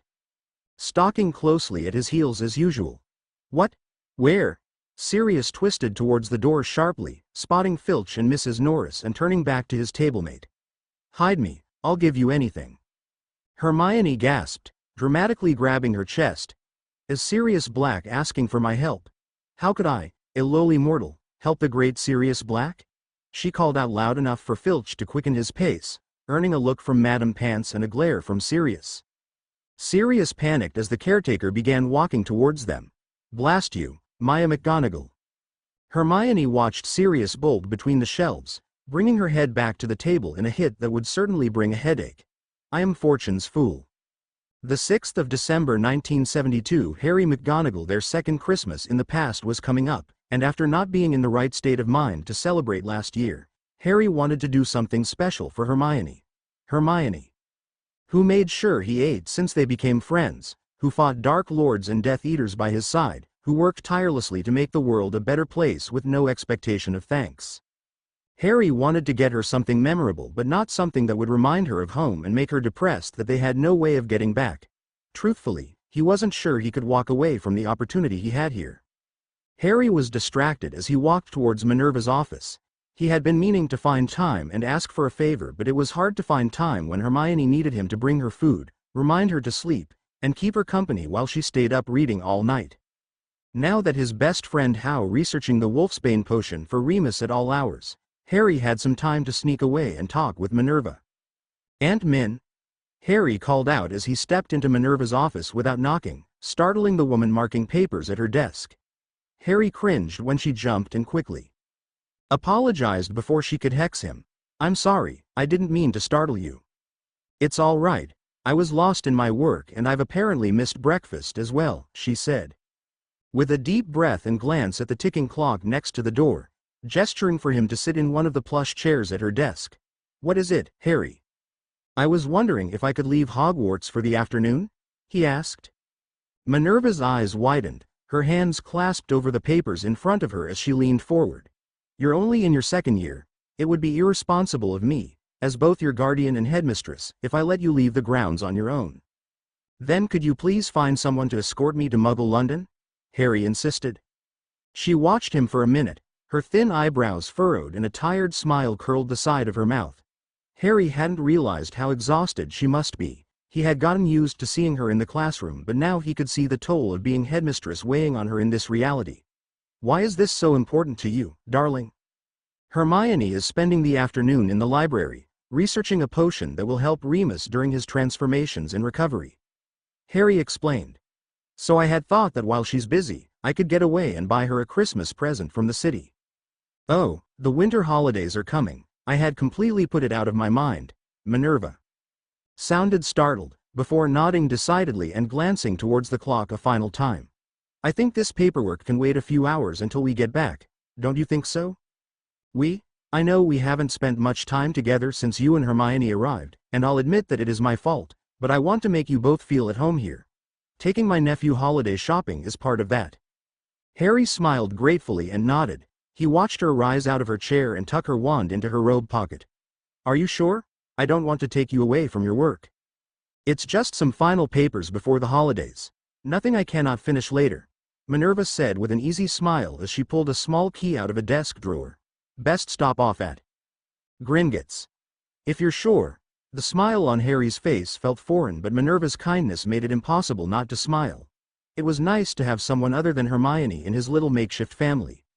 We need to change into Muggle clothing before we head out, Aunt Min. Minerva nodded as she grabbed the thick cloak folded over the back of her chair. Bundle up tight before we leave the castle. Harry, the weather hasn't been pleasant as of late and I don't want you getting sick right before Christmas. They made a quick stop at Minerva's rooms, Harry picking out the clothing he thought would blend in best with the Muggles, although his sense of style was questionable in the late 90s at best, let alone in the early 70s. He thought it was for the best when the clothing his aunt ended up wearing was mostly neutral colors, grays and whites. The two of them stepped into the flow in her office and quickly slipped through the gathered crowd in Diagon Alley.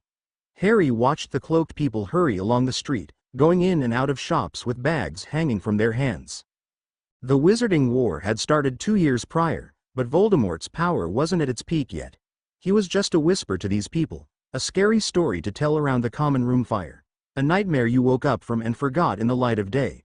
He wasn't real to them yet, but soon he would be an all-consuming presence that would haunt their every step like a looming shadow. They ducked into Gringotts and the familiar sound of counting galleons rang in his ears. The goblin at the counter gave him an uninterested once-over before turning his full attention to Minerva. When his aunt stepped towards the vaults, Harry waved her away and took a seat by the front desk. The last time he had been in the bank, he was stealing Hufflepuff's cup from Bellatrix's vault and riding out on the dragon that guarded the high security levels. When Minerva came back with a muggle wallet filled with paper bills, Harry rose to his feet, ready to head into London. Harry nodded and followed behind her as she steered them out of Gringotts and back onto the street. They followed the flow of traffic in silence until they reached the Leaky Cauldron. The pub was alive with boisterous patrons deep in their drinks, and Harry shook his head when one of them whistled at Minerva. They walked through quickly. His aunt waved in thanks to Tom when they reached the entrance to Muggle London. His aunt had told him once that as a half-blood, she had spent time in the Muggle world when she was a child, but never around the winter holiday. It was entertaining to Harry, watching her walk wide-eyed between the decorated shop windows and Jolly Santa impersonators ringing bright red bells at pedestrians. The last time they had visited Muggle London was over the summer, when he and Hermione had asked for more clothing to wear outside of lessons, but he'd been so busy thinking about his family that the trip felt like a distant dream. "Do you feel more at home here?" Minerva gestured to a mother leading her small child by the hand into a candy shop. Harry bit his lip as he watched the bright colors swirl over the large selection of Muggle candy on display. "Not really, I never felt at home anywhere but Hogwarts. It was the one place I felt close to my parents. When I was a baby, after they died, I was taken to my Muggle aunt and her husband and they raised me. They weren't the nicest of people and they made living in the Muggle world terrible." "Did they hurt you?" his aunt whispered. Harry could hear the quiet threat in her voice. He knew that even though it was an alternate world, Minerva McGonagall would not hesitate to ring Petunia and Vernon's doorbell and set them straight. A shove, an occasional rough grab, some unfortunate living conditions and favoritism, but nothing I couldn't handle," Harry said, trying not to show how uncomfortable he was talking about his first try at a childhood. "It got better after I started attending Hogwarts." Harry glanced at her and quickly added, "Mr. and Mrs. Weasley were wonderful, though, treated me like one of their own." "Define unfortunate living conditions, Harry." Minerva had stopped in front of a small booth for fish and chips, a frown tugging down the corners of her lips. "I lived in the cupboard under the stairs until after I returned from my first year at Hogwarts," Harry muttered into his collar, burrowing his face into his scarf to avoid the biting winds. "When I turned 12, they let me have Dudley's second bedroom." "Their son had not one, but 2 bedrooms, and you lived under the stairs for 11 years?" she asked, the disgust written plainly on her face when Harry nodded. She opened her mouth, and Harry could tell she had a dozen questions sitting at the tip of her tongue before snapping it shut. "How about we eat something before we start shopping? I missed lunch today." He smiled gratefully. "That would be nice. Can we get fish and chips?" She looked behind her where the little shop stood waiting and waved him to go ahead of her. "I haven't had proper fish and chips in years." "I'd never have pictured you sitting in a Muggle fish and chip shop." The little bell above the door rang as they came inside. "I'll have you know, I used to come to London quite a bit with my brother when we were younger. Of course, things are different now." She looked around the crowd. "But I hope the food is just as good as it was back then." "One way to find out." Minerva handed him 20 quid and Harry rubbed the paper between his fingers. "Why don't you order for us and I'll find us somewhere to sit?" The 25th of December 1972. Harry est friend on the floor of their common room. Their aunt reclined on the sofa and sipped on a cup of tea. The Christmas tree stood tall and proud between them, casting a shadow over the pile of presents at their feet, Floating magical candles kissed the tree and sparkled over the delicate glass ornaments. The light glowed over Hermione's face, and for the first time in what seemed like forever, she looked happy. He couldn't remember the last time a smile that big had stretched over her face. Maybe it was before Voldemort came back and Dumbledore died. Or maybe it was before she ever met him on the Hogwarts Express. A few of the colorfully wrapped presents shuffled and moved, and Harry was surprised how normal it was in his eyes, for his Christmas presents to almost be alive. He watched Hermione opened half a dozen packages filled with old books and manuscripts in languages Harry couldn't name, let alone actually read, from teachers she had charmed. Her second-to-last gift was a small velvet box, the size of her palm, with an attached note that Harry hadn't seen his aunt's place. The lid popped open and Hermione's eyes went wide as she gasped at whatever she found inside. "Aunt Min, you shouldn't have. This is too much, I can't possibly accept this." "Please, dear." Minerva reached over and gave her hand a reassuring squeeze. "It has been passed down in my family for generations, and you're my family now. Both of you are." "Thank you." Hermione leaned over the small coffee table, contorting her body in an angle that Harry thought had to hurt, to hug their surrogate aunt. "It means a lot to me that you would trust me with something like this." "What is it?" Harry asked, craning his head in an attempt to see inside the jewelry box. Hermione crossed her legs and turned the little pink box towards him. Nestled in the fuzzy material was a pin, an elegant silver peacock. The head and body were twisted around a thin needle. A long tail was spread widely around the peacock's body. A vivid shade of seafoam green and robin's egg blue metal feathers curled around the pin. Hermione's fingers traced the delicate lines, memorizing them, her face lit in a serene smile. Hermione pulled the peacock from the case, playing with the needle in the back as she continued to stare at the precious gift in her hands. "It's lovely, but are you entirely sure?" "Don't be silly." Their aunt waved her away before turning towards him with a warm, motherly smile on her face. "Harry, open yours next." Hermione reached behind the tree, holding a large wrapped rectangle by a copper ring. She batted her eyelashes in fake innocence as she set the present in front of his crossed legs. Harry's hands reached out towards it before a rustling inside the box made him freeze. His green eyes snapped up, blinking between Hermione and Minerva. He looked closer at the wrapping paper, taking notice of the evenly spaced notches underneath. Harry ripped the golden paper aside, revealing the snowy white feathers of a yellow-eyed owl. "She's beautiful. I'm quite happy that you like her.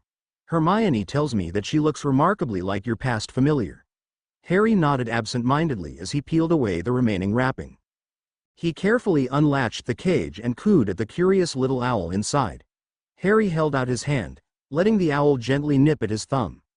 The bird rustled its feathers and Harry felt a tug at his heart. He'd always loved animals, but his relationship with Hedwig had been special. Nothing could replace it. But he could feel that the little owl looking up at him from the cage could fill the hole left behind if he were to let it. "Thank you both so much," Harry said. "I don't know what else to say." "You don't have to say anything else," Minerva said into her cup of tea. "All that matters is that you're happy with your owl." "I am." The owl chirped in admonishment at Harry's sudden outburst. It felt like having a piece of home with him. A piece of the kindly half-giant that had brought him to Diagon Alley so long ago and bought him a birthday gift in the shape of a beautiful owl. One that had been his constant and loyal companion, until the very end. Even though Hagrid was still groundskeeper at Hogwarts, Harry wasn't as close to him in this reality. "What do you want to name her?" The 16th of January 1973 Remus Lupin. He turned the corner towards the library quickly and paused when he saw the bushy head of the little witch that had been plaguing his mind for weeks. Hermione was carrying a stack of heavy tomes, puffing hair away from her face as she mumbled to the library door. Remus hurried to her, cornering her before she could grab onto the door handle and disappear again. "Hello." Remus sheepishly smiled down at his shoes. He waited for her to snatch her arm back in revulsion. Maybe snap and call him every slur that he thought of himself. His hand dropped easily from Hermione and he curled his hands around his potions book. But Hermione didn't shout for help from the werewolf that was keeping her from entering the library. She simply turned her body fully to face him and give her his attention. "Remus, hello," she said, hefting the books in her arms. "Oh, let me help." Remus pulled her volumes into his arms with ease, his eyebrows furrowed in surprise that she was able to carry that much weight for as long as she did. Remus looked down at the series of titles. "Are you working on something?" he asked, puzzled. "Thank you, it's very kind of you." Remus saw Hermione smile from underneath his fringe, feet shuffling. She had an extraordinarily kind smile for someone facing a monster. "Just a personal project. I had an epiphany about a potion and I thought I should research my theory. I've been meaning to talk to you, if you have a minute." He started strongly, having practiced in the mirror when the other boys were out. "About what happened in October. About the shrieking shack and what you knew about me and my condition." Remus' voice cracked and he stuttered, and he was glad that he had something to hold onto as he brutally dug his fingers into the hardcovers. I would appreciate it if you could." His shoulders stayed hunched. "If you could." Hermione's hand gripped his shoulder. "Remus, slow down and breathe." "I'm sorry," he continued, not caring about the tears and hysteria building in his voice and deep in his chest. "I could have hurt you and Sirius and James and Peter. I could have killed any of you, or, Merlin, I could have infected you." "Stop," she hissed. "We will talk about everything when you're ready and not a minute before." Remus opened his mouth to tell her that he was ready, that he's been on the edge and waiting to catch her alone for months. "Don't say you're ready now because I know you aren't. You look at yourself like you're inhuman, and if we were to sit down and talk about everything right now, it wouldn't bring you any ease of mind." "How do you know?" he whispered. "Because I knew another werewolf once." She looked away wistfully before letting out a soft laugh. "You're very much like him. He had the same self-loathing and shame when he talked about himself. And, just like you, he was wrong to look at himself that way. I know we'll talk about you, Remus, but I also know that you aren't ready to hear everything I have to say to you." Hermione took her books back, holding her hand to his cheek to lift his face from the ground. She slipped into the library soundlessly, and Remus stared at the double doors as they shut behind her and left him in the hallway alone. Alone, but, strangely, relieved. "Tell me a story." The 12th of February 1973. Sirius Black. It had become an odd little bad habit of his. Every time Sirius got in trouble with a teacher or had to hide from Filch after a prank, he would sneak through the castle until he found Hermione. Usually he found her lounging in the library with her face buried in a book. It was strategic. No one would suspect the biggest troublemaker in Hogwarts hiding in the library with Miss Goody Two-Shoes. That was Welf now, tucked in next to her legs under her favorite table in the back of the library, trying not to sing along to the tune she was humming. "Why are you hiding underneath my table?" she asked suddenly. Her face appeared a minute later and he could see her start to rub the building headache at her temples when she saw him. "Filch again, Sirius. Or perhaps, you pulled another mean prank on the Slytherins and needed a hiding place from Professor Slughorn?" "No," he denied before ducking behind her knees to hide quickly as Madame Pants came around a corner. Hermione smiled at the librarian as the older woman patted her shoulder. Before she headed back to her office, "For your information, Maya, I'm avoiding your aunt." She snorted unladylike before covering her mouth. "What did you do to her this time?" "I admit to nothing." Hermione dropped her forehead onto the edge of the tabletop. She looked down as Sirius leaned forward, intertwining his fingers and resting them on her knees. "I may have, however, accidentally set Lucius Malfoy's robe on fire." Mischief flickered in her bottle green eyes and she mumbled something about a Quidditch incident in first year. Her fingers landed in his messy black hair and Hermione yanked gently when a knot caught her knuckles. "You say it was accidental, but I don't think you mean it. In any case, you can swear up and down these halls all day long, but I don't believe a word you say, Sirius Black." "I've no idea what you mean, darling, it was entirely—" Sirius paused when Hermione continued to weave her fingers through his hair with a knowing grin on her face, staring at him in amusement. "It was on purpose. It was. I did it all on purpose." "What did he do to deserve it, then?" she asked lightly, her nails scraping over his scalp. Sirius craned his head to the side, exposing the side of his head so she could scratch behind his ear. Hermione laughed under her breath when he turned even further into her hand and sighed contently into her bare knees. "He's dating my cousin, Narcissa." Hermione nodded. "After the Quidditch game against Slytherin last week, I saw him creeping around the Gryffindor common room every night after curfew. I know he's waiting for someone, and as much as I don't get along with my cousins, Sissa doesn't deserve to be cheated on." "It was sweet of you to defend Narcissa's honor." Hermione pulled out the wand, holding his hair back, letting the strands rain over his eyes. And how is it that you saw him out in? About after curfew in the first place. James and I wanted to celebrate winning the game, and Remus is always craving sweets, so we snuck down to the kitchens. A frown pulled down the corner of his lips. When we came back, there he was, sitting down the hall and looking like he'd been there for hours. Sirius' mind wandered back to catching Lucius, pale and staring at the Gryffindor tower door longingly. Sirius had never seen Malfoy look anything less than the pureblood perfectionist prat he'd known from his mother's stuffy society parties. Yet there he had been.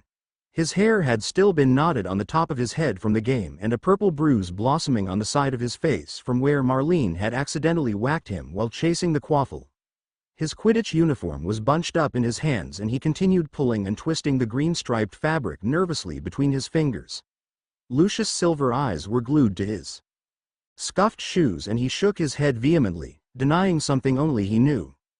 James had poked Sirius's shoulder under the invisibility cloak and shrugged, matching his confusion.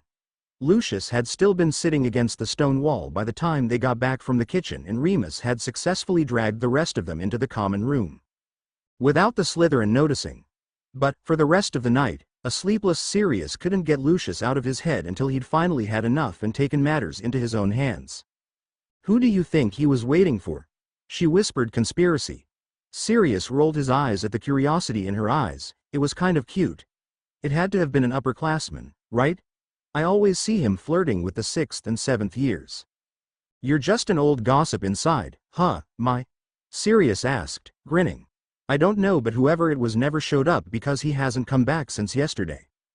"That, or he ran off and decided not to come back after you set him on fire," Hermione muttered with a little pull on his hair. "It must be the black in you. It puts you in a unique deposition for trouble and havoc." He grabbed onto her wandering hand, pulling it gently from his hair. Her fingers wiggled in his hold, and Sirius noted her chilled skin, squeezing her fingers in his hand to warm them. "I resent that, my. I happen to be a national treasure. I nurtured you back to health. I'm allowed to insult you. I'm pretty sure that's not how friendship works, but I've wanted to talk to you about that." Sirius rested their tied hands beneath his chin, looking up at her from his seat under the table. "I really appreciate you taking care of me when I was sick. Being nauseous and feverish and all by myself in the dorms was not fun. Even though I wasn't conscious when I was with you, it was still nice not to be alone." "You're welcome," Hermione said with a nod. It was simple for her, he could tell. It wasn't about Sirius owing her one, or showing herself in the best light. Hermione McGonagall was kind and caring. For some reason, it was directed at him occasionally. "Why are you still under the table?" Sirius shrugged. "It's oddly comfortable down here. I find that difficult to believe." She was right, of course. His legs had fallen asleep at least 4 times since Hermione noticed him sitting there. Then again, when wasn't she right? Sirius crawled from underneath the table, his knees covered in dust from the library floor. He pulled himself into the chair next to hers and leaned forward to tug an unruly curl from behind her ear. "It was your birthday, too, so spending it taking care of me means a lot."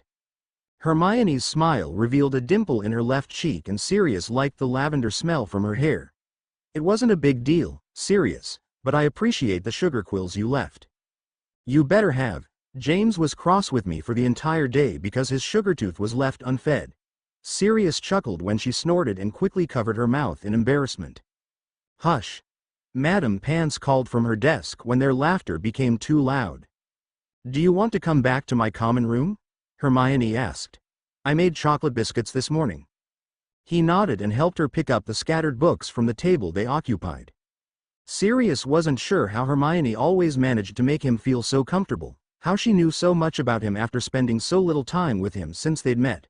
Sometimes he felt like she could read his thoughts before he could voice them. It was beyond frustrating when she looked at him with an arch in her brow and just knew what to say and do. "Ready?" Sirius nodded and shouldered her bag. "Ready. Harry McGonagall, dear Ron. Hermione says writing helps compartmentalize things, and even though this feels stupid because you'll never get to read this, I know better than to argue with her, so here I am. And you won't believe where I'm writing to you from. Or I suppose I should say when I'm writing to you from. 1973. Can you believe that? I don't know how to explain how I feel being here." I'm overjoyed to see my family alive and well. It feels like the longer I'm here, the more I can pretend this is the only place I've ever known.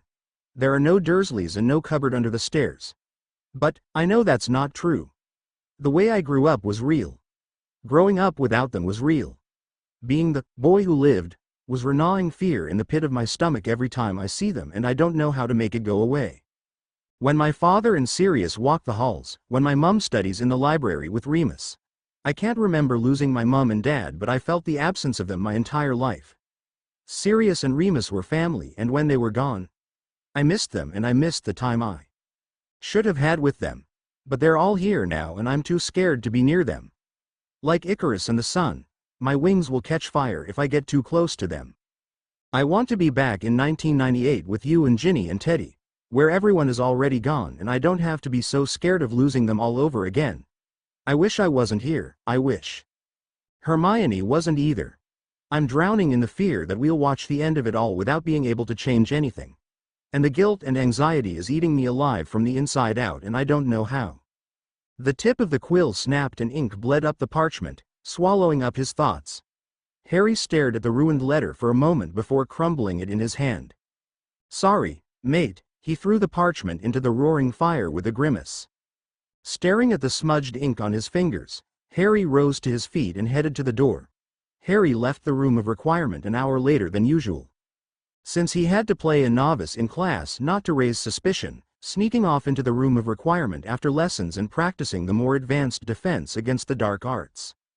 Spells was a way for him to prepare for what was coming. He knew the war would publicly start in the next few years, and he couldn't bear to lose any of his friends and family again. Not when he could do something to prevent their loss. Harry pocketed his wand as he turned the last corner until he reached the portrait to his common room. He waved at the animated figures and glanced around the hall before whispering the password. The painting nodded and stepped aside. Hermione had been living in the library since that terrible reminder in October that Remus still lived in a state of self-hatred and pain. Hopefully having James and Sirius know about his furry little problem would help him become the good man Harry remembered. He knew there was no cure for lycanthropy, but Harry hoped Hermione could find a way to replicate the Wolfsbane potion and help Remus manage his condition. As much as Harry enjoyed his time alone with Hermione and Minerva, he missed spending time with other people, other friends. Harry wanted to play Quidditch with the Weasleys, drink butterbeers with Neville and Luna at the broomsticks. Harry wanted to sit down on the overly plush couch in Grimmauld Place and talk to his godfather about everything, but that was a difficult task to accomplish when he wasn't technically born yet, or even in the right universe. Harry found it painful to be around his family and have them look back with unrecognition. Granted, he could befriend them, but in some ways that would be worse. Having the mother and father he never met know him only as Harry McGonagall, the nephew of the headmistress, was unimaginably painful for him. Having the godfather he loves and lost know him passingly as a friend from school was a nightmare. Hey, Harry. Harry turned sharply towards the familiar voice, his face pale in shock at the sight of his godfather. The younger, alternate reality version that Harry had been avoiding for well over a year now. You all right, mate? Harry sat on the edge of the couch, taking in a few deep breaths through his nose and out through the mouth, just like his Sirius had taught him to avoid panicking. In another life. A life filled with grief that choked him, a life that had ended long before his new one here had begun. He wasn't the boy who lived anymore, he was just Harry. And just Harry could move forward in baby steps. I'm great, just worn out, he said, fingers digging through his tangled hair. There was no real way for him to explain where he had been all day or what he was doing. Worn out seemed like a good enough reason for his unkempt and sweaty appearance. Sirius looked down at Harry's robes, a standard Hogwarts uniform with a loosened Gryffindor red. Not a Quidditch uniform like one would expect. From what? Hermione gave me homework. Not a lie. It had been her suggestion to write the letters and start training early for whatever storm they would have to weather. Ending with him mentally and physically exhausted. He didn't like what he was doing with Sirius, telling half-truths. And hoping they came out honest enough, but the full truth wasn't an option. I did, and you'll thank me for it one day, Hermione said as she entered the room, cups of tea balanced on her arm. Harry eyed the cup she held out hesitantly. Please relax, I didn't make it. I'm just the delivery service. Thank Merlin for that. Harry mumbled under his breath and Sirius tried to cover his laugh with a loud cough that didn't fool either of them. I'm not above sticking your hand in warm water while you're sleeping. Harry rolled his eyes and took a savory gulp of tea, humming in appreciation. You say that as if we don't have cleaning charms. Sirius snorted, reclining into the couch with a sigh. He looked too comfortable, stretched out with a chipped mug in his hands. And you say that like you want her to do it. It could be a secret desire of mine. Hermione made gagging noises and Sirius looked a little ill when he went to sip his tea before thinking better of it and placing it back on the table. That didn't come out right. No, Harry. Sirius waved away his protests. Please, tell us about this secret desire? Write it down so we can send it to the prophet. I hate both of you, Harry groaned loudly, covering his face with his hands. Hermione chuckled but Sirius stayed quiet next to him. Harry opened his eyes and glanced at the other boy curiously. Are you okay, Sirius? He pulled the cup back into his hands and turned the spoon along the rim, silently. Why don't you want to be friends with me? Sirius asked into his cup of cold tea. His gray eyes squinted at a thread sticking out of the sleeve of his sweater. Bitten nails picking at the red strand in earnest. Or talk to me at all. Did I do something? No, I'm sorry, Harry started. But he didn't have anywhere to go from there. What was he supposed to say? Apologize for letting his guilt eat him inside out because a version of Sirius had died for him? I'm sorry you went to Azkaban for 12 years and died a shell of yourself? Was he supposed to tell Sirius that every time he looked at him or his parents, who weren't really his parents, he felt like curling up in a corner and crying? Hermione looked down at her lap in shame and Harry felt the same crawl up his spine and color his face in a dark blush of regret. There's nothing I can say that will make how I've treated you okay, but I would like it if we could try again. Harry grimaced away while Sirius studied him. He glanced between Harry and Hermione, eyebrows furrowed in thought and his teeth chewed at his bottom lip. Harry had allowed his own fears and insecurities about the future he and Hermione came from to come between him and his godfather. No, not his godfather, Sirius. He was just Sirius, not his godfather. For all Harry knew, he could never be born in this alternate reality. The shame was hot and cut in deep. He waited impatiently for Sirius to decide if he was worth giving one more chance to. And he made himself a promise, if Sirius gave him another chance, he wouldn't waste it. Harry knew it wouldn't change overnight but he would try to be in the present instead of his past. I'd like that. Harry felt the weight lift from his shoulders and he smiled gratefully at Sirius. They shared a grin before Sirius turned towards Hermione. Maya?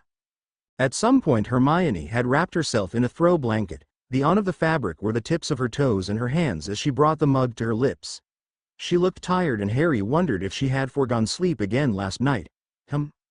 You're part of the deal, right? He asked cheekily. We'll be friends, officially? While I don't like being an incentive for a deal, Hermione rolled her eyes. Of course, we're friends. You'll continue bothering me no matter what I do. Sirius shrugged and fell back into the cushions, turning his full attention to Harry. What do you think of the Slytherin team this year? The 14th of March 1973 she felt weightless. Hermione McGonagall. Her body was made of feathers and she was floating over the rolling green hills of the Hogwarts grounds, looking down through unseeing eyes. Hermione looked down to her legs, finding nothing but air where her limbs should be. But her mind was calm, there was no panic. Just curiosity as she gazed down. There was a fuzziness around her vision and Hermione wondered if this was a dream, but it couldn't be. It all felt so real. The spring breeze kissing her skin, the warm sun setting behind the tops of the trees and the sound of deep and genuine laughter coming from the edge of the forbidden forest. Hermione turned her eyes to the boisterous group of boys wrestling on the ground. She followed their incoherent voices until she could see them better. The unruly black hair and copper wire glasses gave away James immediately. The boy tossed his head back and laughed, a drunken flush over his cheeks. Remus and Sirius were singing a flat-toned version of Happy Birthday and Peter was hugging a bottle of alcohol to his chest like a teddy bear. Tick-tock. Tick-tock. There was scattered food across a disheveled, checkered blanket. James climbs on top of the picnic table, kicking over a bowl of cherry pits. The other three boys looked up at him from the ground. Hermione walked around him. I, James Potter, am completely in love with Lily Evans. He shouted, arms spread out like he was about to take off in flight. "I will marry that bloody witch if it's the last thing I do." "If she ever gives you the time of day," Sirius joked. "She will." James nodded seriously, "because we're soulmates." A bread roll hit James in the shoulder, shocking James.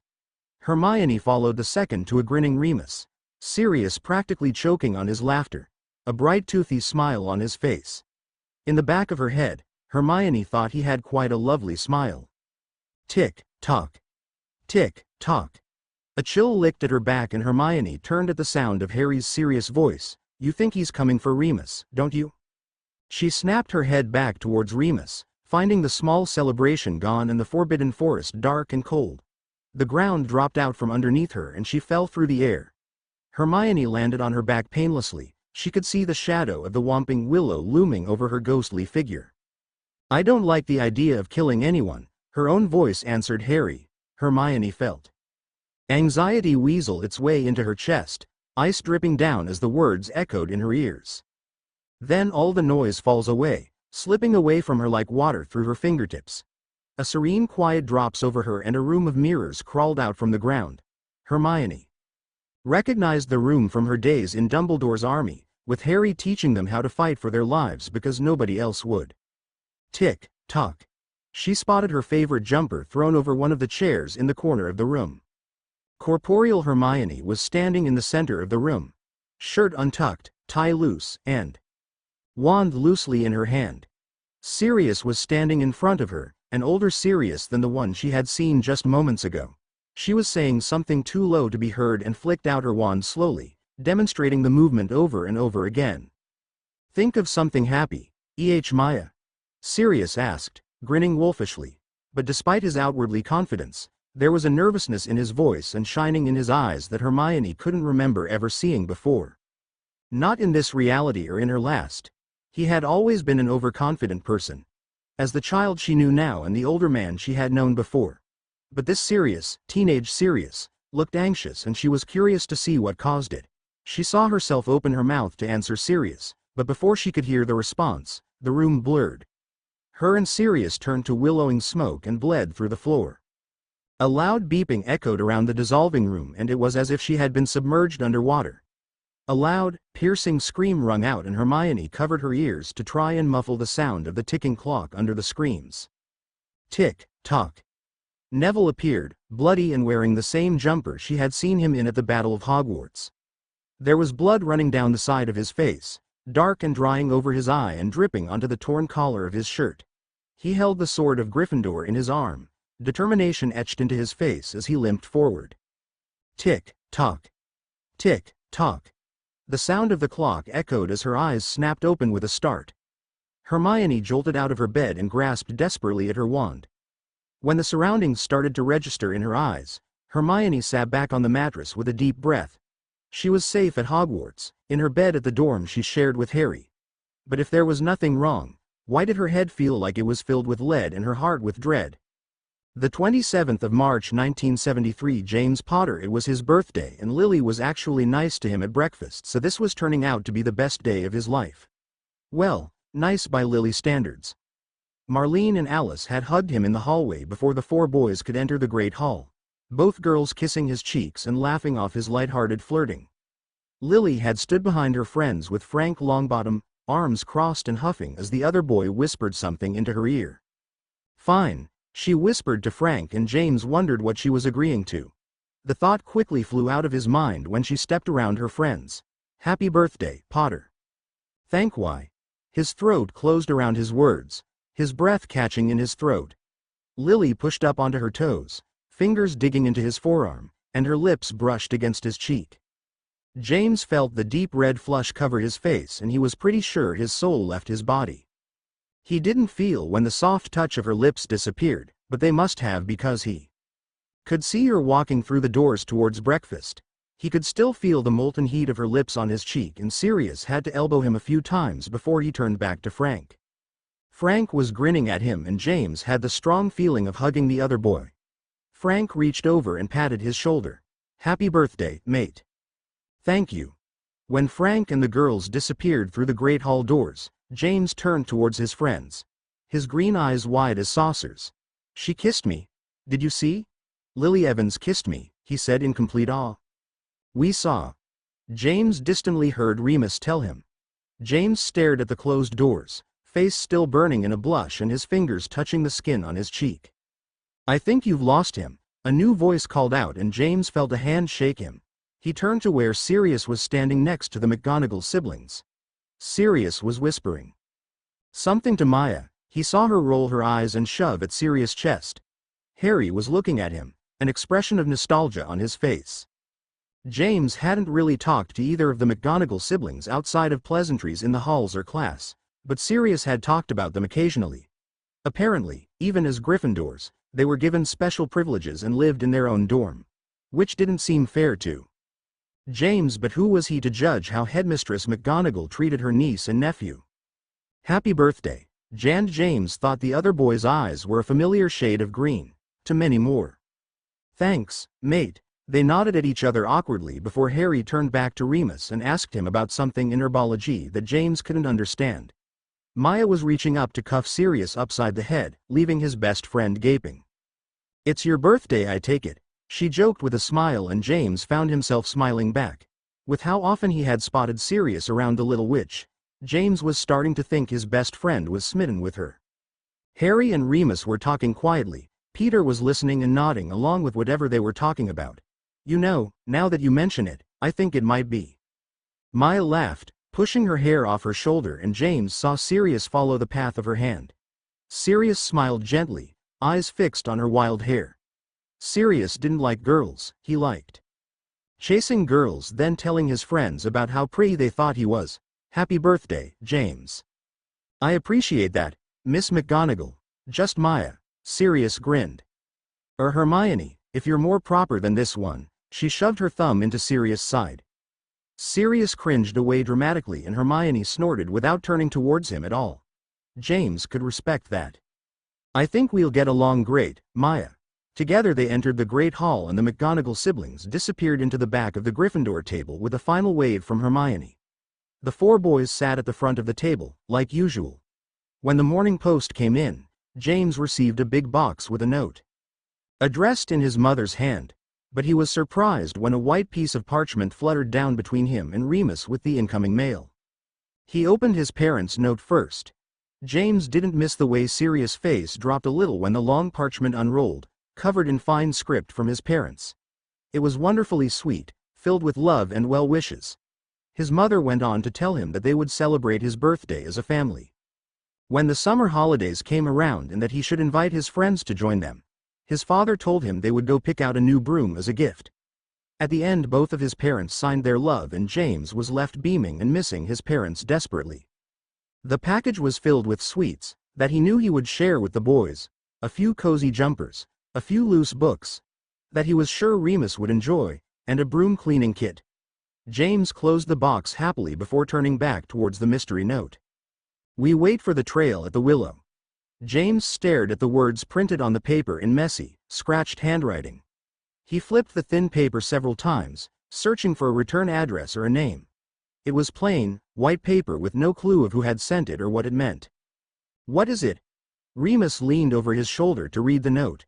"We wait for the trail at the willow, what does that mean?" Sirius snatched the note out of his hands and read it himself. "It could be the Whomping Willow," he suggested with a shrug before handing it back. "Mr. Potter." Professor Dumbledore stood behind them, and James jumped slightly when the professor appeared. "May I see that, please?"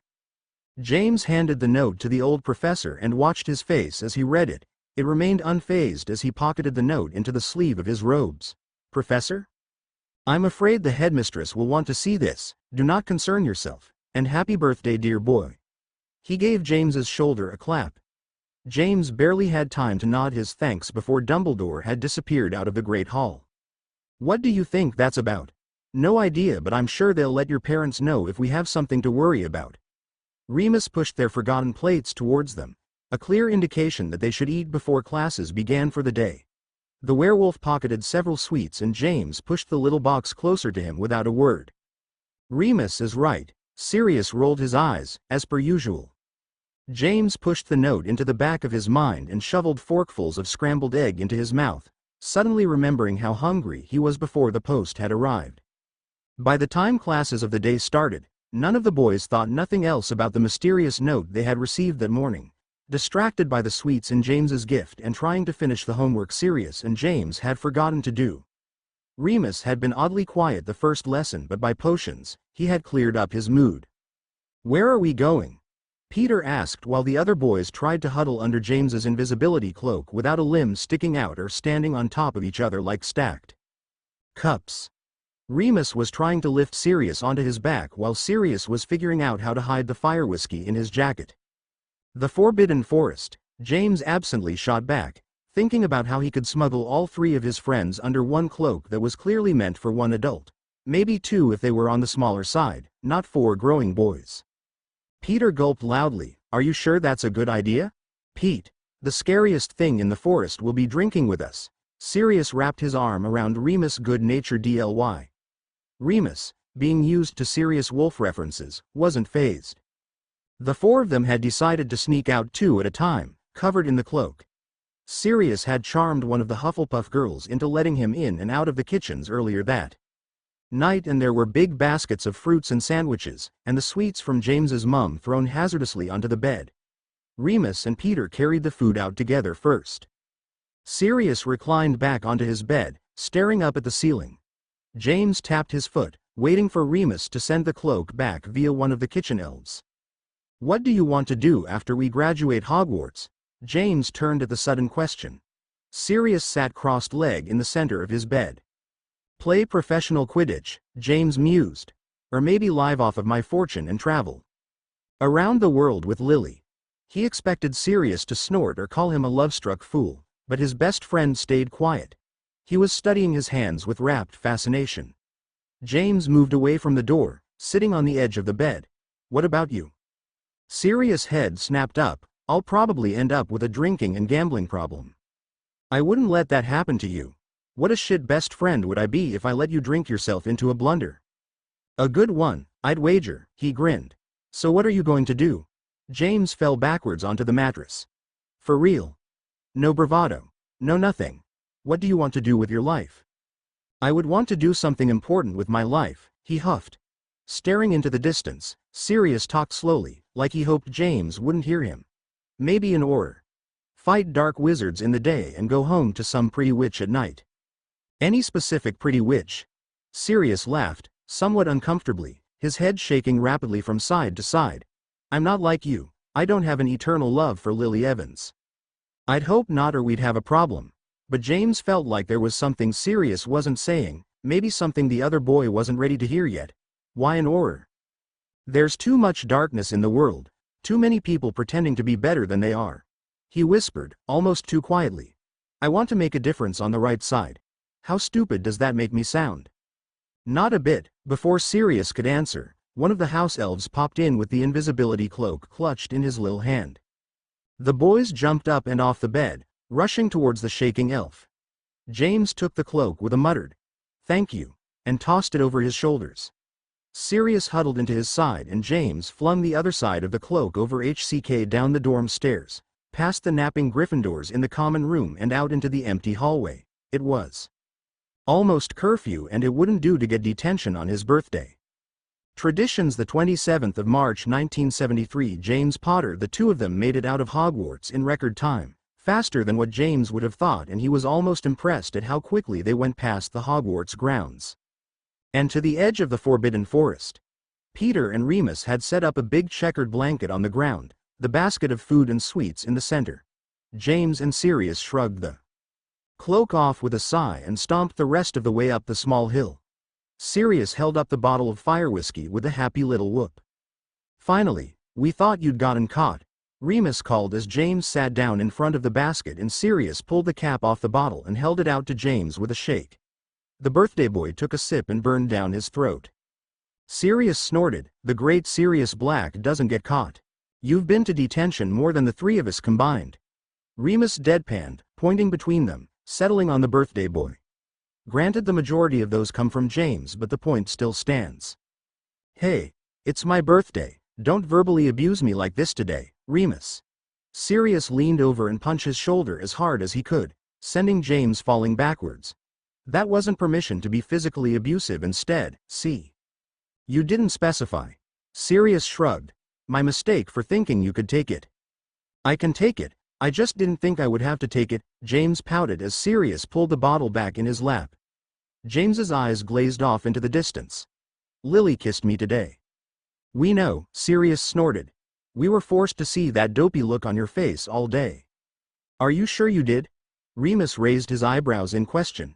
Because I saw you looking at a certain headmistress niece. What earned Miss Hermione that smitten look? Remus fell backwards with a laugh from the cauldron cake hitting his forehead point blank. You don't know what you're talking about, Moony. Sirius picked at the label on the bottle. The little curls of paper falling on the blanket, next to his extended legs. Maya is my friend. Just like her brother, Harry, is. I don't remember you looking at Harry McGonagall with the same. Remus pursed his lips and widened his eyes, blinking up at Sirius with adoring innocence. James laughed around a bite of his sandwich. Puppy love look. It's not puppy anything, Sirius defended. She's sweet, but it's not like I want to snog her, he scoffed. She's no Marlene McKinnon or Emmeline Vance or Lily Evans. Watch it, Pads. James warned. I think she's rather pretty and she's really nice. Remus sat up from the blanket.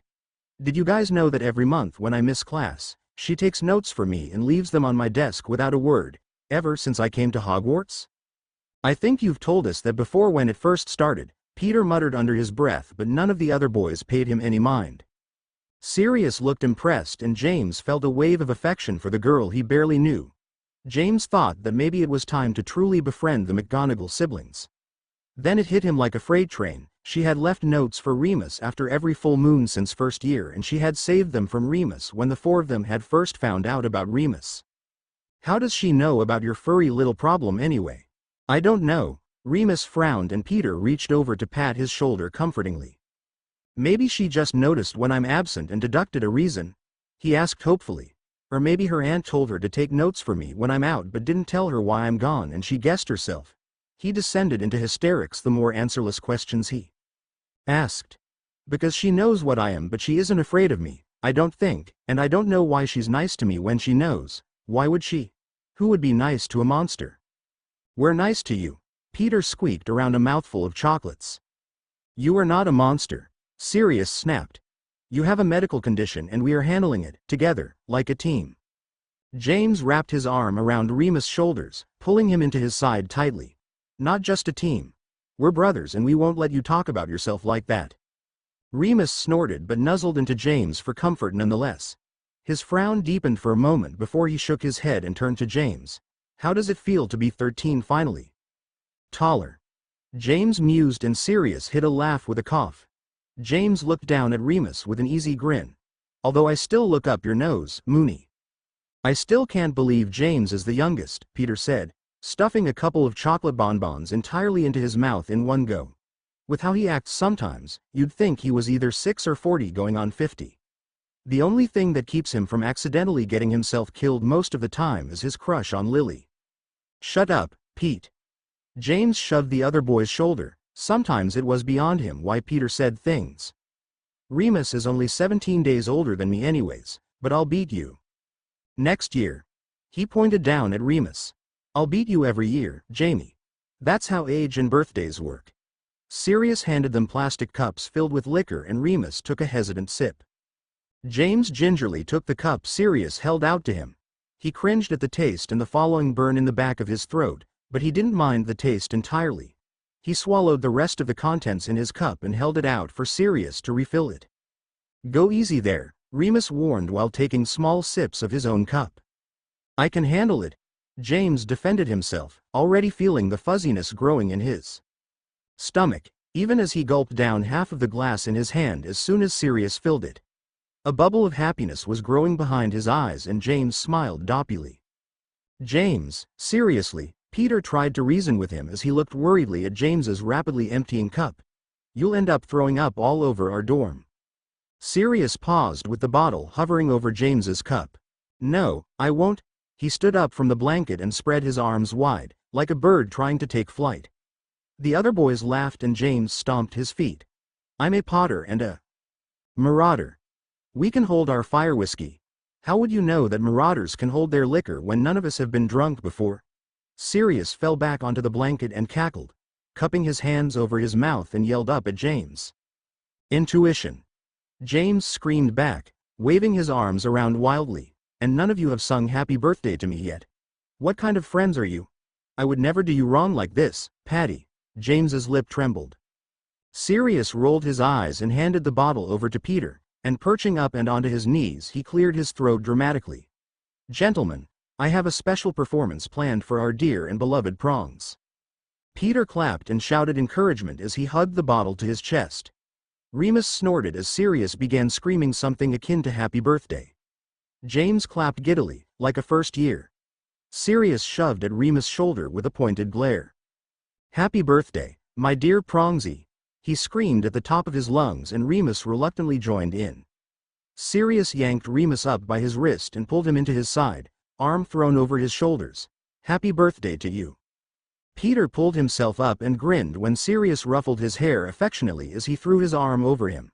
The three of them sang one flat-toned verse after the other, passing the fire whiskey bottle back and forth, watching the liquid until it disappeared. Peter dientoed his chest, clutching it tightly while James shoved bits of fruit into his mouth. We love you, mate. Remus tossed a chocolate in the air and caught it between his teeth. And I, James Potter, am completely in love with Lily Evans, he shouted, flapping his arms around like a madman, and Sirius cackled loudly at his best friend.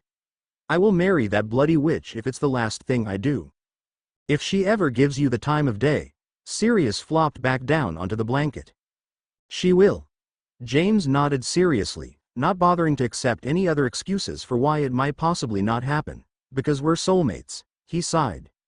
Suddenly there was a pop, a hiccup, and all the boys jolted. Peter was sitting with the neck of the bottle in his hand and his crossed legs covered in broken glass. He hiccuped again and the bottle of juice from the kitchens exploded, covering the grass in yellow. Well, that's not ideal. Sirius deadpanned. Peter breathed in harshly, readying for another hiccup, but Remus slapped his hand over his mouth. All the boys burst into laughter and James couldn't remember such a happy ache taking root in his stomach before. Deep in the forbidden forest, a pair of yellow eyes stalked them through the bushes. Watching the four boys try to use magic to clean up the mess and drunkenly fail. The animals around him scattered in fear, leaving him alone to watch them. He inhaled deeply, the scent filling his nose and a wicked grin stretching his scarred face. The 8th of April 1973. Hermione McGonagall. Hermione sat in her regular chair in the library. A book propped on her knees and her ankles crossed on the chair next to her. She was reading one of the herbology books from the restricted section. Aunt Minnie had given her a pass and Madame Pants was comfortable enough to leave the key and entrance spell with Hermione while she left for lunch. It was easier to find resources on wolfsbane when she realized wolfbane was another name for aconite and monkswood, one of the deadliest poisonous, and thus would be kept in the restricted section of the library. Hermione wished the subject had been covered in herbology better, either her first time through Hogwarts or this time, so she wouldn't have wasted so much time looking through the regular herbology section in the library. Hermione. She lifted her head when she spotted the nervous boy standing over her. Mind if I sit here? He pointed at the empty seat in front of her. You don't have to ask, Remus. You're always welcome. She smiled gently and her eyes dropped back to the paragraph she was reading about where wolfsbane could be found in nature. According to the text, aconite primarily grew on windy mountain areas in Europe, Asia, and North America. More specifically, along streams and in damp and shady places. Hermione wondered if there was any way to convince her aunt to let her skip around mountaintops in Europe looking for poison anytime soon. Her eyebrows rose at the next paragraph. This perennial plant can be grown in gardens for many years, usually between 3 and 10. Surely that would make it useful for Remus potions. What's so interesting in? Remus turned his head to read the title of her book. Advanced Herbology. Obscure Plants and Where to Find Them. What do you mean? She places the book down on the table and looks at Remus curiously. It's just a bit of light reading. Another boy from another lifetime would have laughed at her calling it light. She glanced down at the thick tome. But Remus read just as much as she did, and it was nice having someone who knew the torture of everyone thinking you were a snotty bookworm. Remus nodded towards her book, an affectionate smile on his face. I've been asking you questions about Professor Dumbledore's Transfiguration essay for the last half an hour. You're completely focused on your reading." Hermione smiled sheepishly and smoothed out the pages, despite the lack of wrinkles there. "It's all right. I suppose I get absorbed in my reading quite a bit." "I'm very sorry, Remus. What were you asking about the essay?" "How many research sources did Dumbledore want?" "I've only got 7 so far." Remus rolled out his essay scroll and pointed at the bottom where he had neatly written them out. "I think he said 3. Hermione laughed and Remus blushed. "But I'm sure he'll be more than all right with 7. Perhaps you'll get extra credit for them." "Is Remus being an overachiever again?" Sirius popped up from behind one of the stacks. Without blinking, Sirius lifted Hermione's feet off the seat, plopped himself down and pulled them back into his lap. Hermione shifted slightly at the tickling sensation but didn't remove them. "He might have been. And why were you hiding in the library?" "Looking for a book, of course, Maya. What else does one do in the library?" he asked innocently enough, but Hermione didn't believe him for a moment. "Knowing you, Pads, you've been trying to seduce the librarian," Remus said with a shake of his head, and Hermione grinned at the two of them. "I don't know what you're talking about, Moons. You have no proof of anything besides my eternal love for reading." Sirius denied vehemently, but his lip twitched in amusement. Hermione cleared her throat pointedly. "Yes, love? I think I found some proof." She pointed at the pile of blankets peeking out from behind the shelf. It was just like Sirius to be napping in the library and then bothering them while she and Remus were trying to study. "It's not, you see, because Remus was trying to prove I was going after pants, and that," he pointed at Ravenclaw as she disappeared through the library doors, "is not Madame Pants."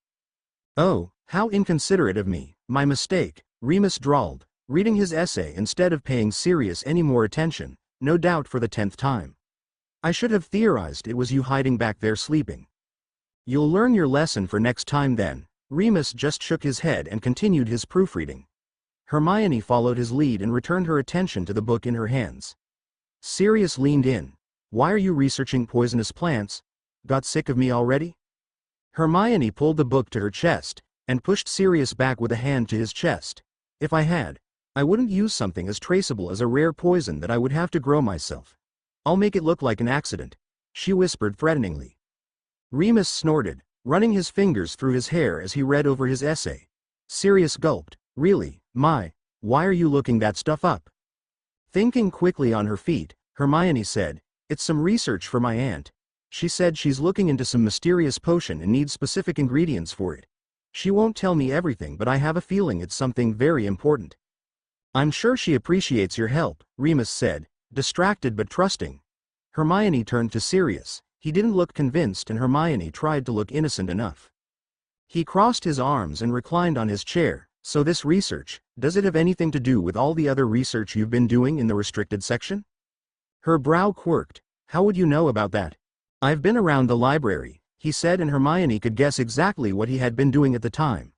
"I constantly see you going off into the restricted section, and you want me to think you don't know what you're looking into."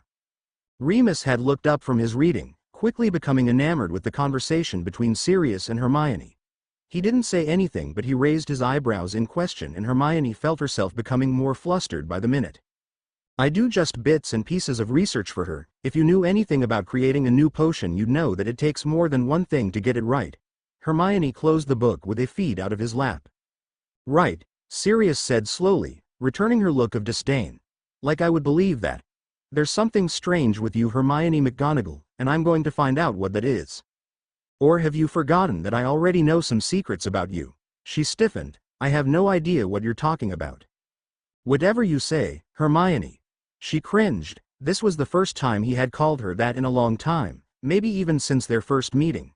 It wasn't like the Sirius she knew now to be serious about much of anything. Hermione blinked and sighed deeply. "If this is how you're going to act, Sirius Black, then you can sit here alone." She glanced at Remus. "With Remus." She picked up her books, packing them into her bag hazardously. She pushed her chair in roughly and stomped away from the table.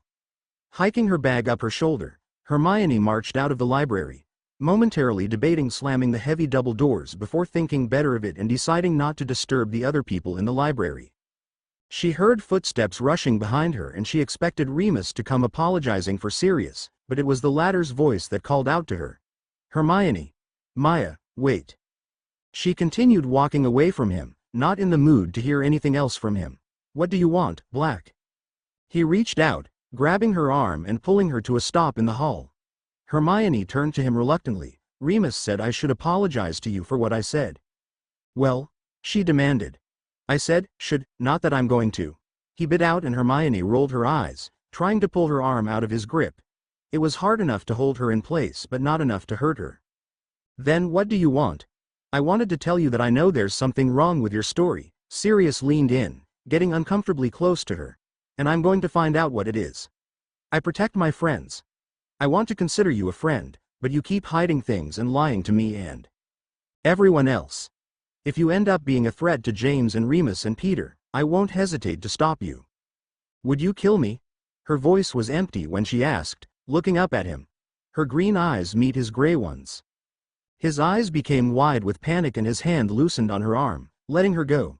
In that moment he looked like the Sirius she knew, determined and a shadow blanketing his face.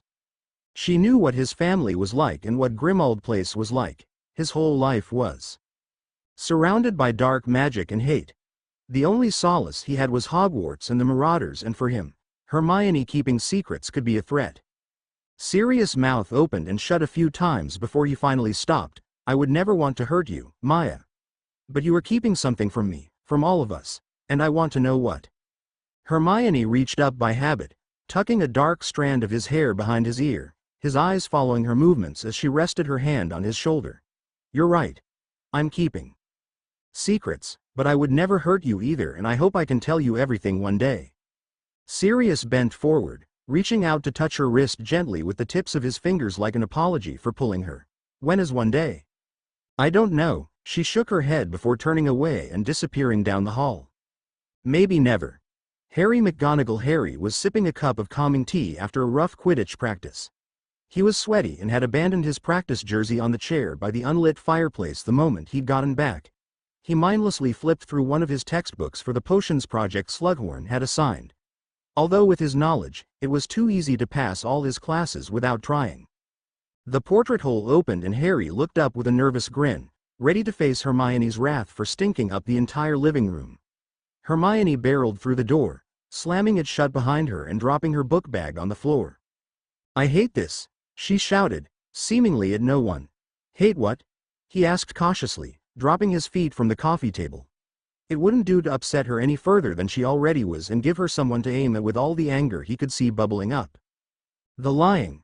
The sneaking around, she seethed, advancing on him. We're lying to everyone here, Harry. Even Aunt Minerva doesn't know the full story. Not what we've been through, not who we've lost, and certainly not what we're planning on doing here.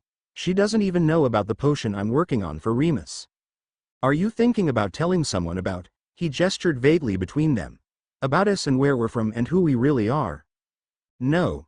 That would put everything in jeopardy, not to mention whoever knows in imminent danger. She hissed. Not that Sirius would accept that answer, kept going on and on about me hiding something and how he was going to figure out what it was. Harry stood up, moving towards her carefully. Do you think he will? Have you ever known Sirius Bloody Black to give up on anything? She touched her wrist subconsciously. He's literally a dog, in more ways than one, she muttered, and he's hunting for his next bone. Lucky us. You're right, it's not likely that he'll give up. Harry sat back down with a heavy sigh. Don't I know it? What should we do? He asked. I don't know. All I know is that Sirius isn't going away, and sooner rather than later, other people are going to start asking questions too. Hermione flopped onto the couch, noticing the jersey on the arm. Taking a sniff of it, she gagged and tossed it away from her. That's disgusting, Harry. Clean up after yourself. We're almost 30 by now. And yet we're still only in our early years in Hogwarts, he joked, picking up the jersey from the floor and wandlessly commanding it to go up to his room and into the hamper. What a disappointment we must be. A disappointment to who? Your parents passed years ago. James and Lily are our age.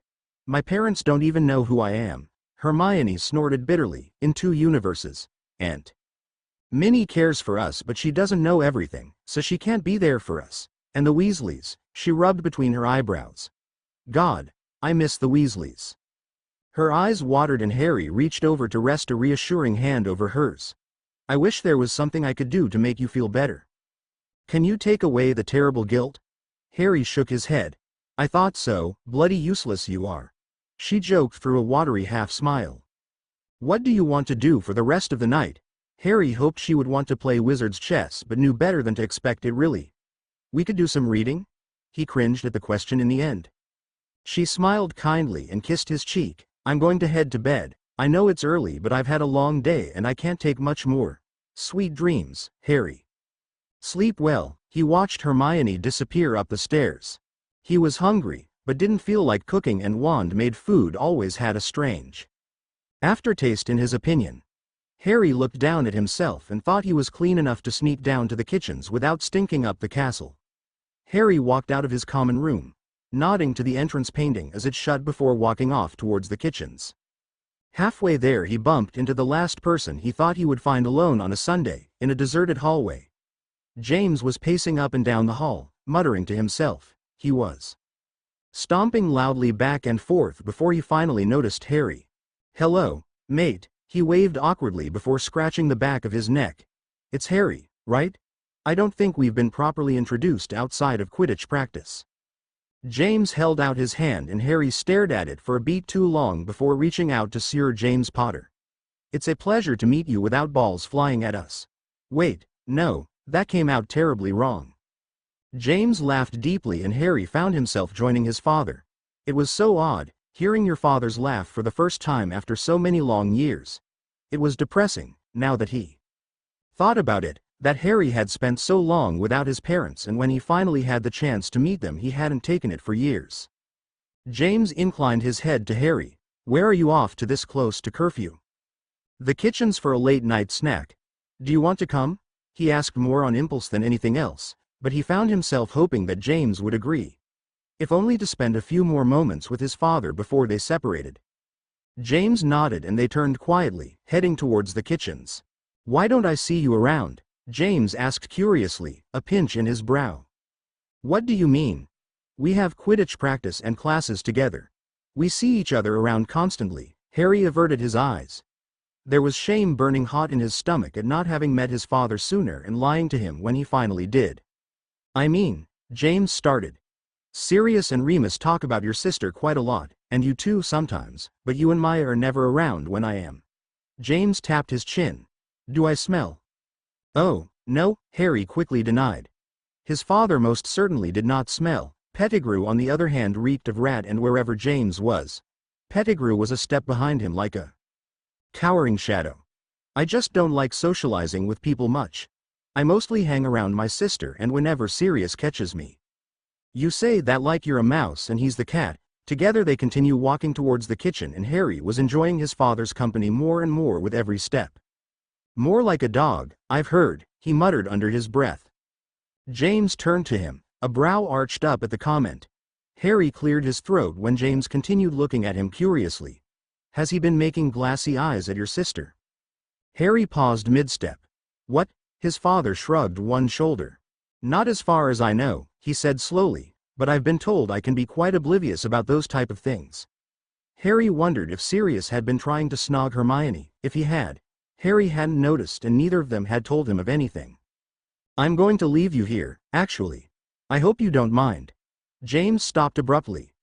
I have to go and pick up Remus from the library. He has a tendency of falling asleep in there or forgetting that there's actually a curfew in place. Don't worry about it. Hermione has done the same thing since before I can remember. Harry waved as James went off in the direction of the library.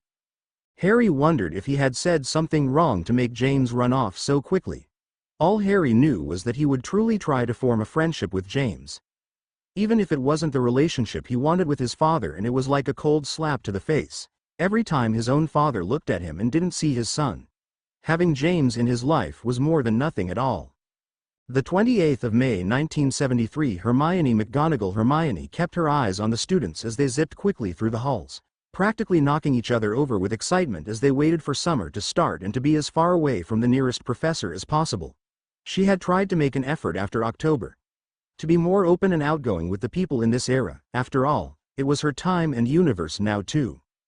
Sirius, most of all, was slowly but surely becoming a fixture in her life. He would show up and hide under her table at least once a week. She had started to wonder if she had inadvertently become his mother duck. Although Hermione didn't mind him and it was nice to have someone entertain her while she was in the library, Sirius had a tendency to find her right when she was searching for wolfsbane. If it was anyone else she wouldn't give them the time of day when she was busy, but Sirius had managed to weasel his way into her shortened attention span. Remus was the least surprising person in her life. He was just as studious and kind as he had always been. He'd taken to sitting quietly and working on his essays next to her, and the company was the push she needed for her wolfsbane research. She leaned over the balcony to eye the clumps of people gathered in the courtyard, all of them heading towards the train station beyond the lake in a steady flow. Her eyes found the 4 boys running down the stairs, pearls of laughter bubbling from them. Sirius, James, Remus and Peter had only gotten closer since the full moon months ago, which was what she had originally heard from their alternate counterparts, but having seen an older Professor Lupin change hadn't prepared her for that chilly night in October. Hearing a 12-year-old's bones break and contort savagely into a canine-like structure had been worse than she could imagine. Picking at the sleeve of her cream jumper, Hermione caught Sirius' eye when he glanced up. He waved, catching the attention of the other boys who stared towards her and hesitantly did the same. A soft smile stretched over her face as she held her hand up in a silent farewell. She had said her own goodbyes earlier that morning. Sirius had played an end-of-year prank and ended up hiding out from Slughorn and Vector in her common room for over 2 hours. Harry had been uncomfortable but still sat with the 2 of them and held a conversation with Sirius the entire time. Spotting 2 of her friends at the gates, Hermione tapped her fingers to a happy little beat. Alice Fortescue from Herbology and Marlene McKinnon from Potions had quickly become her friends, at first if only to know someone pleasant in her own house. Sirius did not count as good company, although she wished she'd spent more than just a few passing moments with the both of them. Next year, she promised herself. Emmeline Vanity from Slytherin was an interesting surprise. The girl may wear green and silver, but she was as pig-headed as any Gryffindor. Hermione and Alice would often joke that they were the only normal ones among their Quidditch-mad friends. Marley and Harry were both on the Gryffindor team, and Emma was planning on trying out for her house team as soon as she was eligible.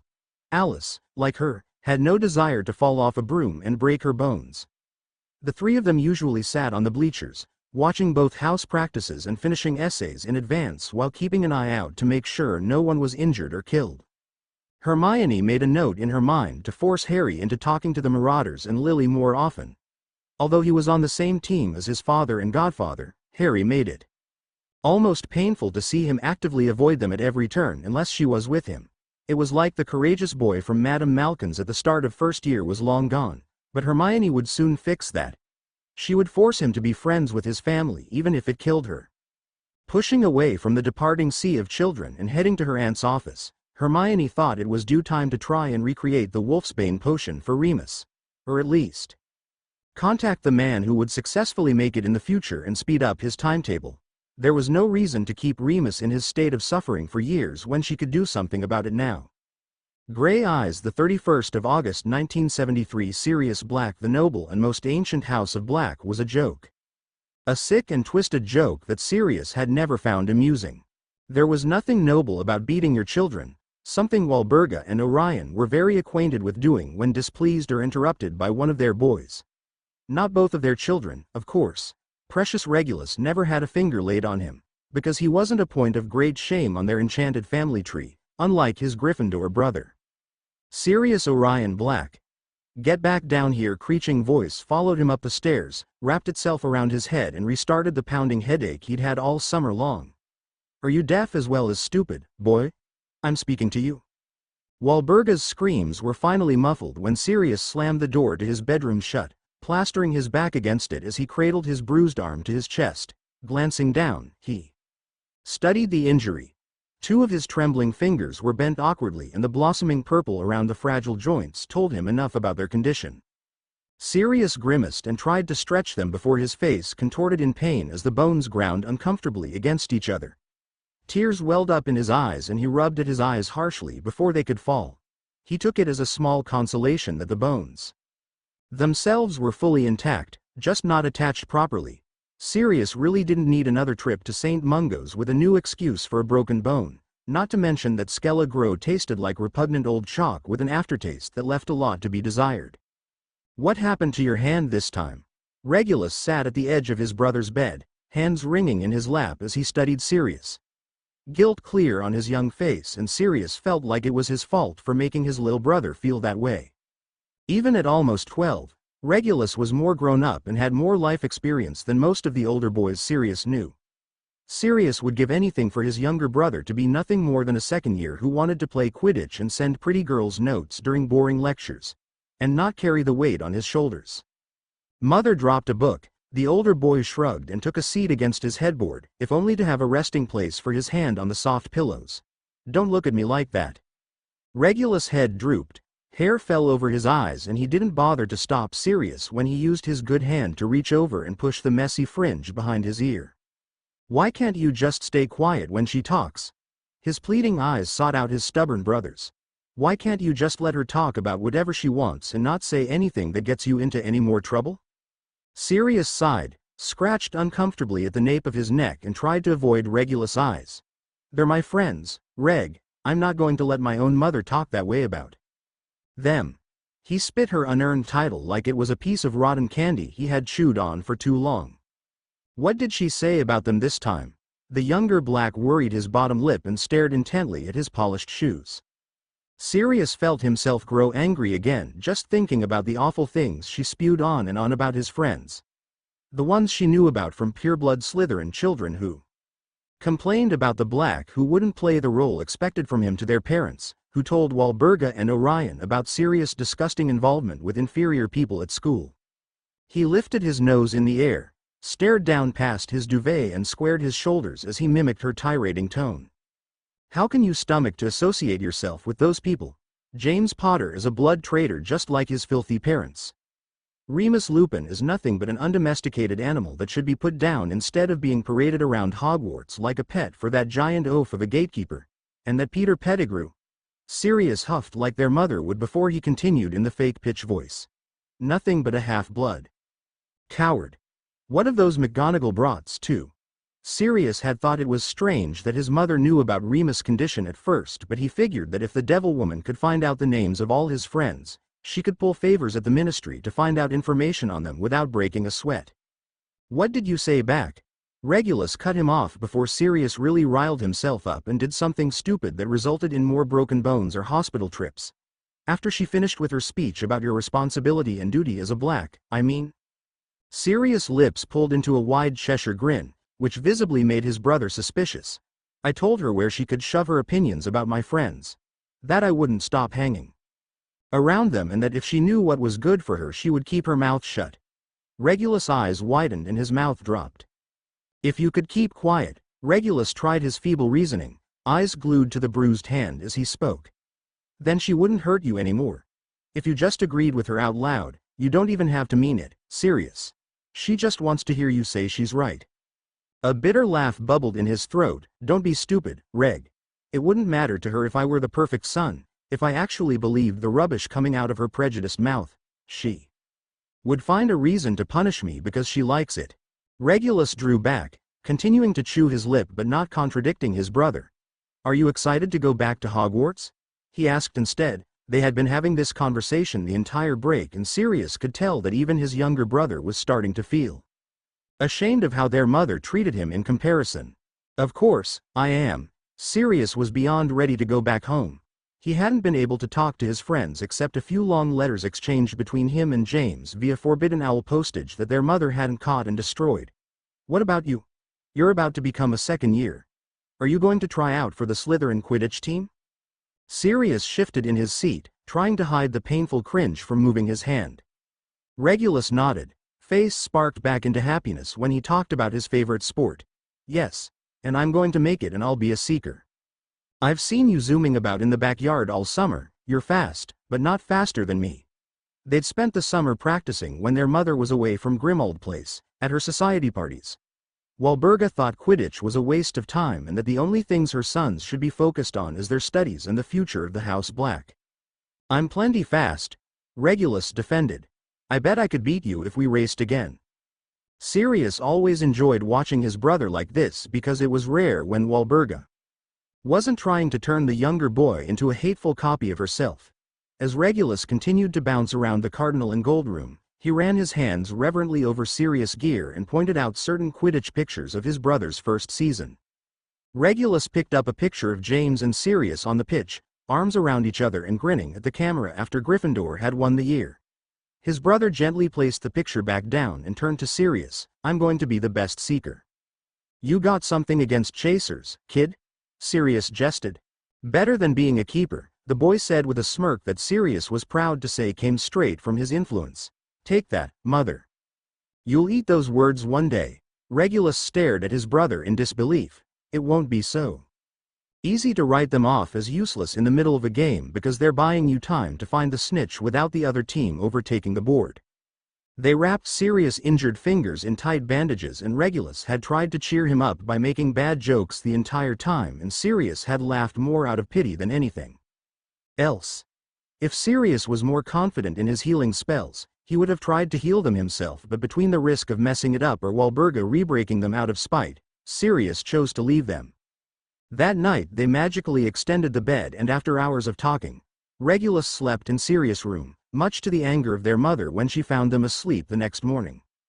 The 1st of September 1973 Sirius imagined this is what it would feel like to be wrapped in pure happiness, as he climbed aboard the crowded Hogwarts Express in his Gryffindor robes. Although Sirius knew he didn't have to put on his uniform until the train was well into the joring, his house colors always made him feel untroubled and safe. Neither feeling was necessarily the truth of his situation, but the comfort was satisfying all the same. Sirius had separated from the rest of the blacks the second his feet hit platform 9 3/4. He pulled his own trunk and near Psychotic Owl toward the back of the train where other parents had already dropped off their children's luggage.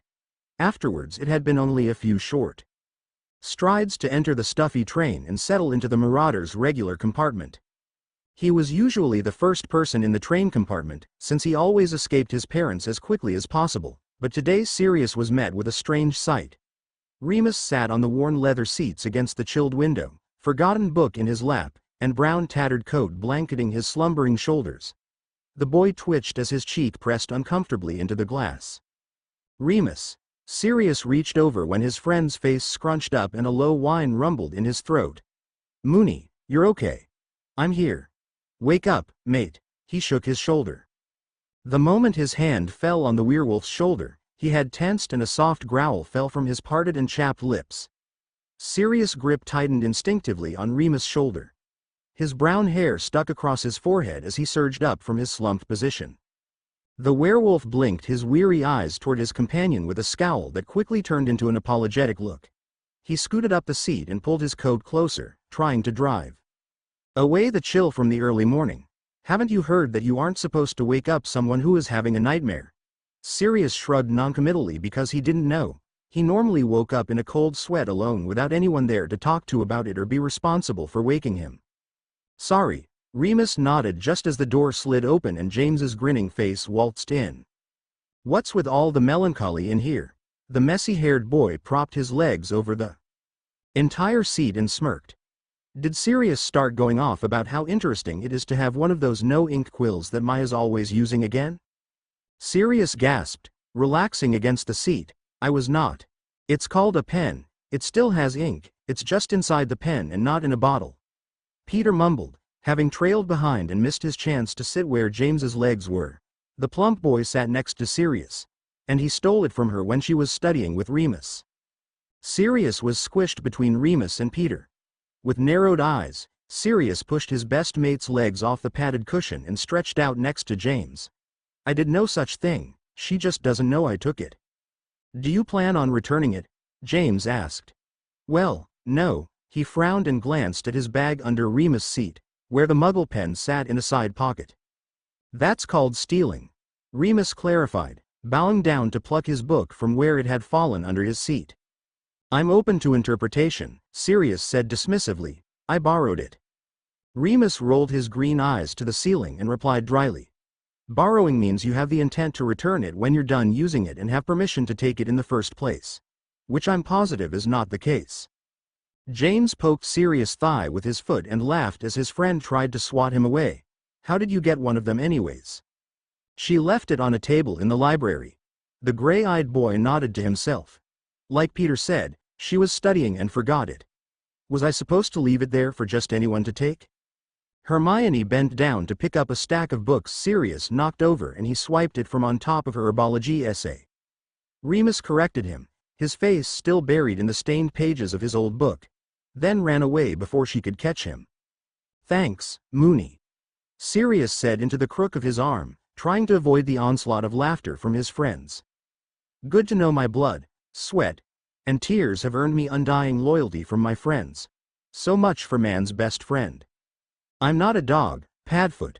Have any of you talked to her about Remus? The blond boy suddenly asked, having interrupted Sirius before he could say something no doubt all-inspiring. You know about his. Peter stumbled over his words. Furry little problem. James provided with a serious nod. I haven't. I'm pretty sure the only conversations I've ever had with Maya were in the tunnel, on the way to the hospital with Remus, and when she wished me happy birthday. Peter nodded, same with me, although she didn't really talk to me much in the tunnel. Just shouted at us a lot. Don't look at me. Remus held up his hands in the international sign of surrender. I haven't even talked to her about the notes she's taken for me since first year. Not to mention all the other things she's done for me since then. We just study together at the library.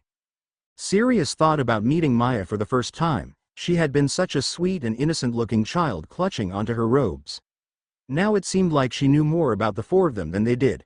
What other things? I wanted to tell you about it over the summer, but my parents didn't want me talking about it. They're still pretty upset that you guys found out about me being a... Remus abandoned the unread volume on his luggage and leaned forward to rest his arms over his knees. Headmistress McGonagall told them that there's a chance of a workable wolfsbane potion that could help me stay in control during the full moons. That's amazing, James said, his face lighting up at the thought of his friend not suffering. Every month, and Sirius mirrored his enthusiasm. But what does that have to do with Maya? Hermione came with her aunt to my house. She answered more of my parents' questions, and it felt like she just knew more about the potion than McGonagall did. I think she was researching it for me. Remus theorized out loud, his face flushing slightly. You remember when you questioned her about why she was reading about aconite, Sirius? Sirius nodded, a feeling of unease growing in his stomach. Yeah? Aconite is one of the main ingredients of the potion. Remus watched him, and Sirius dropped his eyes away. Sirius felt horrible for treating Hermione with such untrust when she had been working on helping Remus, same as him and the boys. But if she was researching it, then why wouldn't she just say that? He asked feebly. Remus shrugged, and James continued to look between them. Best guess is she didn't want to give me false hope if it didn't work. Why do you think she does all of this? I mean, we hardly know her, and she's done all of these things to help us. James questioned. Doesn't it strike anyone else as strange? Us? Peter squeaked. You remember Quidditch tryouts last year? James nodded, urging Sirius to continue. I was sick, but I wanted to go anyway so I could make it on the team. Maya found me in the hallway. It was her birthday, and she spent it taking care of me. Hermione had a nice smile. It was the most common look he saw on her. A smile, whether or not it was always genuine. She was brilliant. If she figured out a new potion to help Remus as a newly third-year student, he could only imagine what she could do when she was an adult. Hermione wasn't unfortunate looking either. She had pretty eyes and a soft-framed face. Sirius thought about the curly-haired witch for a moment too long before he heard Remus' voice draw him out. Perhaps Hermione is just an intuitive and kind person. How come she hasn't helped me somehow? James asked, mouth downturned in a pout. I want Hermione McGonagall in my corner too. Sirius grinned devilishly. Maybe she's immune to your charms, like Evans?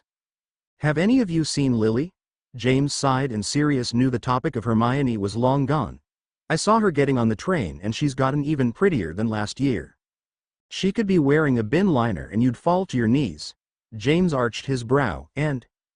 Please, Remus grimaced, just don't make a fool of yourself before the Welkber 1973. The boggart, Professor Merrythought said as she calmly walked between the filled desks. As classified as a folklore creature, they're almost always malevolent and spiteful, taking the appearance of a person's worst fear. From what we know of their true looks, they're possibly human-like but with very ugly and beastly features. That's probably why they disguise themselves, Sirius whispered under his breath. Frank Longbottom's hand shot up in the air, possibly? No one has ever seen a boggart in its own body since it always takes on the person's fear in a split second. Merrythought looked around at the students, looking for anyone who wasn't paying attention to her lesson. So, how do you fight one if they feed on your weakness? Maya raised her hand and Sirius rolled his eyes.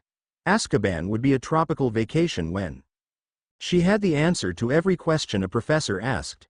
The spell, Ridiculous, it changes the image they project into a humorous version of itself, causing the victim's fear to lessen. Correct, Miss McGonagall. 5 points to Gryffindor. A few of their fellow crimson-clad housemates cheered before being hushed by the defense professor. What are ways of avoiding being cornered by a boggart, Mr. Black? James shifted in his seat uncomfortably as he glanced at him. Sirius was sitting, chair reclined against Peter and Remus' table. An uninterested expression twisting Sirius' sharp features. Don't wander into ministry conservatories? He snickered under his breath. Or you? Harry interrupted before any of Sirius' friends could.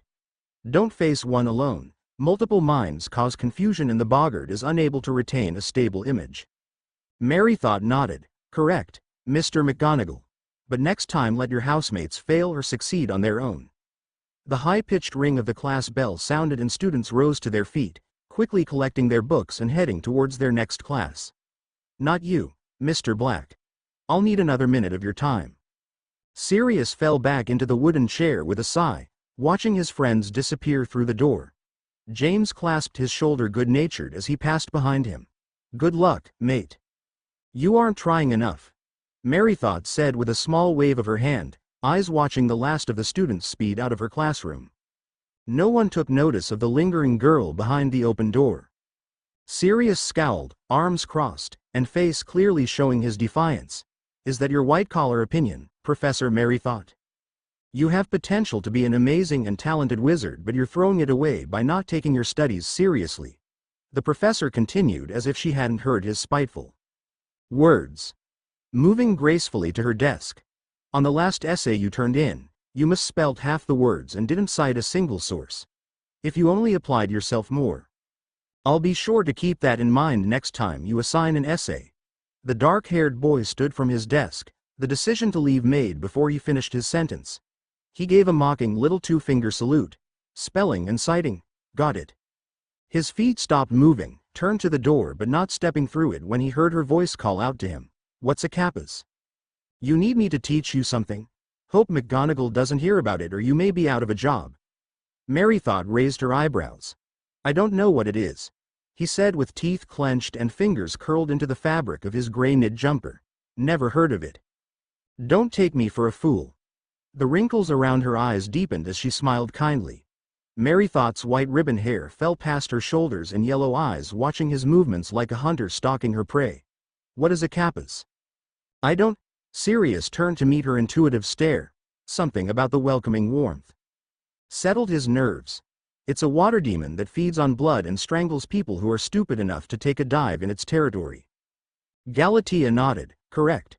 What is a vela? Sirius turned on the balls of his feet. A tick in his eyebrow as he smirked. Semi-human, beautiful women, rarely men, who seduce people that would do anything to get closer to them. If we're going to play this game, at least make it a challenge. The professor intertwined her hands and leaned forward on her desk with a clear provocation on her elder face. What is an inferius? It's a. Sirius froze. Cockiness drained out of him at the sudden realization that he had only heard of the creatures in passing. I guess I should know better than to ask a defense against the dark arts professor to make something harder for me. Was there a point to this? My point, Mr. Black, is that you aren't as daft as you like to appear. Merrythought spoke with a twinge of something he couldn't recognize, and Sirius couldn't remember the last time someone told him he had a future as more than an heir. She repeated, if you would apply yourself. Thank you for the lesson, but I really should be going now. He interrupted again, feeling a strange knot in his stomach. Wouldn't want to let down my next professor by being tardy. Sirius' stride widened as he left the room, shutting the door loudly behind him. A yelp sounded behind him and he spun around to meet the flushed witch. Hermione's skin was a pretty pink all the way up to her ears and she hid her embarrassment behind a curtain of curly caramel. What the bloody hell are you doing hiding behind the Dada door? Were you spying on me? He snapped, poised to leave her in the lonely hall. Hermione followed him closely, her hand wrapped around his wrist to stop him from walking away entirely. I'm sorry, I didn't mean to spy on you. I left my potions book on my desk by accident and I was coming back to get it but didn't want to interrupt. But you listened anyway. Sirius was seething. He hated the dark arts. Everything in his house was ancient and cursed in some manner, and class just reminded him of that. Hermione listening in on the professor telling him off was even more embarrassing. Why would you do that? Professor Merrythought is right. You do have potential. If you want I can help. Teach you things that you don't know or aren't the best in so you can be better in class. Maya offered kindly, but in his agitation he couldn't see it as anything more than taunting. Because Hermione McGonagall was better than him at everything and she was offering him help. I'm fine. Sirius' teeth ground together painfully. Of course you are, but I can, he yelled, more angry with himself than her. I don't need you, I was just, Maya tried. Leave me alone, Hermione. We aren't friends. Don't presume to know anything about me. Sirius stormed away from her, missing the flash of hurt that stayed on her face. The 15th of December 1973. Your father and I are having a special holiday away from London with the rest of the Black family. A family friend is throwing quite a spectacular party for our arrival. Regulus has already been informed of the change in plans. I wish you an adequate Christmas. I have given you an extra amount of galleons for your allowance this month. Acquire yourself something of taste from your father and I, mother. Sirius stared, open-mouthed at the slip of parchment in his hands. It wasn't even a full letter, just one of the scraps of parchment his father had in the corner of his desk so he wouldn't forget anything when it crossed his mind. Glancing up towards where Regulus sat at the Slytherin table, his younger brother unrolled a full parchment. Not for the first time, Sirius realized he was a second thought when it came to his family. A jolt went through him as his friend's shoulder rammed into his jokingly. Instinctively, he left the note face down on the table. James pointed at Remus. Sirius, tell Mooney I'm right. James is right, Sirius said mindlessly, running his fingernails along the rough material of the only letter from his mother all year. Well, a letter that wasn't about how disappointed she was in him and how he should do better to represent the Black family. Huh?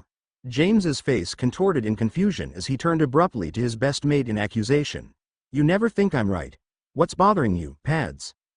Sirius honestly considered telling his friends about his family situation constantly, about the bruises, shattered bones, the unforgivables and the nights spent screaming because he had somehow upset his mother. Especially now that he knew about Remus' monthly condition, it didn't seem fair to keep his jacked-up family a secret. Yet there he was, sitting at the Gryffindor table at dinner, with his three best friends none the wiser.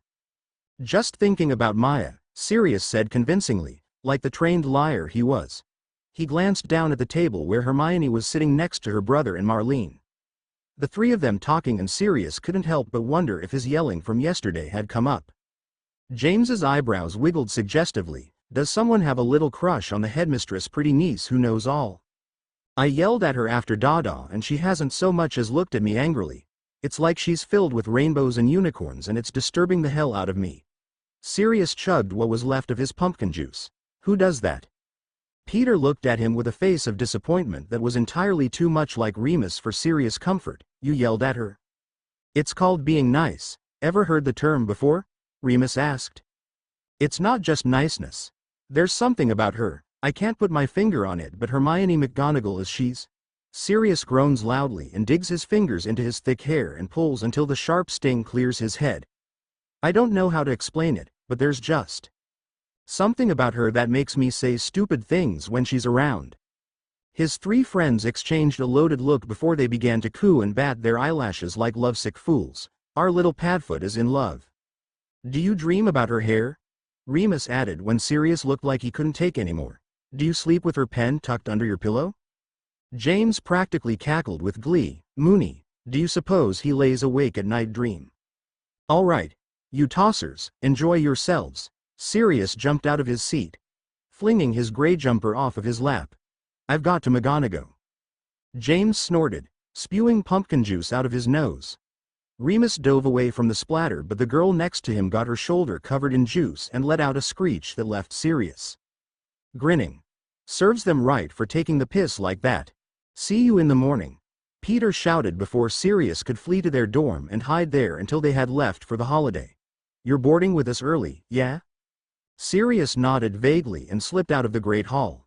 By the time he tucked himself into bed, his thoughts were plagued with how he had nowhere to go for the holidays and how he hurt Hermione because of his stubborn black pride. In his defense, he had only turned to look back at Hermione once before the door had closed. Looking back at it the next morning, sitting trapped between Remus and James, he couldn't determine exactly why he didn't say no the night before. It would have been a lot less dehumanizing if he had just stayed at Hogwarts. Sirius could have stayed wrapped in the warmth of Gryffindor Tower for 2 weeks, hidden between the plump pillows and heavy blankets. Instead he would spend it alone in Grimmauld Place, with only the house elves to keep him company. At least he wouldn't be able to upset his mother and wasn't likely to make his annual visit to the hospital. What's got you looking like a niffler just rolled out of your personal vault? James questioned, nudging him with a grin. So help me if you say anything about Maya again. It's nothing, Jamesy, Sirius taunted. And I haven't been talking about her that much. Sure, Remus uttered. And I like reading the sports section in The Prophet. The messy-haired boy laughed at the ridiculous nickname Sirius used when he wanted to annoy him. Well, I've been thinking. Don't hurt yourself. Remus smiled, still a bit weary from the full moon a few days prior. The werewolf pinched the bridge of his nose while James and Sirius bickered back and forth. Have there been no news of the wolfsbane potion?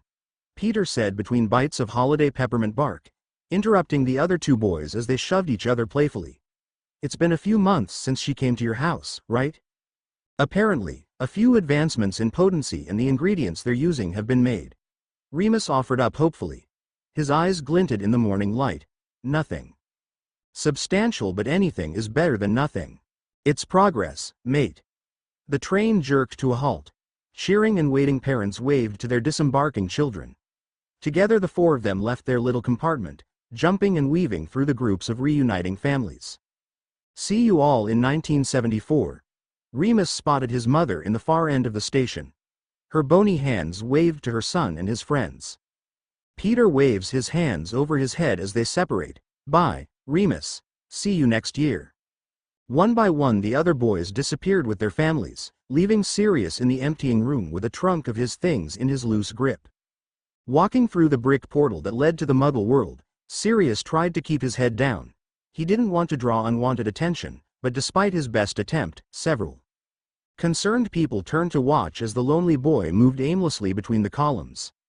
Sirius wasn't sure how long he wandered through King's Cross, sidestepping clumsy Muggles and dragging his beat-up trunk, the wheels jamming and occasionally catching the heel of his shoe. When he passed the same ticket booth for the third time, Sirius dropped into a nearby bench with an angry groan. His eyes watched the wall of 9 3/4 with growing desperation. What had he been thinking? Getting on the train when he knew there would be no one. Waiting to take him home when he got off. All because he was too ashamed of his family and how they treated him to tell his friends why he would be staying in their dorm for the holiday break. He knew he could eventually get to 12 Grimmauld Place with the night bus and spend his vacation reading Quidditch magazines in his bedroom, but then he realized that Creature would tell his parents as soon as Sirius' feet hit black property. Then he would have to deal with Walburga and Orion's anger, and that would be the perfect way to end his one-man adventure in London. Sirius felt a shadow fall over him, his eyes flipping up in surprise at the person looming over him and matching his confusing stare. James Potter. He knew something was wrong the moment they all boarded the Hogwarts Express. Sirius had been skittish all night and Regulus was nowhere to be found in the sea of green and silver uniforms boarding the express. At first James had thought Regulus chose to stay at school during the break with his friends rather than his parents, but then wouldn't Sirius do the same given the choice? James didn't want to assume anything about the Black's home life, but there was always something off about the way his best friend talked about his family, the way he would flinch away from their play fights. He had cornered Emmeline Vance outside of their last potions class and asked if she knew anything about Regulus' plans for the holidays, and despite the annoyed look she had given him, she'd had. Apparently his parents had told him to find different accommodations for the holiday break since they would be somewhere in France with extended family members. Before he could ask her anything else, Hestia had pulled her away for something. which had only left more questions about where Sirius was spending his holiday. "You all right, kid?" His father's heavy hand landed on his shoulder and James jumped, startled out of his thoughts. "What's the matter?" When James remained rooted to the spot, his parents gently nudged him out of the way of oncoming foot traffic. "I was just worried about my friend, that's all." "What?" Sirius got off the train with us, but I don't remember seeing his parents anywhere before we left the platform, and his brother stayed at Hogwarts for the break. James frowned down at his feet. "Maybe they were late?" his mum asked. Her lovely face flickered with motherly concern for a boy she had met a handful of times in passing. "Perhaps we should go check just to be certain." Especially with his brother at the school. James and his parents rounded the magical section of the platform twice with no luck, but James refused to listen to either of his parents when they suggested that Sirius' family had shown up and taken him home without them seeing. But there was a deep feeling of unease building in the pit of his stomach that told him something wasn't right, and James listened to his inner voice more often than not when it came to his friends. Sirius had been quiet, too quiet, since the day before. James knew the Black family wasn't known for being warm and cuddly, but Sirius was his best friend and James wouldn't let him wait all night at the station.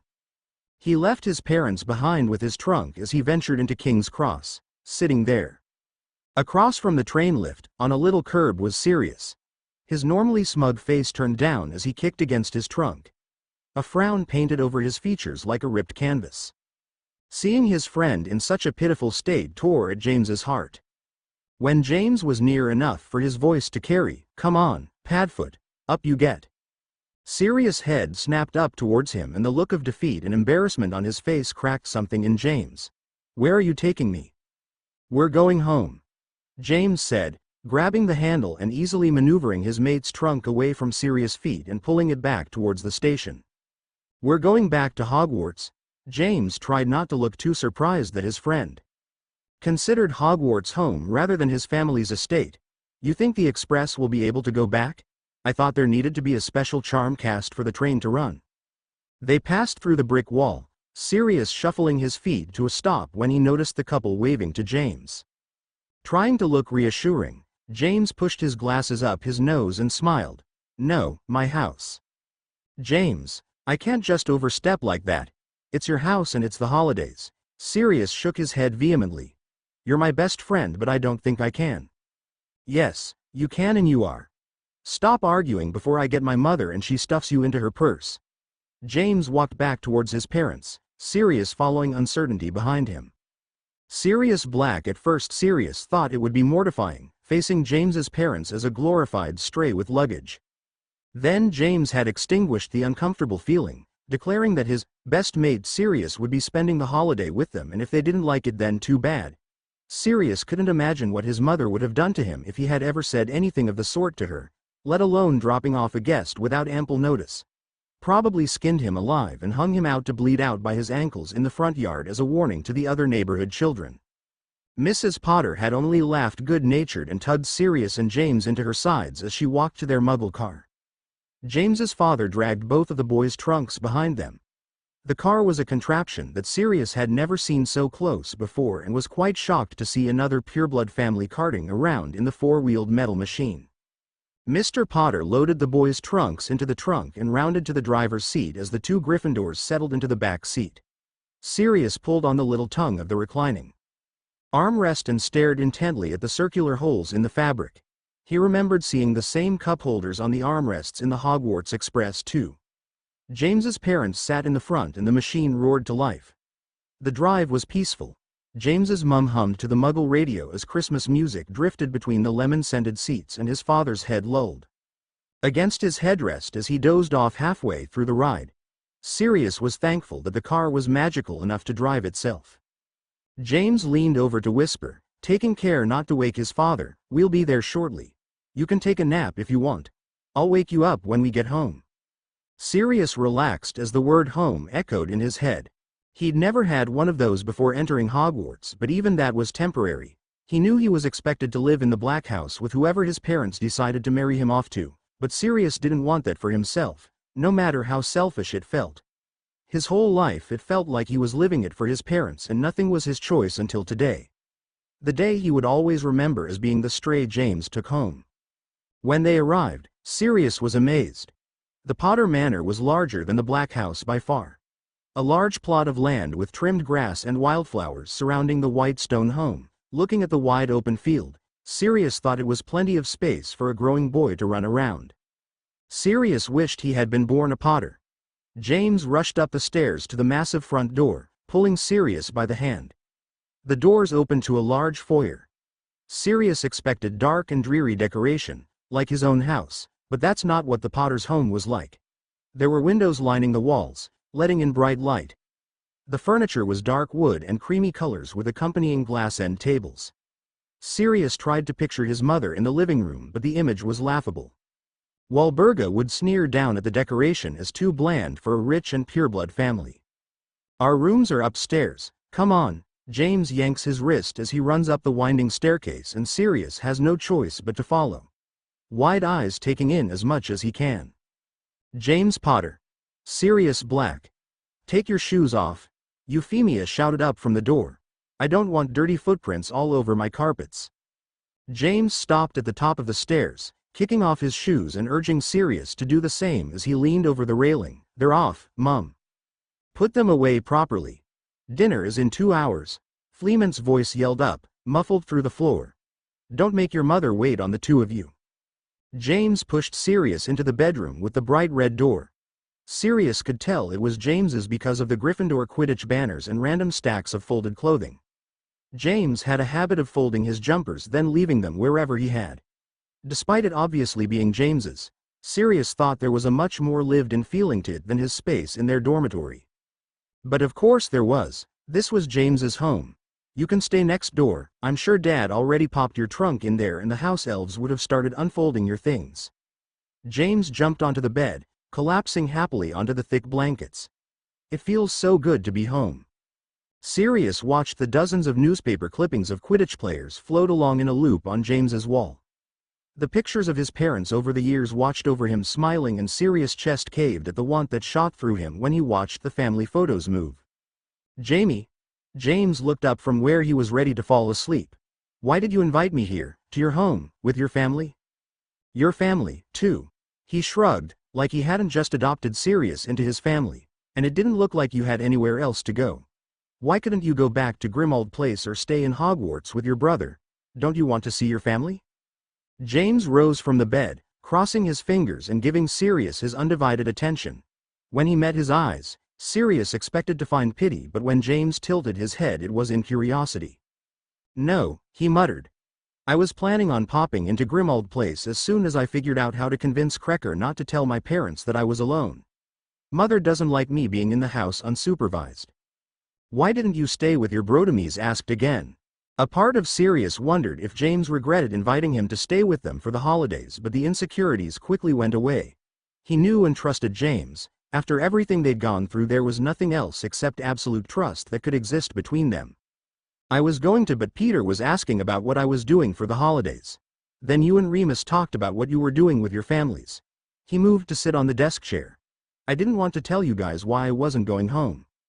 "Why didn't you want to go home?" he asked softly. Sirius shrugged, staring at his feet. "Mother said to make other arrangements for the holidays, and I didn't want to make her angry."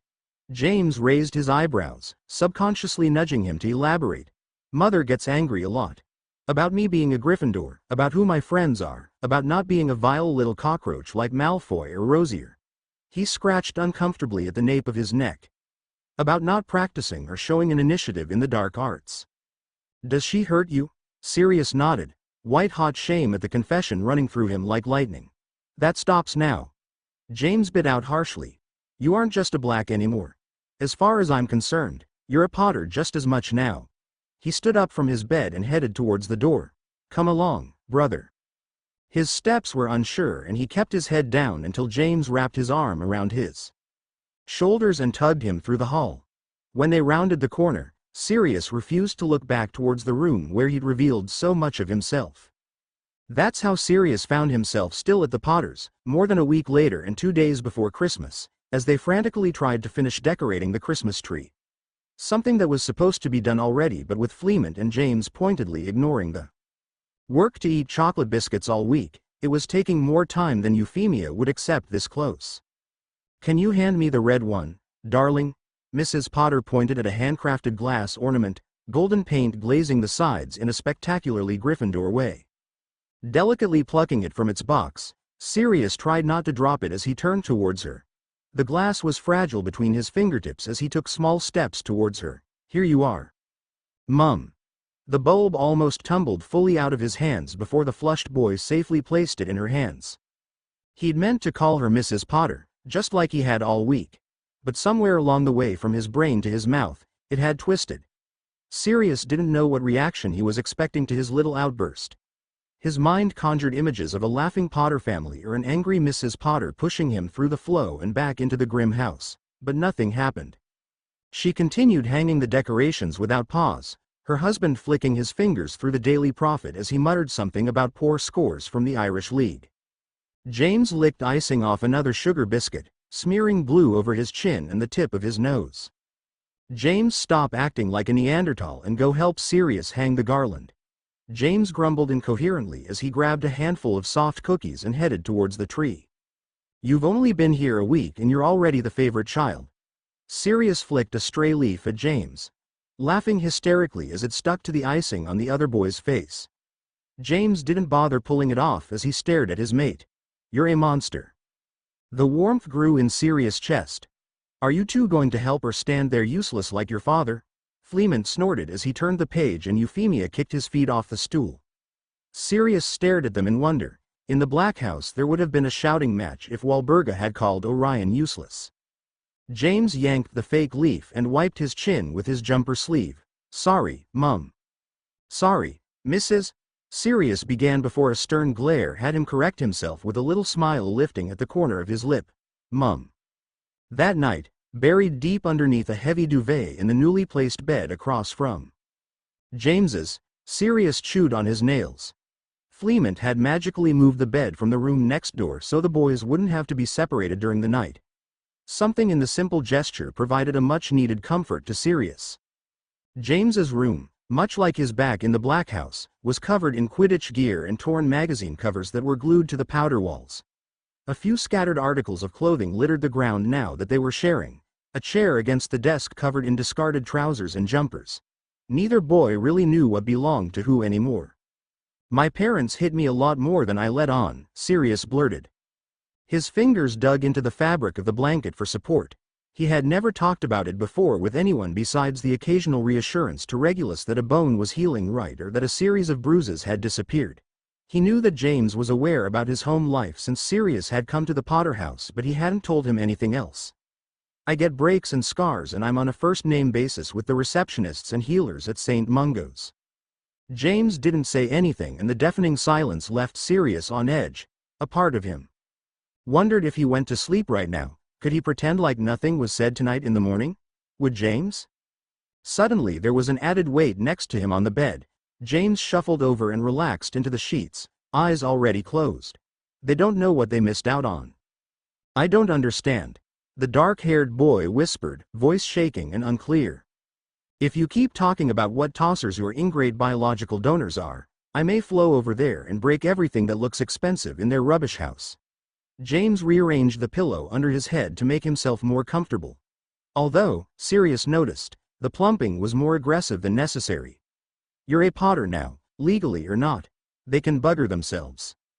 Sirius grinned up at the ceiling, feeling warm and safe for the first time in what felt like forever. "Thank." A hand hit across his chest. James said nothing else but the message was clear. Shut up and accept some support once in a while. Sirius didn't know when he drifted off to sleep, but sometime in the night, his brother's legs had untangled from the blankets and flattened him against the mattress. Despite the crushing sensation on his ribs and scent of sweaty feet in the morning, Sirius woke up with the same wide and unflinching beam. Please drop comment to let the creator know if you enjoyed their work.